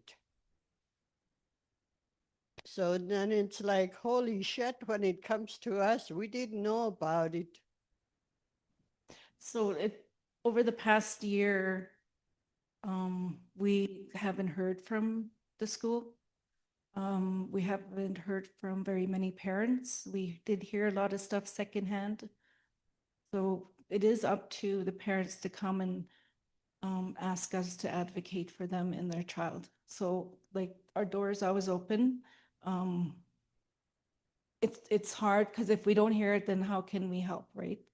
So yeah, I just encourage parents and caregivers and to come and let us know, and we can do as much as we can. And now that we do have a local education agreement signed, that we do have more say now that in the coming new year. So, and we also we're going to be updating our consent forms this year too, so then we can have access to the students and their information and anything that we can do to advocate for them. So, any more questions? Anything online? I just want to thank you to the education department for paying for Ptolemy Tasania's tutoring. And she's been struggling in her schoolwork, and she was getting afraid to go to high school next year. And we asked for help, and she's really enjoying it, and she's really learning, she said, and she's happy. And I just want to say thank you for helping her, you know, because she's just 11 years old and she's going to be into high school, and you know, it's at that age, it's going to be a total new experience for her. And, you know, when they struggle in their schoolwork, and it's going to be more harder. And I just want to say thank you for Saik'uz First Nation in education for paying that tutoring for her, because she's really grateful for it, and we're grateful. Thank you. You're welcome.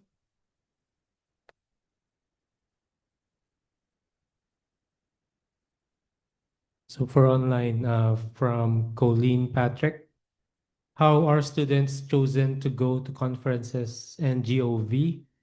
If so, do all students get a turn equally? We strive for students to have a strong academic and good attendance, a good role model in the community. So yeah, that's pretty much what we try to strive for. We do give chances to some that are needing the extra experience also. We try to like we try to be equal amongst our students, and so.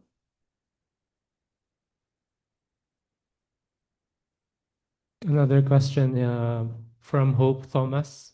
Is tutoring only available to unreserved students? Is tutoring, sorry, Filipino. Yeah, because the funding is for student supports, that's on our nominal roll. So on reserve, yeah.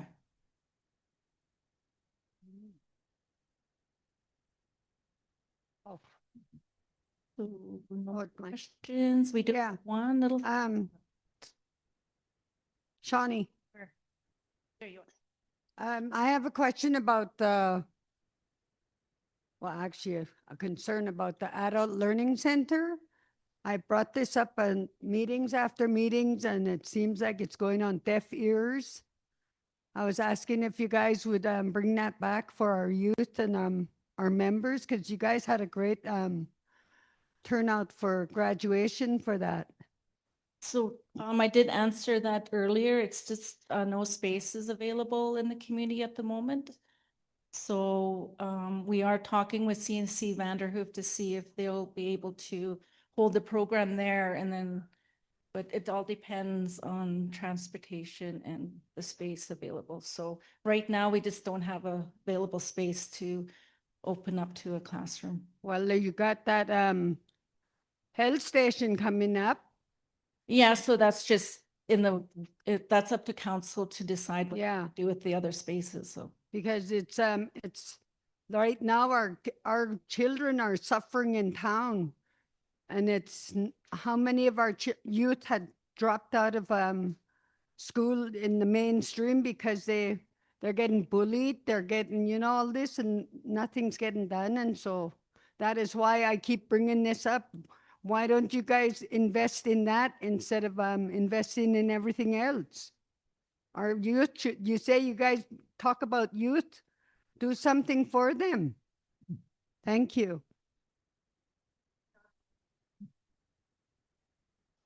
Just a comment. Really want to thank the staff. Thank you, Mariah. Thank you, Shawnee, for all your contributions to the department. And I know, Shawnee, you've had to wear multiple hats on multiple occasions. So really appreciate a lot of the moving pieces. I just want to acknowledge what some of the work that doesn't get noticed by community in terms of engaging with different departments like lands and resources, economic development, and trying to ensure that opportunities for our members along some of these major projects are being realized. And I know that takes a lot of work that members don't see. So I just want to thank you for that. And thank you, Darlene, for raising that point again. I think they're working within the available resources and infrastructure that's available in community. So when we start to look at areas where we could collaborate amongst different initiatives, like with education and hearing not space available, like when we're negotiating on major projects, like on camp accommodations, for example, we're having discussions on what to do with the infrastructure once the camp is done. So there's like different camp units and stuff. Maybe there's opportunities like that where it could be repurposed into a learning unit or, you know, like previously. So this is where these ideas generate from these conversations. And I just want to, again, thank the staff for all the work that doesn't get noticed, but also to membership to raise these issues so that when we're working collectively as staff, we can identify where these challenges are and if there's resources we could pull from the different files we're engaged in to help alleviate some of that. So thank you. Thank you, Jasmine.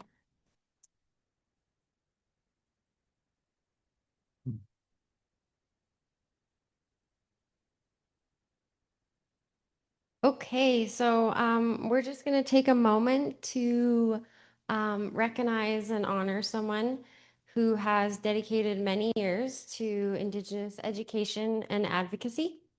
Geraldine Johnny, your passion, commitment, and care have made a lasting impact on our learners, families, and community. Thank you for the knowledge you've shared, the support you've provided, and the positive difference you've made over the years.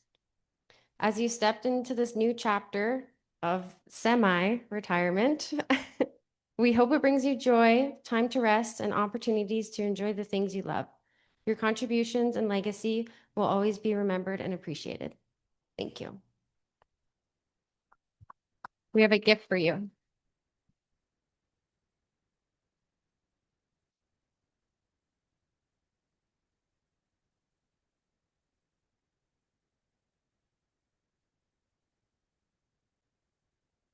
And thank you for the input from all community. I just want to mention that we do have a booth in the hallway and we do have a little suggestion box for you to share what you'd like to see from our department. Your voice really does drive our department, so we'd love to hear from you. And like Shawnee said, we always have an open door. We love getting to know members and what their interests are. We see a lot of opportunity come across our desk. So even if you might just have a little idea, something you might want to pursue in the future, let us know. And then when we see the opportunity, we could reach out to you. Thank you.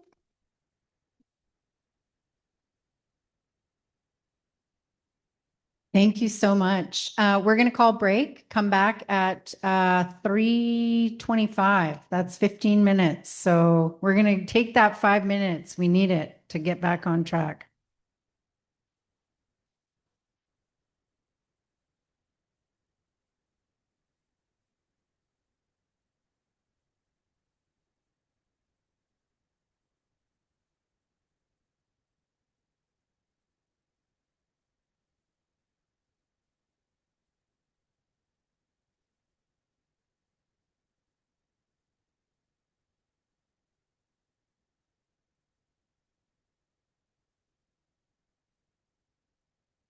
Test.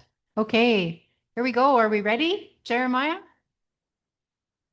So as I said earlier, there's going to be a change in the schedule, which is kind of neat because these questions were asked earlier about recreation. So I'm going to invite Jeremiah to come up and speak to your program. Thank you very much, Lisa. I'm just gonna, good afternoon, everyone. Jeremiah Prince, Recreation. Let's get to the main part of it, the funding. For the past couple of years, the main source of funding was through prevention. Now they've been on hold now for a while. So since then, I've applied for grants from VS Sport, NRT, and Right to Play. We will be submitting an application in the fall, which is for next year's funding though. And the ballpark, for the ballpark, we've been working very closely with Radloff and our planning committee, who is Rodney Teague, Nathan Vandelar, Gregory Rafale, Clifford Thomas, Jaden Hickson, Rachel Thomas, Albert Rafale, Jason Vickers, and myself. At the moment, we're waiting for Radloff to come back with the final drawings of the proposed ballpark that we are looking to build here.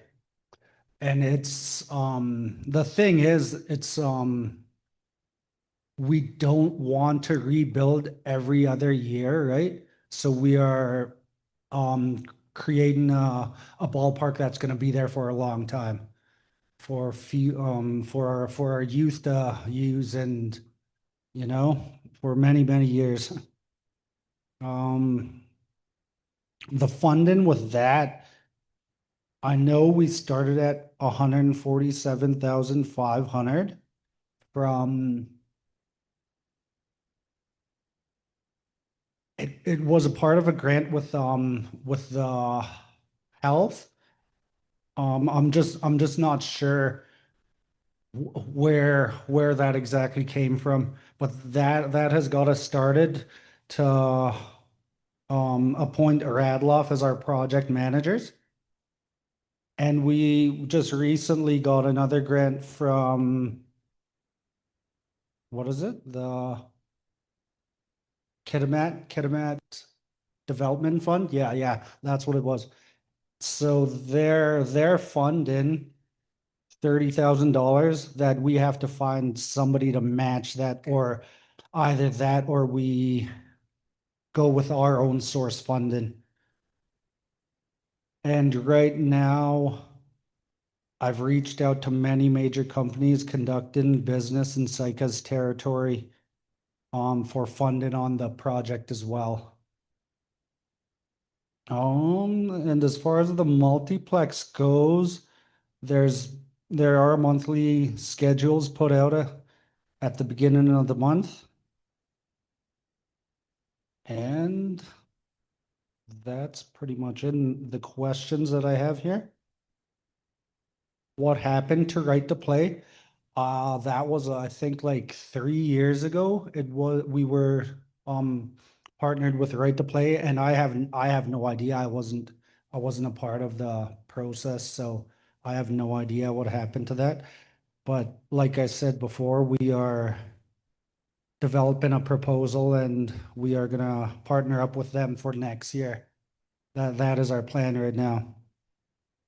why aren't there more age appropriate activities for different age groups? That's like, we're battling electronics now, right? With kids, like there's things to do there. Like, I mean, the floor hockey tournaments have been a great success, right? Except for, I guess, the adult part of that, which is like plastered all over social media. And field trips, yes, there will be a schedule coming out soon. That'll be starting earlier in the day because of the summers here.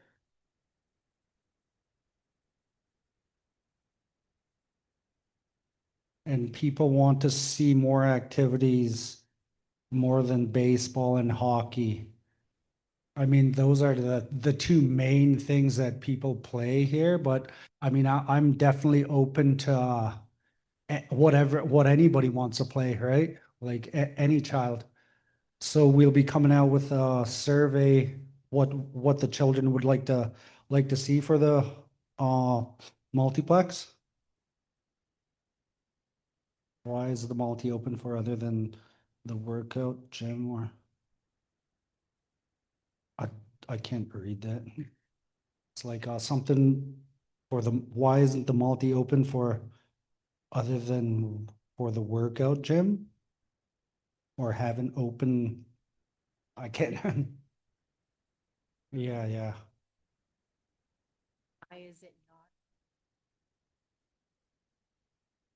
Oh, yeah, it has been there. There are scheduled, like I've been there on the on my on as the schedule shows, and like I've been there like some days by myself, right? And it's like, okay, this kind of sucks, right? I'm not. Questions?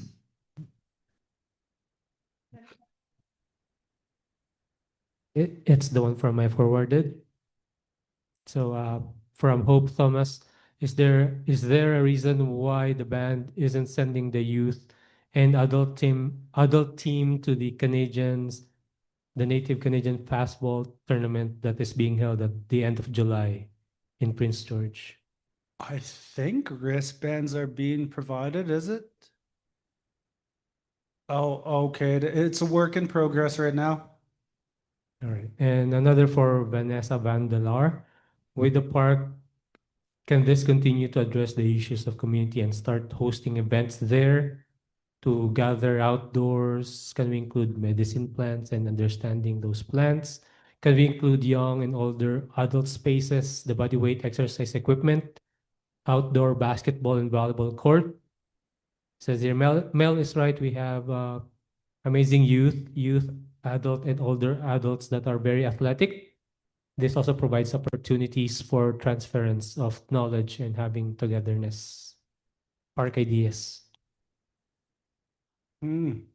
Well, for as far as the plants and that go, I mean, I don't know much about that, right? I don't see why not. That definitely couldn't be an option, right? To have at our places, like the band's facilities, right? Like, yeah. And what is it? What was the second part of it? The body weight exercise equipment, outdoor basketball. Oh yeah, park. yeah, the outdoor courts, like that's what I was thinking of developing with the baseball field out in the like the space closer to the highway here is getting such like a basketball tennis court type thing right there, right? Yeah. And again, I mean, just running into funding, right? That's the main part of it, is just getting the funding.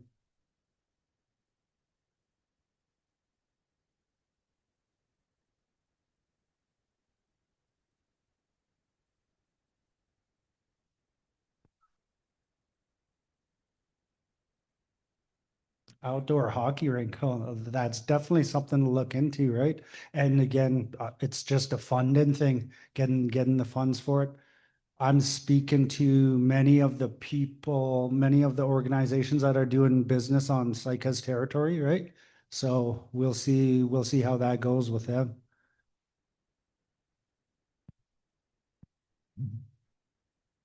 Any other questions?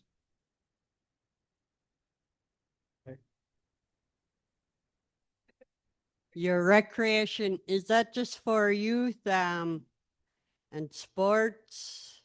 No, I've put the last calendar had a spot there, had an hour there for elders, fitness, right? Just getting them moving.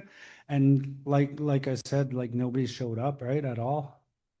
And then we tried to go ahead with this, what is it? Women's self-defense. And some females showed up, but then they weren't too interested in it afterwards, right? It was like, okay, well, I mean, that's the thing, just try new things and Yeah. carry on, right? Yeah, get line dancing up.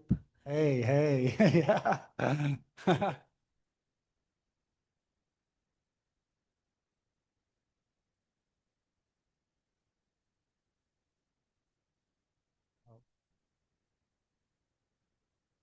A good suggestion, Jerry, is that you should put up a poster for the youth and children like Ashland their age and that, to put up a sticky thing up and saying what they want Yeah. for sports and or whatever.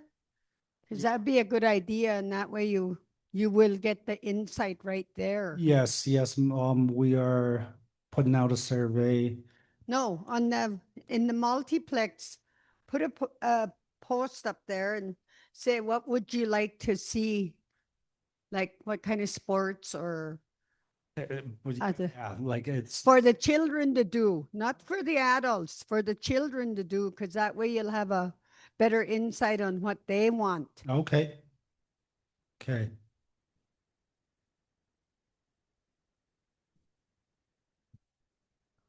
Has anyone mentioned youth soccer?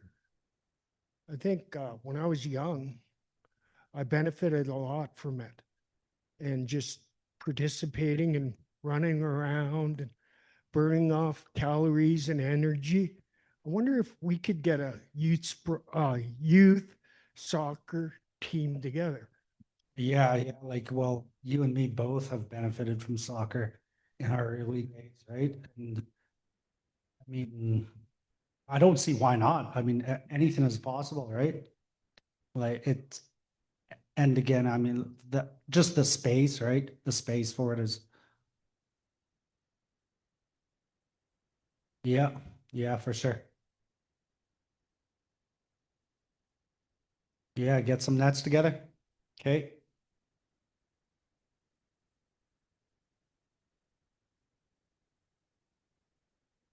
Good. Thank you, guys.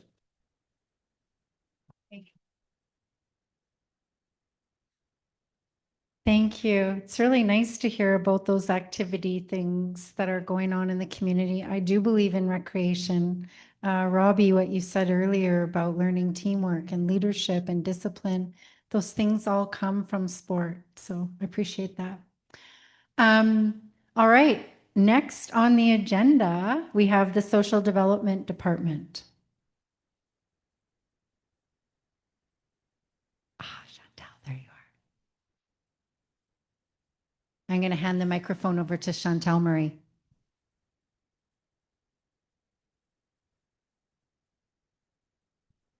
Hi, everyone. Just to reintroduce myself, I'm Chantal Murray. I have been with the band for 5 years this year, and I have Carrie Palmer, who is my assistant. She started in the fall of 2025. Our 2025-2026 caseload fluctuated between 90 and 100 clients, not including spouses and dependents. Client files are updated monthly, and annual renewals are every March.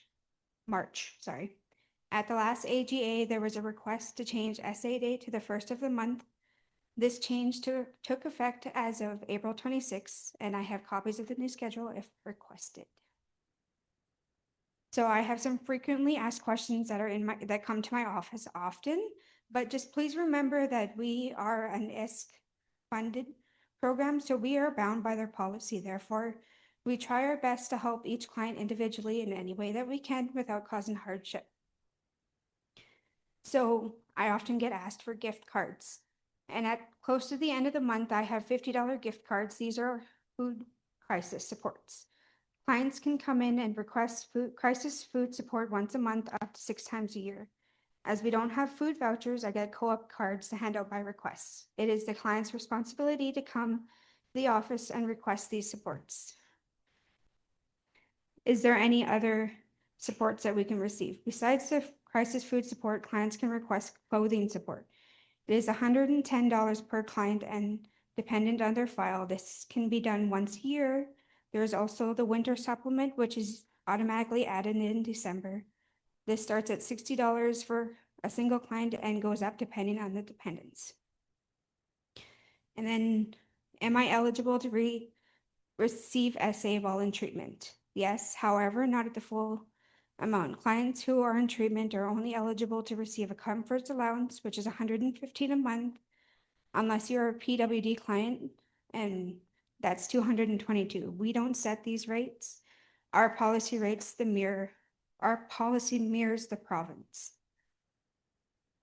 So another one is, when can I sign up for SA? There must be 30 days of no income to be eligible for social assistance. And if you were working, we encourage you to try for EI first, because you get more on EI than you do on SA.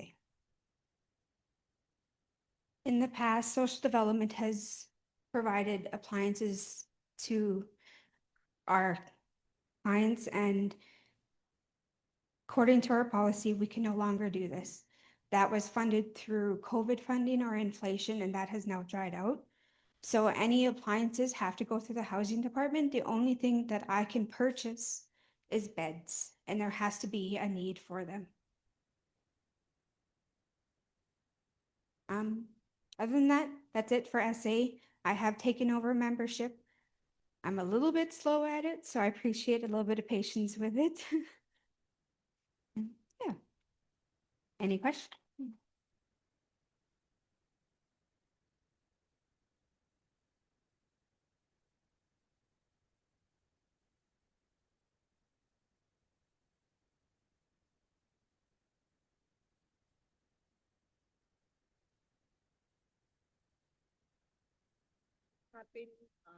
You just support funding for beds. Would that include electrical beds, like hospital bed or whatever? No, so I can only support up to the maximum shelter amount for each client. So for a single person, I can only really buy a $500 bed.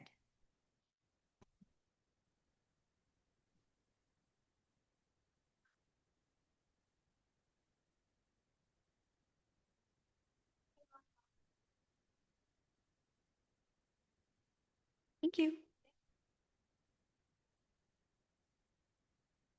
Thank you very much. All right, so next we have operations and maintenance. I think this is a group presentation, so I'm going to invite Joel and Mickey. Leslie, are you coming too? All right. Team's all here. You don't want to touch this one, or? It's the hot potato. Sit up.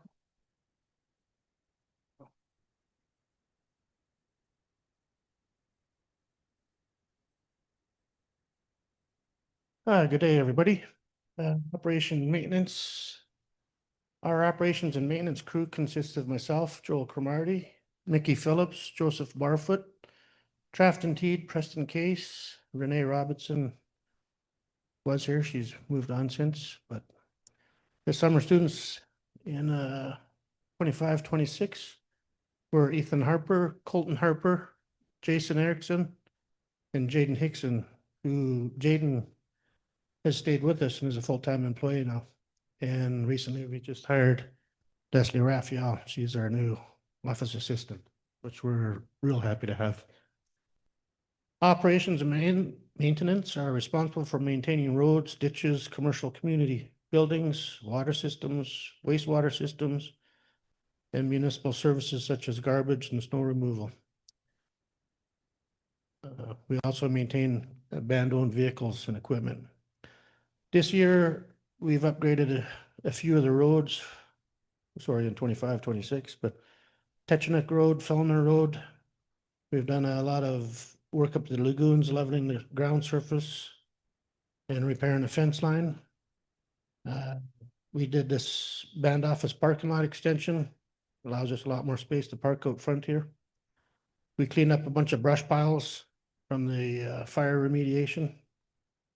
And at the O&M shop, we extended the shop and put in a hoist. Laketown Raphael, we've began upgrades to the well house and treatment center. New equipment purchased this year was a snow blower, the QGIS system for infrastructure. The crew has successfully completed their heavy equipment operator training. I think 6 out of the 7 of us have that. This year's summer students consist of Ethan Harper, Tristan Alexis, Jacob Alexis, and Landon Prince. And we're here to answer any questions you guys have.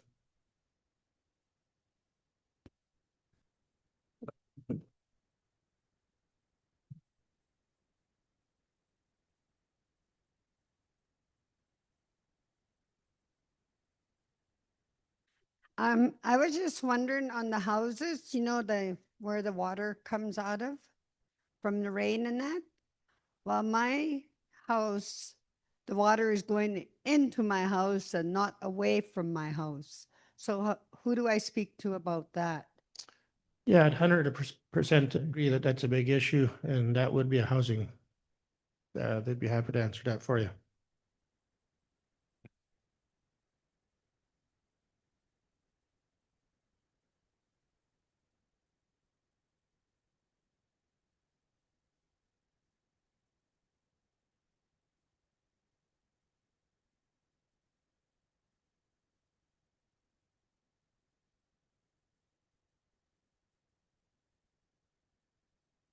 Darlene, maybe just a comment there.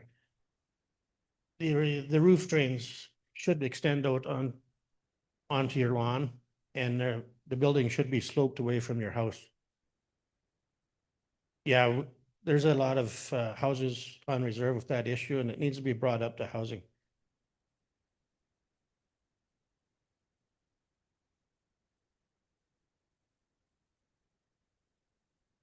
Yes, and that's what creates an issue. So bring it up to housing, and O&M will do what we can to help housing out and accomplish a repair there.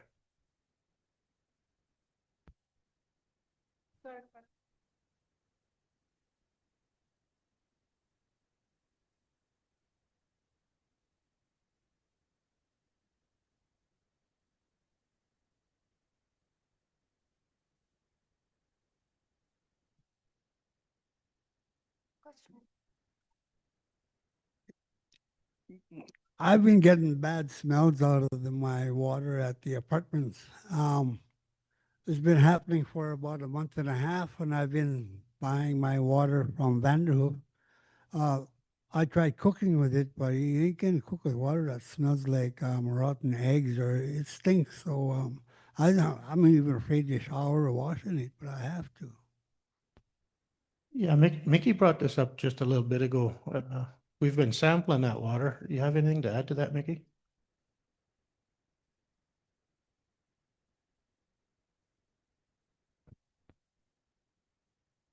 So it's been testing good.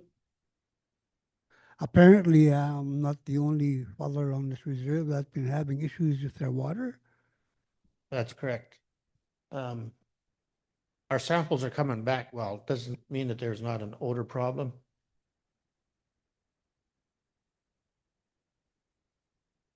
Yeah.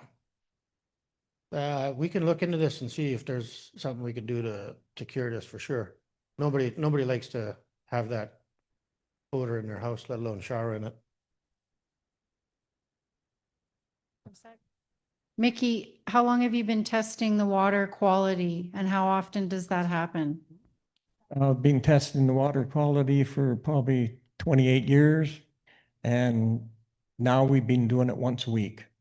And those samples go down. We know for through lands, we do similar process. So the samples are taken from the tap. Is there any other points that they're taken from? 7 different places. Okay, so 7 different places per week. Those samples are sent down to Kamloops and they're analyzed and then sent back. And those test samples are done weekly, 7 test sites a week, and every week we change locations. We have 3 that we alternate just to get a better shot through the whole community, make sure it's good everywhere. Hi, I'm Lester, and at 548 Mary John Street, I'm getting the same smell, and I think it's from that water park they built, or the park, and they joined the water system to it. It's possible. We are testing for cross contamination. Typically, that's why we do our weekly test.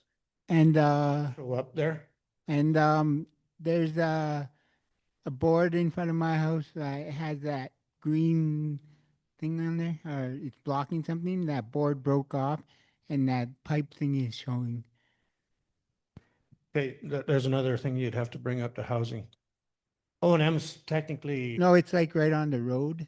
Oh, well. It's on the driveway, and then there's that board that's covering something, some kind of pipe. Okay, we will send somebody over and have a look. And that board is rotten away, or broken away, and it's showing that pipe. Yeah, there's a pipe buried underneath it. But we can stop and look at it, just to make sure we're not getting a contamination. It will show up on our samples, but I'd rather check it out than wait for a sample to come back. I'll just say that we have cleaned our water towers and everything this year, and we've flushed our lines already, so we do it twice a year. Lots of communities just do it once. We're really trying to stay on top of this, but we'll look into it and see if there's something we can do about the odor. I totally get that. I was just chatting with Mickey and I asked him a question. If Saik'uz water has high iron or manganese, they're not dangerous. They're just, basically hard metals. And when you see them in greater concentrations, it changes the smell and taste of the water. So for example, I used to live rurally and I had a well and it had very high iron and manganese and all my toilets were red and the water smelled a bit like not awesome, but it was beautiful water in that the quality was great, but it just didn't look like beautiful spring water. That's all. Magnesium. Yeah. Manganese, red.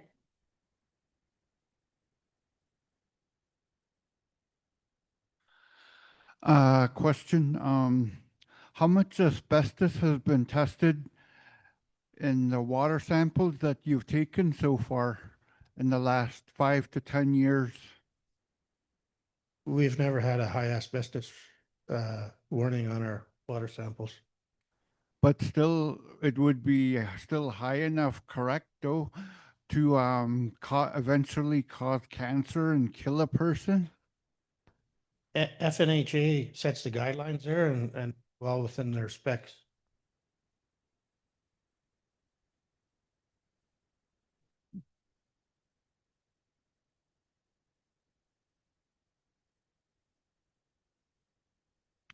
I have one from online from Vanessa Vandelar. Will O&M brush the right of way where the sewer line goes from the village by Rodney Teeds to Ernie Johns? There are concerns or overgrowth and the sewer line.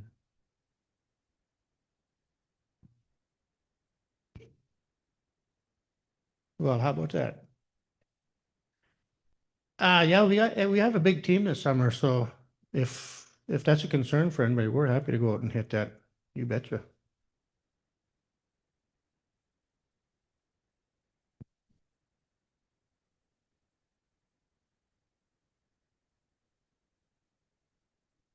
If there's no more questions, we just like to thank the nation for allowing this opportunity to work for them.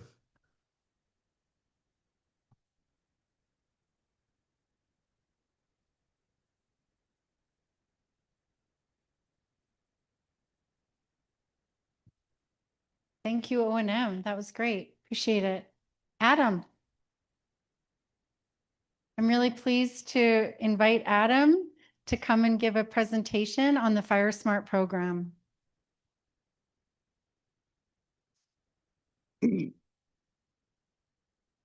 Howdy, my name's Adam Thomas. I'm a part of the Tachik-Witen.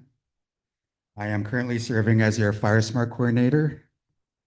And my previous background was on the front lines as an initial attack firefighter with the BC Wildfire Service.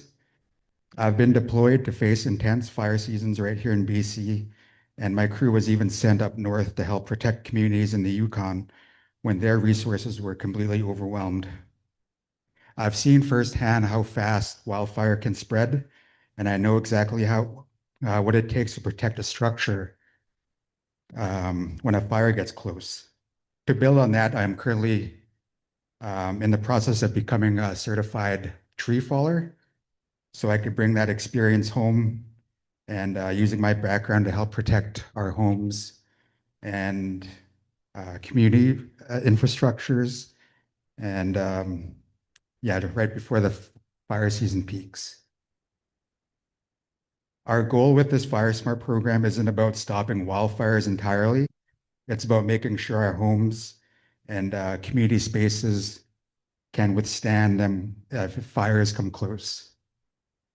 From my time fighting fires, I can tell you that most homes lost to wildfires aren't consumed by a wall of flames. It is the flying embers that are, I guess, that are happening when the wildfires are close. And FireSmart focuses on the home ignition zones by tackling small things. And we could do that together by clearing pine needles from gutters, cutting back long grass, dry grass, or creating gravel perimeters around foundations. We remove the fuel those embers need to start a fire. And this is a community-wide effort directly following our community wildfire resiliency plan. Moving forward, I'm looking to partner with local community groups, field crews, and departments here in Saik'uz.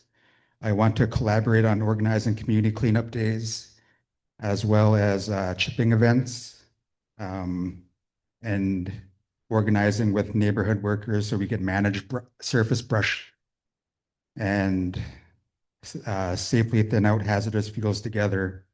And if you're interested in working together, please come talk to me and we could go through it together. This program is 100% voluntary and completely free. And we are offering, as a FireSmart program, we are offering free home assessments this summer. And I will personally walk through your yard with you and map out some quick wins to keep your property safe. Let's work together to use these practical steps to build a safer, more resilient Saik'uz. With that, I'll open it up to the floor. Any questions, comments, cheap shots? I'll do my best to answer right now.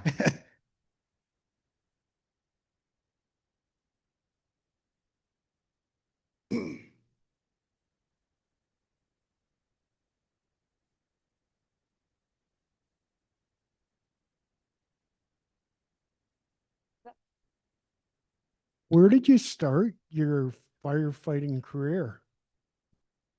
I started in Vanderhoof. Yeah, I was a part of Van Jam.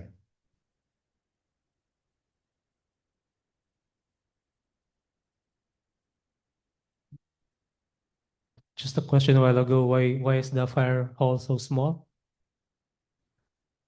It's a question that's out of my scope right now. Why is the fire hall so small? Yeah, a fire hall, yeah.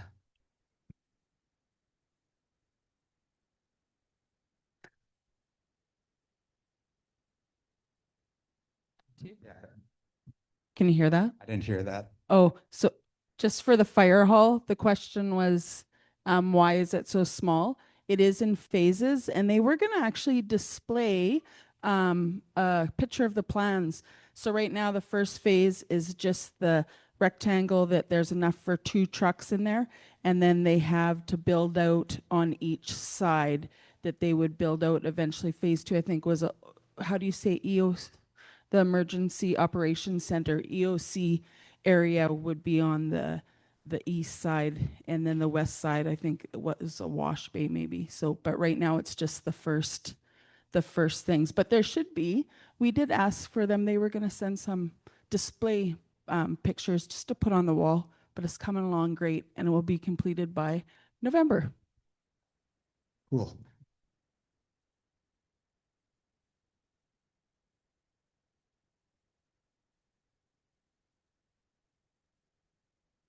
Good. Thank you.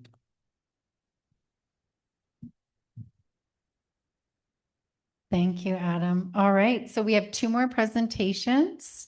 We have health and prevention. Ursula, right? Okay, it's going to be happening online. So we're going to look up to the screen, and health is first. Okay, Lindsay's first.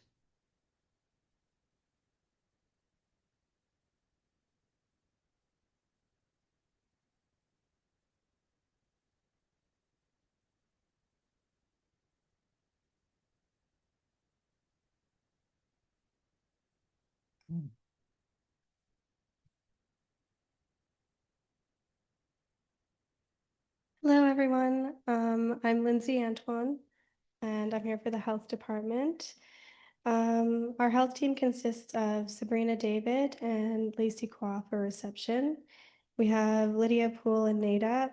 Rudy Paul is our security, and recently Sean Carlson as well. We have Jason Vickers in land-based healing, Emily Isidore as our driver, Soraya Parker does our janitorial stuff, and then for our homemakers, we have Joyce Teed, Wendy Antoine, Vera Antoine, Linda Todd, and Peggy Phillips.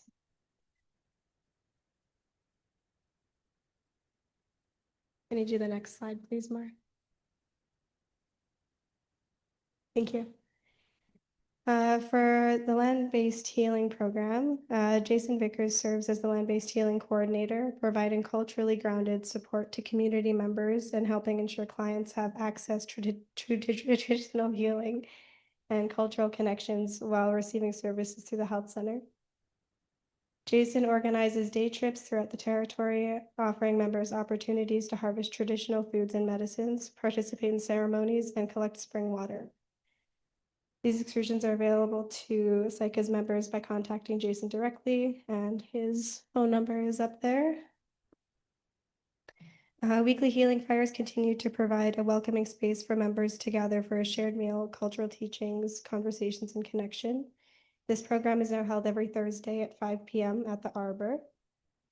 In December, the health department hosted its annual Prince George Healing Fire. This event was attended and provided members from Saik'uz and neighboring communities with a warm meal, harm reduction supplies, and an opportunity to connect in a safe and supportive environment. Jason accompanied Saik'uz's youth to Nanaimo to participate in a Young Warriors Camp and also coordinated a Young Warriors Camp on Saik'uz territory, providing opportunities for youth to strengthen cultural knowledge, leadership skills, and community connections. Throughout 2025, the health department continued to support cultural wellness initiatives by providing funding for portions of the All Clans gathering, as well as smaller land-based programs and workshops, including birch bark basket making, archery days, and fish processing days. The Elders programming was run by Krista John, and she served as the Elders coordinator. She's currently on leave. And we're not sure what date she's planning on coming back yet. Despite staffing challenges throughout the year, the health department has continued to support elder programming and create opportunities for connection, wellness, and cultural engagement. Regular elders programming includes monthly elders lunches in Prince George and weekly elders teas held every Tuesday at 12. These gatherings provided opportunities for elders to connect, share knowledge, discuss community matters, and offer guidance to health staff. Monday night bingos were also supports fundraising efforts for elders programming and special events. With Krista currently on leave, staffing shortages have affected the delivery of some of the regular elders programming. We appreciate the support of Bianca Mitchell. She is the new elders wellness support worker with Carrier Sakani. She's assisted with several elders lunches, and she will be returning on July 14th. And the plan is to have an elders lunch at Riverside, and it begins at 11. We encourage all elders to attend and enjoy an opportunity to connect with one another over lunch. Throughout 2025, Saik'uz elders participated in a variety of wellness and cultural activities, including teas, berry counting workshops, fitness workshops, and walking groups, and some reunions.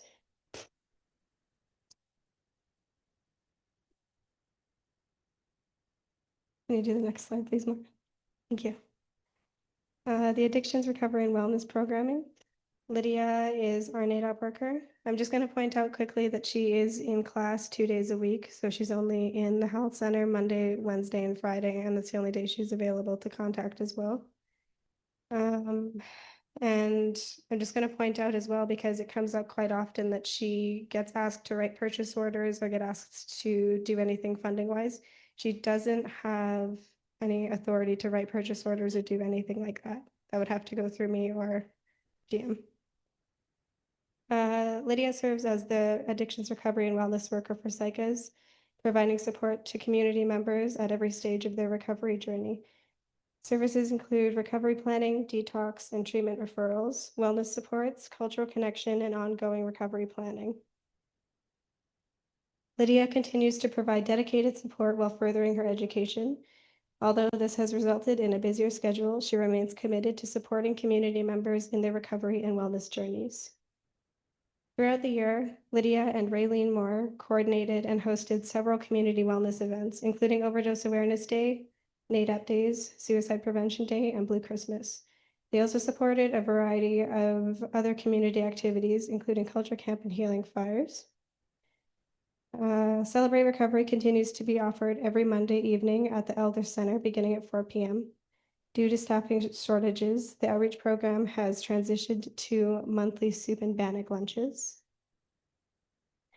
We're currently planning this year's overdose awareness event, which will include a community walk, a lunch, and a variety of information and activity tables designed to promote healing, recovery, and community connection. This event is planned to take place on August 31st.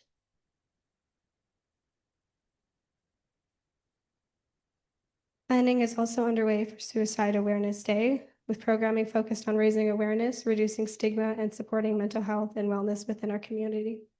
This event is planned to take place on September 11th. With the support of Sabrina David, Lydia also hosts Community Harm Reduction Brunch at the Health Center on 2 Wednesdays of each month, providing a welcoming space for education, support, and connection. I'm so sorry also, I'm getting over a cold. Throughout 2025, we saw a significant increase in both the number of clients accessing treatment services and community members participating in recovery programming. In collaboration with CSFS, we continue to support clients in accessing in-community recovery programs and day treatment opportunities, helping ensure members receive the care and support they need as close to home as possible.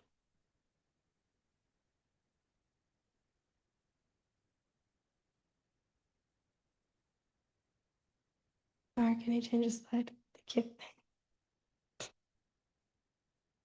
Throughout 2025, I served as the community health rep, supporting community members in navigating their health and wellness journeys. My role included assisting members with access to medications, coordinating medical supplies, deliveries, and supporting medical appointments, helping members access financial assistance programs, and working alongside healthcare providers to ensure clients receive the services and supports they needed. I also played a role in helping with the women's group alongside of so many other community members that made women's group where it is today. And I know that It's not as flexible as everyone's needing it to be right now, but I think everyone's just doing their best right now with that too. In addition to my regular responsibilities, I provided coverage for our community driver, which was Emily, when needed, assisted with wellness checks for community members and supported day-to-day operations to the help of the health center to help ensure continuity of care and services.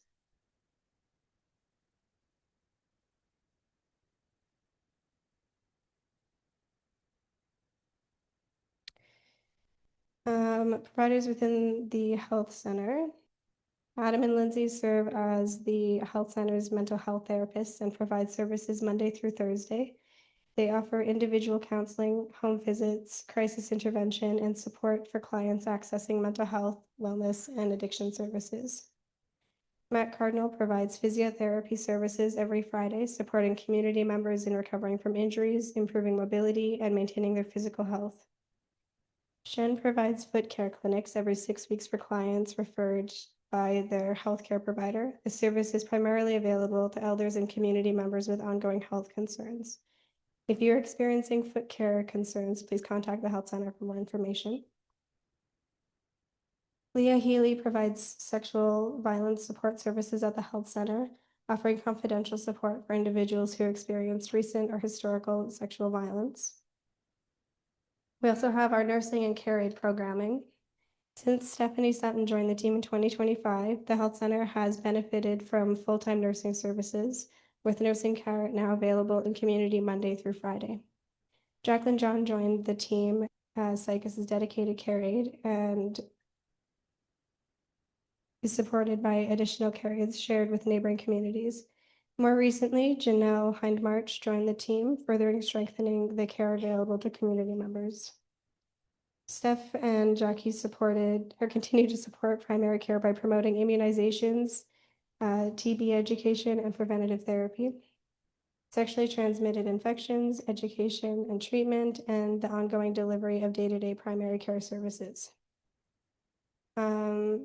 Stephanie was in it today. She had a booth for immunizations and just to get caught up on immunizations and for any information that you're needing on them. She'll be here again tomorrow from 10 to 2. She's gonna have a booth set up. The mammogram mobile screening program was introduced in February and has been a tremendous success. With 35 women from the community receiving breast cancer screening, the program is expected to return in September. The health center continues to provide STI testing and treatment services, which has been utilized by many. Community members receiving preventative therapy for TB continue to receive ongoing monitoring and support through the health center. Stephanie has expanded primary care education within the community with a particular focus on communicable disease prevention and awareness. The health center also became a registered harm reduction supply site with the BC Center for Disease Control, increasing access to harm reduction supplies and overdose prevention resources for community members. The nursing team, physician's medical office assistant, and the health department staff continue to collaborate regularly to support complex client care and coordinate comprehensive care planning. OT services are also now available in community once a month through Megan Keller, improving access to rehabilitation services closer to home. The health department is currently planning a medication return event to encourage the safe disposal of unused and expired medications. Plans are also underway to reintroduce the community walking group to promote physical activity, wellness, and social connection. More recently, in June, the health center partnered with Positive Living North to provide HIV and hepatitis C. Sorry.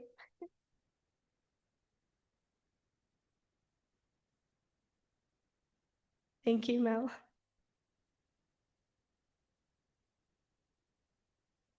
Sorry. Recently in June, the health center partnered with Positive Living North to provide HIV testing for community members, improving access to preventative screening and early detection services.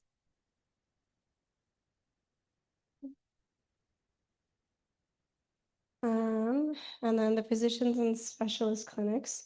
The health center is supported by 2 physicians, Dr. Danette Dawkin and Dr. Suzanne Campbell, who provide clinic services approximately 8 to 10 days each month. Both physicians continue to accept new patients and are working toward increasing clinic availability with the goal of offering a future drop-in clinic. Kaylee McComb joined the Health Center team in 2025 as the MOA, supporting physicians scheduling and coordinating client appointments. Kaylee is currently on leave and is expected to return to the community in the near future. That's been a bit of a problem for us recently because we have different MOAs coming in all the time. So we don't have just one single one. And there's lots of days that we unfortunately don't have one at all. With the support of our primary care team, the Health Center has successfully hosted a variety of specialist clinics throughout the year, including cardiology, optometry, and pediatrics. We continue to work toward bringing additional specialist services into the community whenever possible. When services are not available locally, we collaborate with neighboring communities, including Notley and Stella, to help connect members with visiting specialists.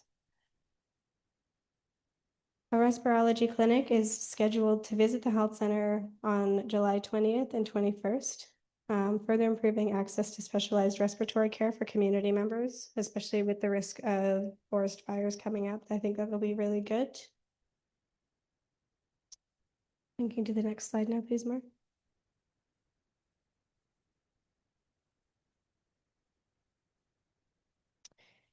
Patient transport and health benefits. Carrier-Sick-Handy Family Services coordinates patient travel for eligible Saik'uz members who have access to their own transportation. This program provides assistance with mileage, meals, and accommodations for approved medical travel booked through CSFS.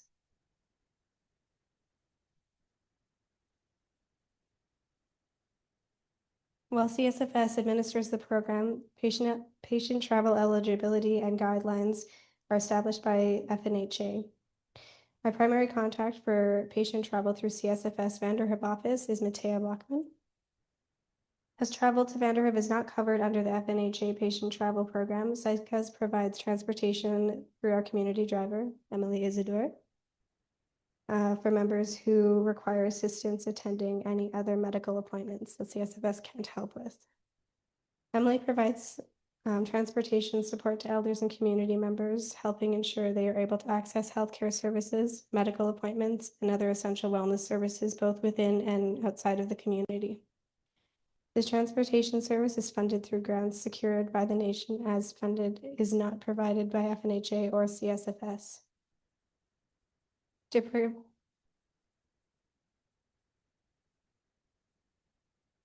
To protect client privacy, Saik'uz health staff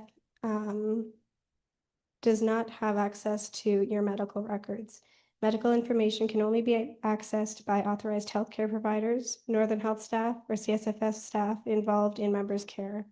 Health staff are unable to access the medical records or provide information without a member's consent and collaboration with the appropriate healthcare provider. If you do have any questions about your medical benefits or coverage through FNHA or Blue Cross, Health Center staff are available to assist you in contacting these organizations and helping you understand your benefits. Members must be present to provide consent when discussing their coverage or requesting reimbursement for eligible expenses.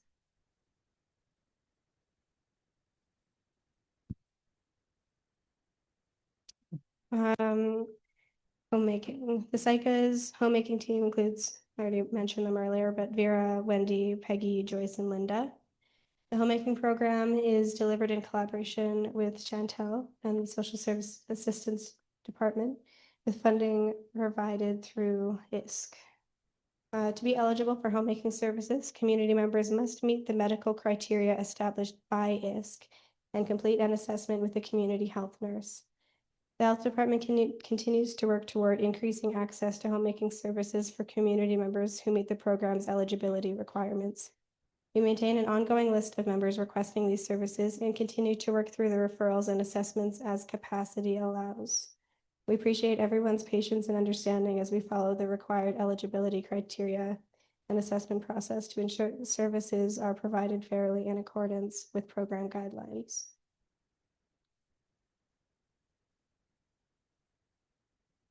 I don't know where Rudy is. I'm so sorry. This is the only photo I had of him. Security and maintenance. Rudy Paul joined the health center team as our security and maintenance worker following the health center's temporary closure due to ongoing security concerns. His role has been instrumental in helping create a safer and more welcoming environment for both staff and community members. We're grateful to have Rudy as part of our team and appreciate the dedication he brings to maintaining the safety and security of the health center each day. Throughout the year, the health department has continued to strengthen safety measures within the health center, including installation of panic buttons, enhanced lockdown procedures, and other security protocols designed to support the safety and well-being of our staff, clients, and visitors.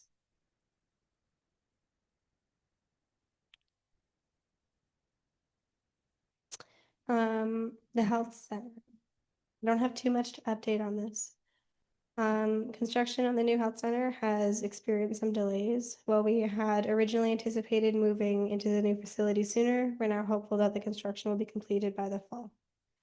And we appreciate the community's patience and understanding throughout this process. We look forward to welcoming community members into the new health center once construction is complete, and we're excited for the opportunities it'll bring to enhance the delivery of the health services and supports of the wellness of our community. And before questions, I just had a little cheesy closing remark.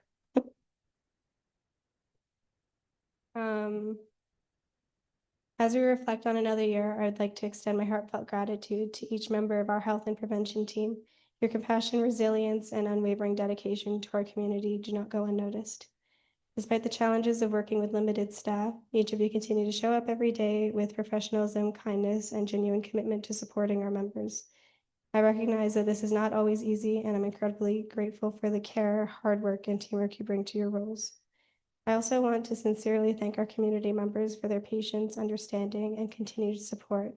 We know that there are times when we are unable to meet every need as quickly as we would like. Please know that our team is committed to doing the very best we can with the resources available. Your kindness and understanding mean more to us than you know.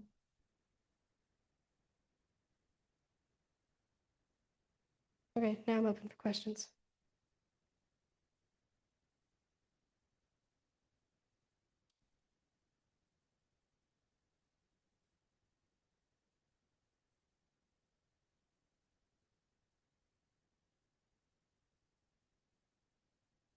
Hi, Lindsay. It's Jamie Antoine here again. I got a couple of questions that I'd just like to back and forth with you, if you don't mind. So it's just my concerns with elder care and the standards that are there. So I'm just wondering what the standards are that are in place to ensure that our elders are receiving the level of care that they deserve, including regular housekeeping, meal preparations, wellness checks, and companionship. So my concern is I've been taking care of my mom for a long time now. My concern is she does have a housekeeper, but are the housekeepers required to do meals as well? Because when George starts kindergarten, I'm not going to be able to come back and forth, and I'm worried that my mom is just going to slip through the cracks. So is there a standard checklist that the housekeepers have to follow when they're doing each house? So because our funding comes through ISK, we have to follow ISK's guidelines that they have. So they set the rules in place. So basically, when your mom had her initial assessment, that's what the nurse would have put down, saying that these are the things that she needs the most help with.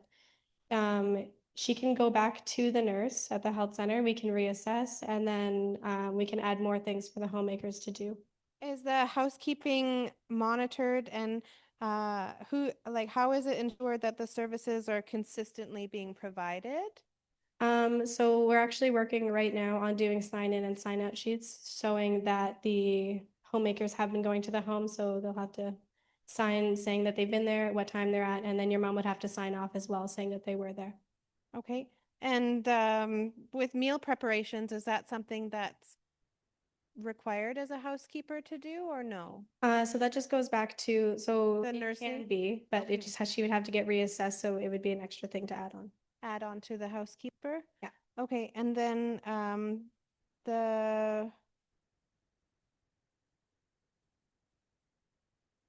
The wellness checks, yeah, and the companionship, because I know there has been elders tea and things like that, but you know, if someone has anxiety or health issues where they don't feel comfortable being in group settings, or is there someone that can just come over and visit, you know, for tea and visiting elders and that? Because my mom is alone when I'm not here. Yeah, I know. Unfortunately, I think a lot of people are in the same boat. I used to do a lot of the home visits when I was in the community health rep position. Um, I try to still go out as much as I can. I'm tied up a lot of the time. I know that he's always open to doing home visits as well, though. So Yeah. if you want to talk about it later, we can come up with a schedule. Yeah. Our elders, they built this community and they just deserve the dignity and respect and reliable care. And so I'm hoping that council can commit to conducting independent reviews of elder services regarding housekeeping and meal supports and home care to help with with membership, you know, to address any deficiencies that are missing, you know, with our elders, right? Yeah. Okay. Yeah, I agree. I think that the elders deserve, they all, I think, need more home visits. Yeah.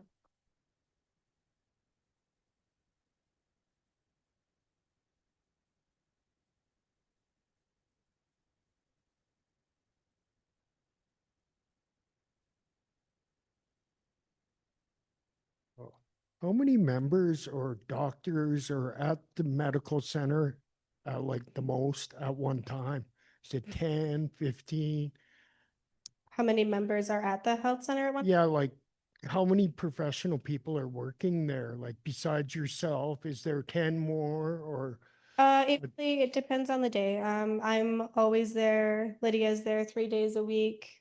We have mental health in Monday through Thursday, and then we have physio in on Fridays. And then Early there as well. And then the doctor days that varies. So 8 to 10 days per month, the doctors are in too. yeah, because I can only get in like once a month to see the doctor. Oh, so the doctors, that's their own scheduling. So to get in with them, you'll have to talk with the MOA. I just wanted to get in a little more frequently instead of waiting every month.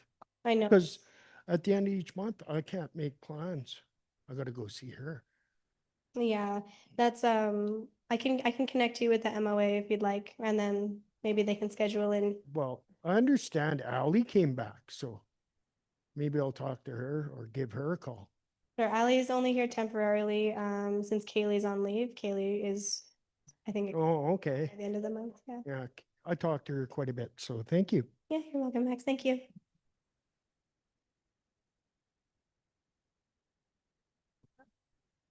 I just want to see more specialists come to the health center. I hear about them going to other communities, and I know there was a heart specialist at the health center a little while ago, and that was really good, and pediatrician, I think. And I hear about the urologists. They need to come to our community. I think both the doctors are working on getting as many specialists as they can out here. They're also aware that they go to the other communities. I'm just not sure why they haven't been coming to here as frequently as they have been to the other ones, but it's in the works. But I think that's where like the health manager and chief and council, like we have to ask for those things if we don't see them like coming to our reserve, and people notice that they're going to other reserves all the time. And it's just taking care of our people, and men's health needs to be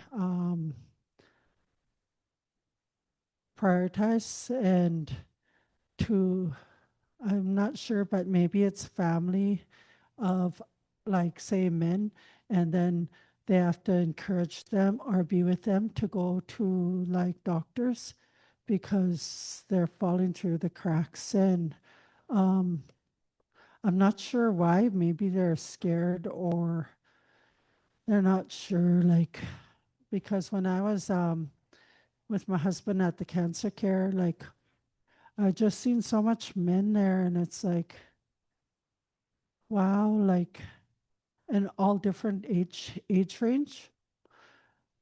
And I just couldn't believe it. And yeah, I think men, they need their own male doctor, maybe, so that they can just go see them and ask them the questions that they need to ask, and why it's important to do your PSA to prevent prostate cancer and different things. Like, yeah, they, I feel like they need it's a priority. Thank you. Thank you, Cheryl.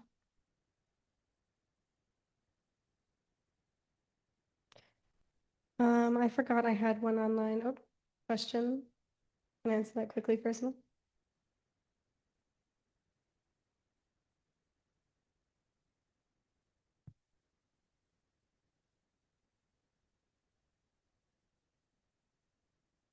Maybe this is just more of a comment to Cheryl, just being in the health realm.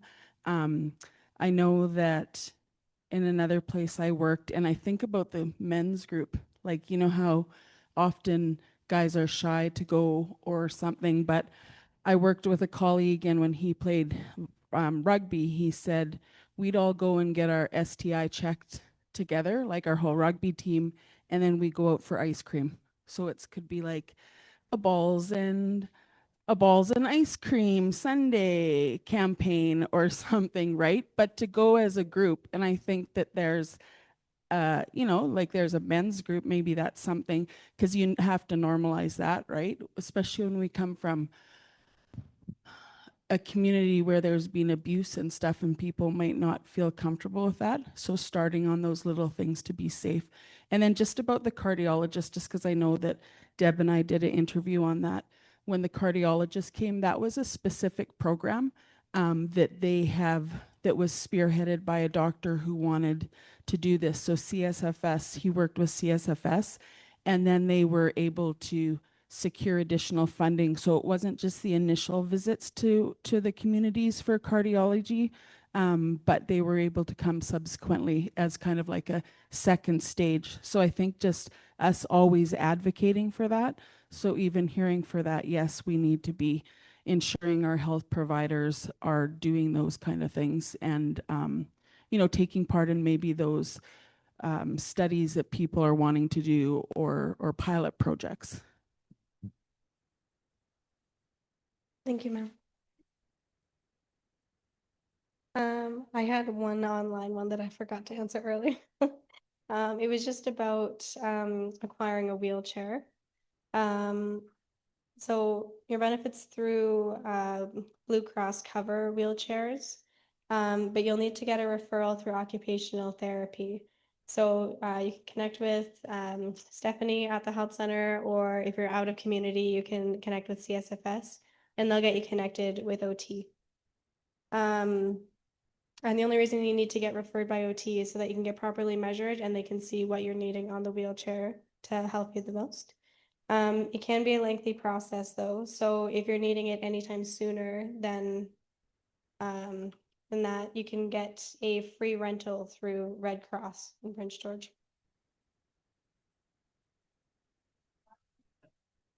So one online from Bonnie Whistler. Will the health station be getting another doctor? As now it is long wait to see the doctor. I know it's a long wait. I don't think that we have anything in the works at the moment for getting a new doctor in. I think we just have Dr. Dennett and Dr. Campbell at the moment.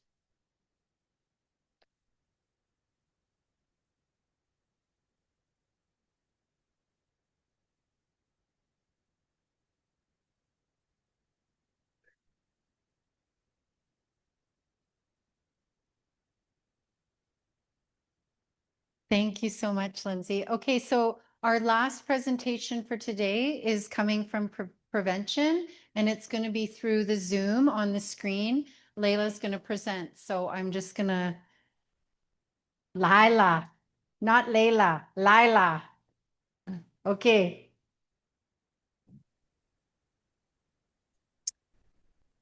Hello.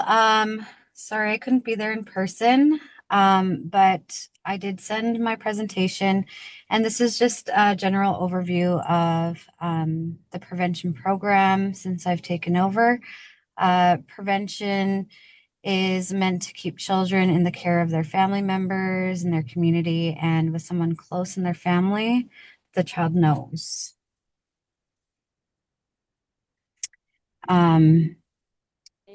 Slide 2, what we do. For our band designate, we attend court, we attend meetings for any families working with a social worker under the Child and Family Act that's currently in place. Support reconnection to children in care. We do have attendance for Pro-D days that we're trying to get going in Prince George a little bit more frequently. So if you have a family member that's in care in Prince George, just reach out and we can see if we can get you to attend one of those. Support family well-being with the support of the Child Wellness Committee. Support the committee events or the community events for our families. That includes things like the baby welcoming. Slide 3, what is prevention?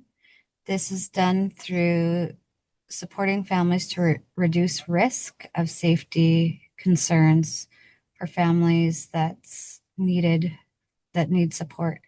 And currently we have a band designate and a youth worker.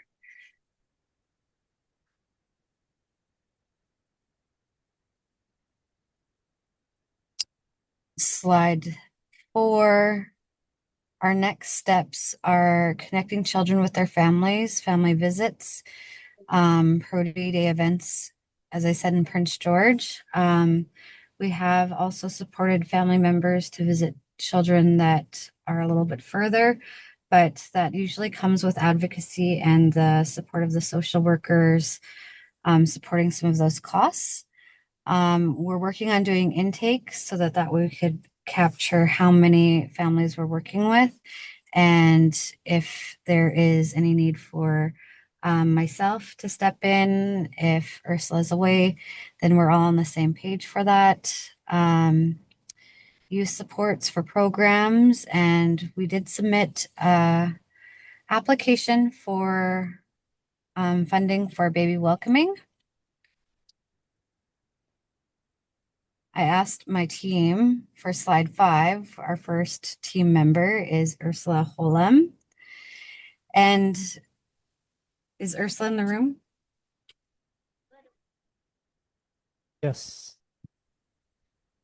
Does Ursula feel comfortable with speaking to her bio, or? Okay, you can go ahead. Okay, so Ursula started with Saik'uz a few years ago, and her heart has been in the work for many, many years. And if you know Ursula and have worked with her before, you know that she's really committed to working with the families in a good way, and has worked in the field for 16 years, and she wants to make sure that the families stay together, and she works with many different social workers to advocate not just for our families, but for them to stay connected to each other. Ursula has gone above and beyond, in my opinion, for families, for siblings, for making sure that they stay connected, even though they might not be close together. And she does do her best to make sure that she's in attendance in person if she can. But if not, she does talk to the families prior. And I asked her to write her bio, and it took her a bit because she wanted to capture all of her love for her work in her bio. But on slide 6, you could kind of see a more to the point. What her role is to work with families, stay together in the province, the territory, and we even have families that are outside of the outside of our province, outside of even our country. And as we're tallying up how many families we've worked with, there's around 203 that we've worked with. On slide 7, we have Dina's bio. She captures her being a part of the Frog Clan, and that she has let's see here, has her ECE and wanted to work with the youth, and has been working with the prevention program for 2 years and has many good relationships with our youth. And she kind of also helps with spearheading the Prody Day event by connecting with some of the family members to transport them so that they can visit and spend time and have lunch together with their kids. So on slide 8, there's a little bit more of a breakdown of things that she does. So she runs monthly pizza parties during the school year for youth in the schools, and they're all welcome to attend. They kind of can give her more feedback on what they're wanting to see from the program. We've done things like referrals for child and youth mental health. We've done what do they want to see next month? Do they want any activities? She's also done a survey for culture camp. And then she does school check-ins where she goes to the school and she walks around checking on the Saik'uz children, supports and organize youth events. And she does one-on-one support, lunches. She drives youth to school and emergencies, drives youth to appointments when needed, planning for culture camp and youth check-ins. And then the next slide, slide 9, is Keisha Thomas's bio. I don't know if she wants to speak to her bio first. She's okay. She's good. You can go ahead. Okay. So Keisha is a proud member of the Gross Clan, and she's started as the admin assistant for prevention in the health center, and she's dedicated to her families and providing strong support for her team. So she likes to do road trips with her family, but she's also demonstrated that she's always open and willing to finding the best route to support families, and has taken over doing minutes for our child wellness committee. So on slide 10, there's a little bit more of a breakdown of what she does for our program. So coordinating meetings, organizing travel arrangements, maintaining record keeping, taking meeting minutes, managing digital and physical filing systems, answering phone calls and responding to emails, greeting clients, performing other administrative duties as needed. So she also, when I'm not in the office, she's usually the person that is acting for me.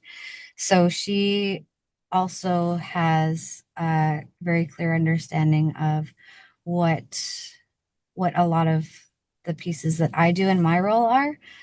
And she is always one to advocate for our families to ensure that we're doing follow-ups in a timely manner, to make sure that we are responding and that we're engaging and letting our families know how far we are along in a process. Even if we haven't heard anything, it's still important, and I really appreciate her for that piece of the work.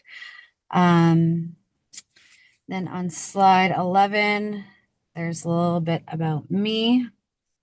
As the prevention manager, I have worked in prevention for 12 years or 13 years. And my heart has always been in prevention because I always think that our kids need to stay within their community or with their family. And that can look different for each family. So, for instance, for our children in Prince George, just having that family connection that they can always go back to and visit with, even if there isn't somebody that can take them full time, even if they take them for the weekend or during spring break activities, it's still really helpful. And then I put in there that I like to sew, and I quite often fight with my sewing machine. And then slide 12 is about our Child Wellness Committee. So this picture was taken at Our Children Our Way last year, where we presented on our Child Wellness Committee that is this year 50 years strong. And we were asked by our current Child Wellness Committee elders to include Minnie and Mabel. So that's why they're in the photo too, because they were a part of helping start it and really help organize it into an official meeting. And I spoke to how that went at that event. And I believe they had also been asked to present at a symposium for CSFS on how the Child Wellness Committee came about and what it was originally called. So we also found that in the last year that sometimes there was requests going to the previous prevention manager. Sometimes there would be a request that went to me. There would be sometimes where it went to our youth worker. So to streamline this, we requested that there be the prevention email. So if there's requests where families are needing support, then we take those requests, and a part of it is making sure that we're exhausting all other avenues, but still showing that we're willing to support them in that process. So right now, if you send us a request, then we review it and we'll reach out and let you know which is the next day for our Child Wellness Committee meeting. And if there's a time that you want to come in, or if you want to be on the phone, in person's always nice, but I understand that sometimes it's not always possible. And then my last slide is just thanking the community members. There's my cell phone number, Ursula's cell phone number. Ursula's cell phone number is actually not working right now, but you could always reach out to her email. And I'm sure a lot of you already have her personal cell phone. And then Dina's contact information as well. Is there any questions? Yes, we have questions come. Yes. Okay. Hi, this is Linda Holmes. I just want to say only one wasn't in our group picture was Cheryl Vandler. She's one of the elders that was really strong in prevention right from the beginning. Yeah, Cheryl has always had her heart Yes. in the work.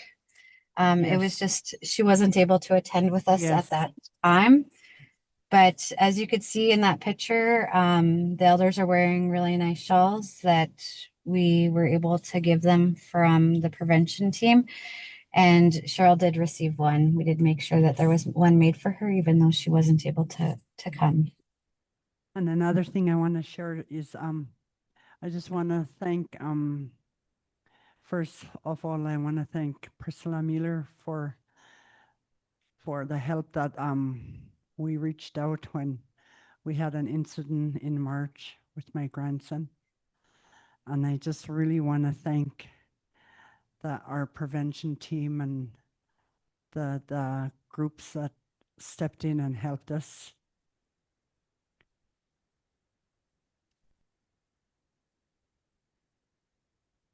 Yes, I think that there's been so much work that's happened, and I'm glad that we were able to help you in a good way and your family members, including Yes, your grandson. and I really wanna, I really appreciate it, and it's still hard. It's still very, very hard. But now we understand, like now we know the extra help that he's getting, and like we weren't trained to do certain things with him, and I just appreciate all what that's done and where it's going now. And it's still I still cry as a grandmother.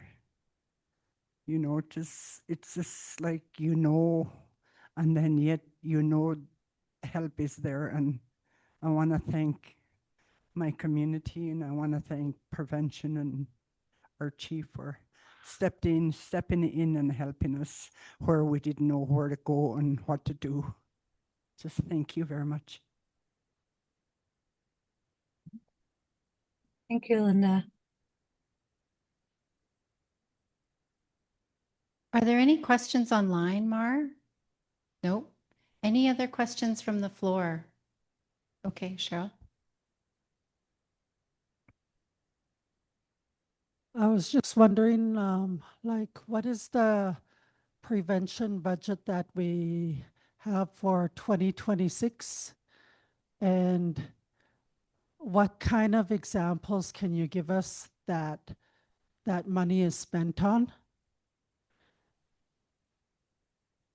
So, right now our program is working with leadership to review our policies, and a large part of that is making sure that we're adhering to the funding requirements. So our budget had been required to demonstrate our work that we've been doing. And for last year, and I don't know, is Tracy there? Yes. I believe Tracy wanted to speak to this as well. One of the elders, like, she talked about jurisdiction and governance and about child welfare and that, and that it has to go hand in hand with our potlatch system and that. And when a child goes into care, like, it affects the whole family. And it really hurts. And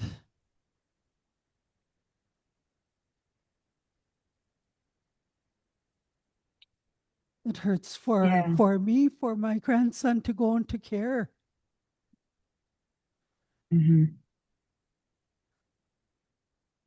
Somebody asked, well, how are you guys doing?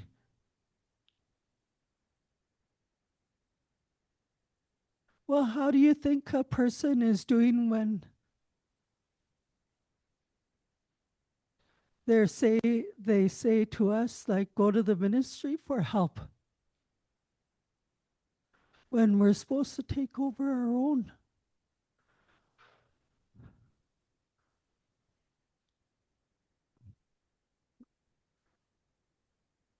So that sounds like it. I Sorry, appreciate Cheryl. like Marolyn and you and even talking with our chief and Tracy. That's the first time like I ever talked to, like, feel like open door for band manager. And I feel like I'm being heard.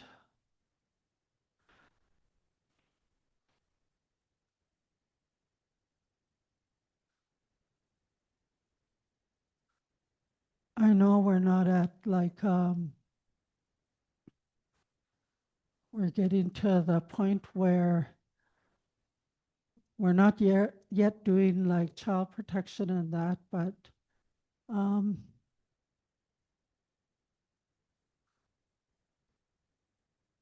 it affects the whole extended family. When a child goes into care and not leaving community, but just for those people to get the support that they need financially. Thank you. And this is like hard work that you guys do. And I appreciate any kind of help that like my family gets. And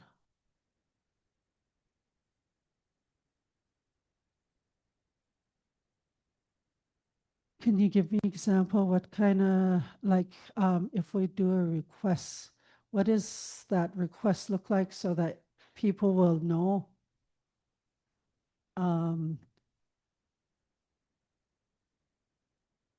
Sometimes it's with groceries or something, or does it have to do with hydro, or like what are the requests that is okay to ask for?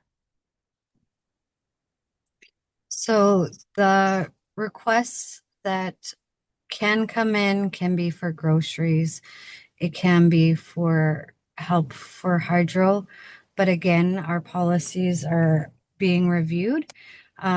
So we also want to make sure that families are accessing things like the BC hydro grant, if possible. If that's not an option, is there fundings available for hydro support through Carrier Sakani? Or do they need to have a family preservation file? You know, these are all things that are good to know. So I know that you're still on a leave, but what's been happening is when we have our CWC meetings, we have Leanne, who's temporarily in your role, attend in your place until you're back. So if there are any avenues within CSFS, then she can help connect families and help follow up with families from that perspective, and also update us on if there isn't anything. So it's meant to help fill the gaps that are there. There has been many different kinds of requests. There's been requests for support for programs that have come in, and so that requires us to follow up with those specific programs to see if that service or program deliverable is something that is being provided in community, or if there's even somebody in that role in community. So right now, the family preservation team does have 2 workers for Saik'uz, and that's Raylene Moore and Joanne Lugie.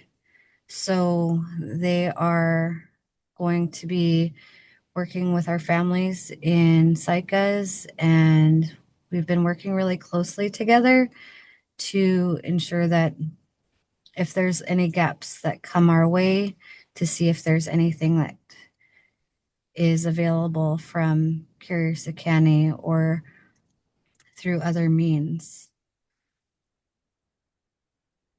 I don't know, does that answer the question? I just wanted to know, like, I know that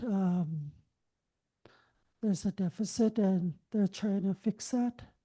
And so what would be the new budget?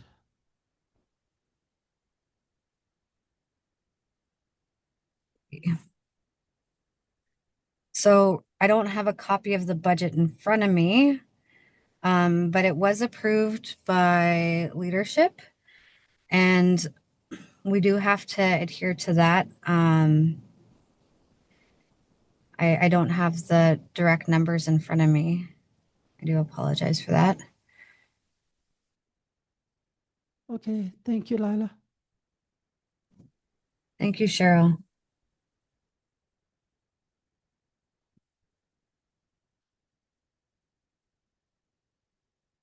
Lila, I'm just going to share a bit regarding the budget. So we received about a little over 800,000 this year for the prevention budget, but the 2026 deficit from last year is 1.7 million. In 2025 or 2024, 1.5 million. So we only get about 850,000, and that's how much we went over. So when you add those two together, we were in a huge deficit in prevention. And so that's why the prevention team have been working with the families who have children in their care and looking at transferring them through the ministry's care so they could get that support. I don't have the number of how much we spent last year just on supporting the families who have children in their care. And that's not like an agreement with the ministry or Carson County. So it's really, really big. And so that's why we've, council have been really kind of strict on what we're spending in prevention, and just stopped signing checks basically in January because we just needed to see budgets. We needed to see what the deficits were. We knew what the deficit was from 2024. And we can just, so we're trying to work, the team, Lila's been really working hard to recover some of the monies from CSFS, because there was a lot of things that CSFS was saying, yes, we'll cover that. And then there was other things that when we actually sat down, they would say, oh no, we don't cover that. And I can't explain all of that, but Lincoln probably could explain that. And Lila's just new in that position. So she's learning along the way, and she's doing a great job. And so we really put off signing that budget for quite a while. We just literally approved it last week.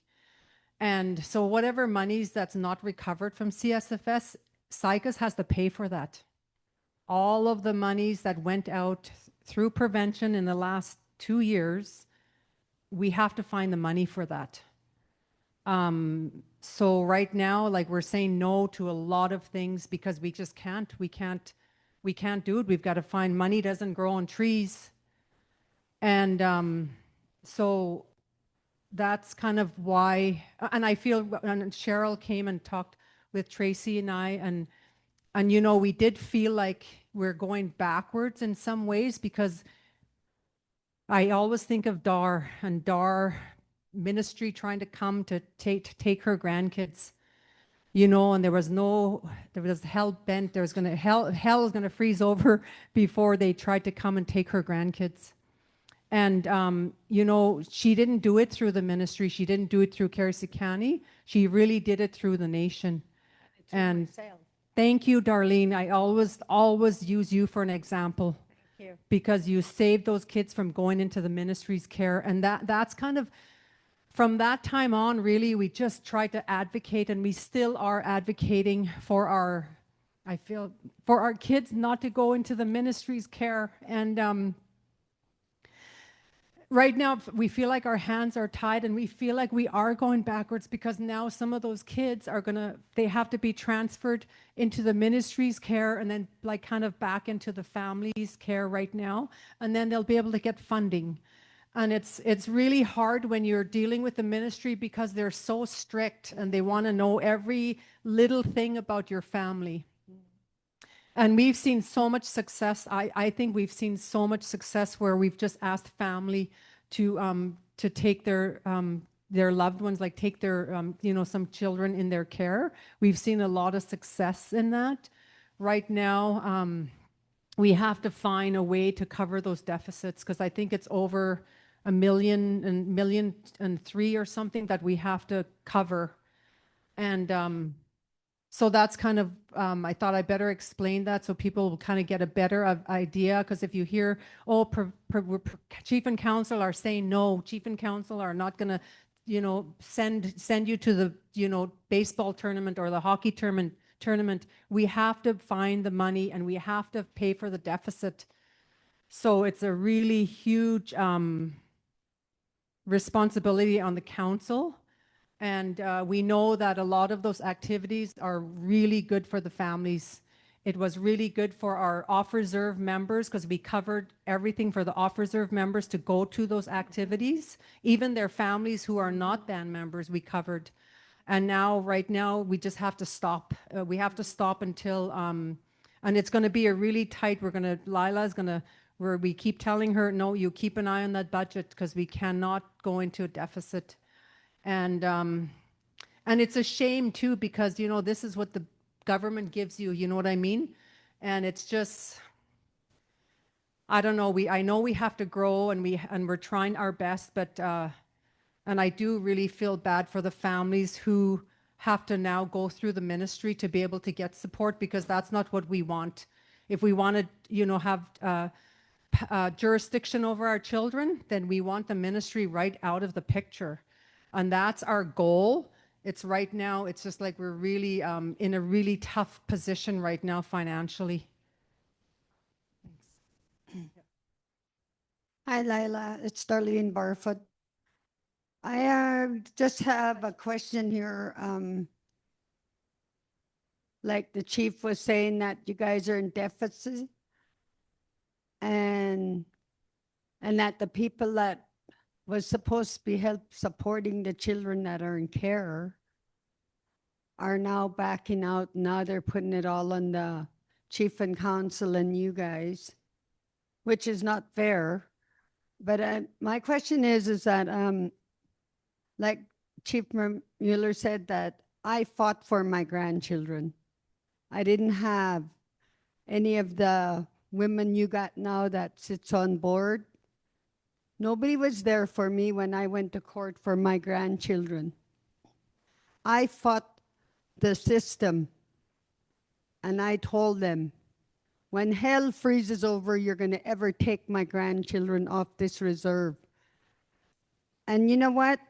You got to grow a backbone. Like the person that I was dealing with was racist, and, you know, but I didn't back down. I told him right in his face, you know what? I will step on you like a bug, because that's what you are. But you ain't going to take my grandchildren anywhere. But then I went to court. I found my own lawyer. I did everything. It was not an easy task, but I'll tell you one thing. The glory out of that was that I won my grandchildren, all my grandchildren. I went to court, I fought, and I won. And I walked out of that courtroom, you know what I said? Custard loss.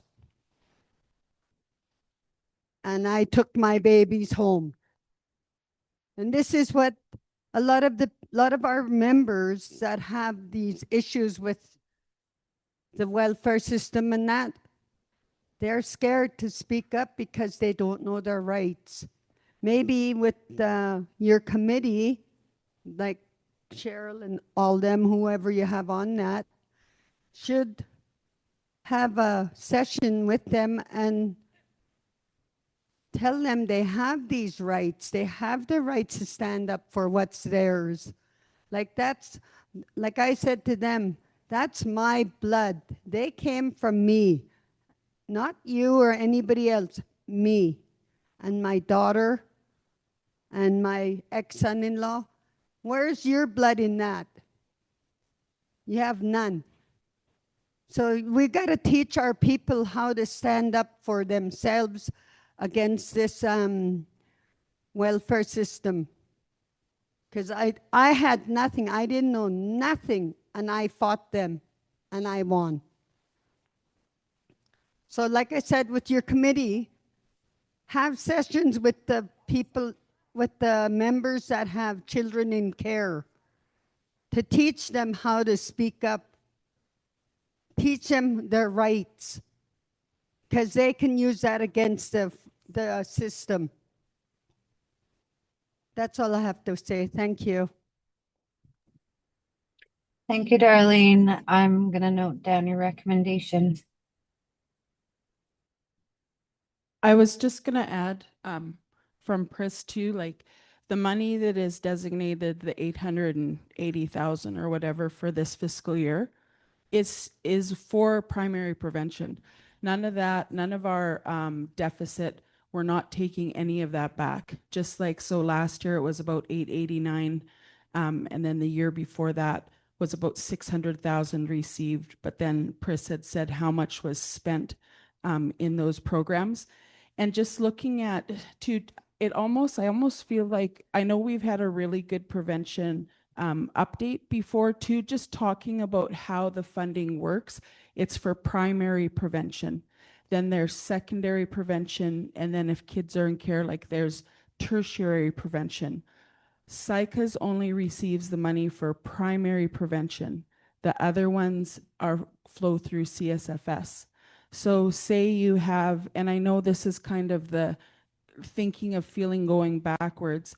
If you're in care, because we were also putting ourselves out for liability using primary prevention for secondary by placing kids in homes that if something happened, that's all the nation's fault. So CSFS has that liability insurance. So it has to flow through them. And the way it flows through them, if a child isn't in a safe home and needs to go somewhere else, when it flows through the ministry, and then that money goes to CSFS.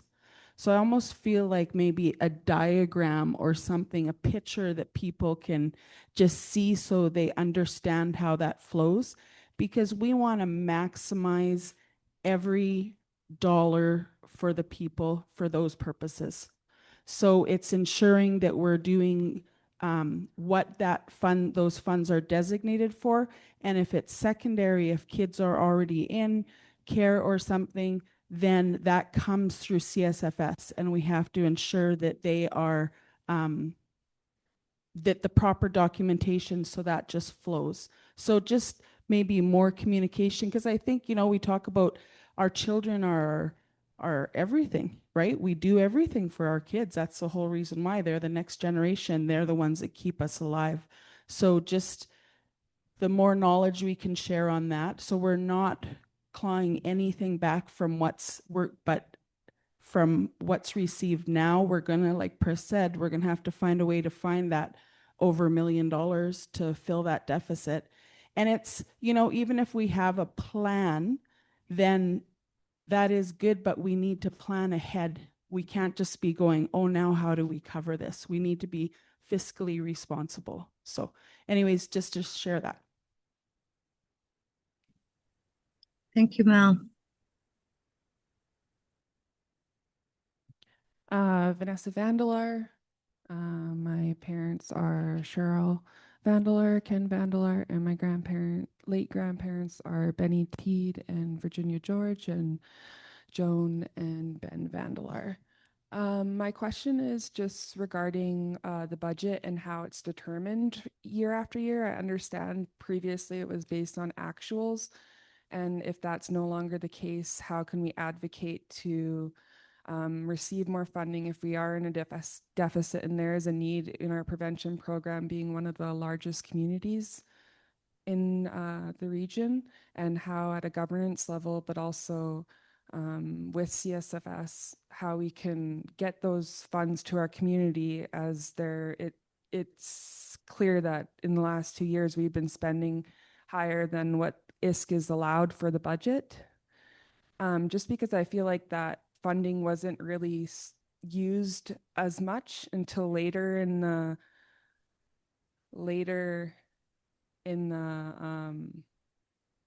I don't know how to say this, like it was given to us by the government. They give us time to determine what our actuals will be, but we never had that. We had that delayed, and how at a governance level we can advocate to have a higher budget because of the need of our community and showing these deficits to ISK so that we are going to get that money back directly from ISK rather than our own source funding. So I just was curious how we can advocate at a governance level for that for our children, and have families present even at a government level, have prepared families that have been successful, like Darlene, in keeping her family together, and also spreading that to other families that are taking on the responsibility of those children, because we don't want to create hardship for those families that are stepping up, because we want those families to continue to step up. So I think that we have to find a way to get that money for our families in community because it is needed. So for the primary prevention dollars, ISK has a formula that they use. And I believe last year the formula was 2,500 per community member on reserve. So it wasn't based on the total amount of Saik'uz members, but how many members are living in Saik'uz. So that's how we get that primary monies that we got last year. And this year there was a slight increase. I believe it's 2,600 per community member, but it really is based off of the population that's living within Saik'uz. And we only will get primary because a part of the mandate that Carrier Sekani has is to provide the family preservation, for instance, or the guardianship and resources piece, but also understanding that Carrier Sekani is moving towards C6 or child protection, to ensure that it's not where MCFD needs to be in the picture. So they will always get secondary and tertiary. So the way that we get secondary and tertiary funding is by working together with Carrier Sekani Family Services in a good way to find the best way to support our families. So there isn't a way to get more than what we're receiving from ISK for prevention at this time. Did that answer the question?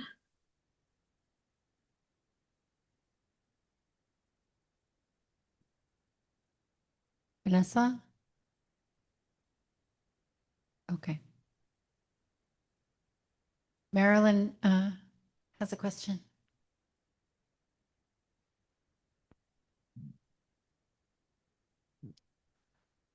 Lila, the 24 and 25 budget was when that funding came from family service, the prevention team, the child welfare team had guidelines from Carrier Sekani in regards to how to dole out that money, and it was only for unreserved. But the 25-26, you notice it has changed. What you talk about, the tertiary and the other one there, they changed how to spend that money, and a lot of the deficit wasn't coded right. And I know you worked hard in trying to, with Carrier Sekani, to decide what category it fit in. And so you were able to get to try to straighten out that deficit and it's still in the works, and it's very hard work that you're doing, but it's just work that has to be done. Thank you. Thank you, Marolyn.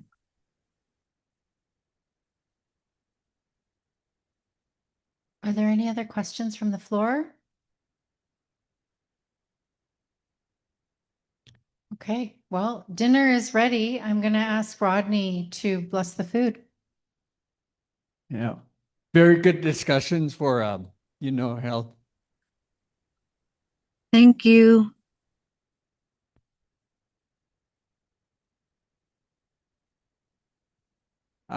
Yeah. So I'd like to thank the creator today for bringing us together for these serious discussions for our kids and our families, the people that are having a hard time with drugs and alcohol. We're doing our best to get those services for our people so they can heal, so they can be a person again. They can look after their family. They can look after their elders the way it was supposed to be.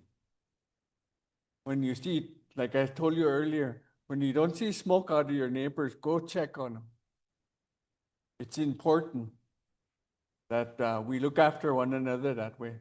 To thank the Creator too for the hands that give us the meal, that give us nourishment, that give us strength, that keep us healthy. So once again, I thank the Creator today. Australia.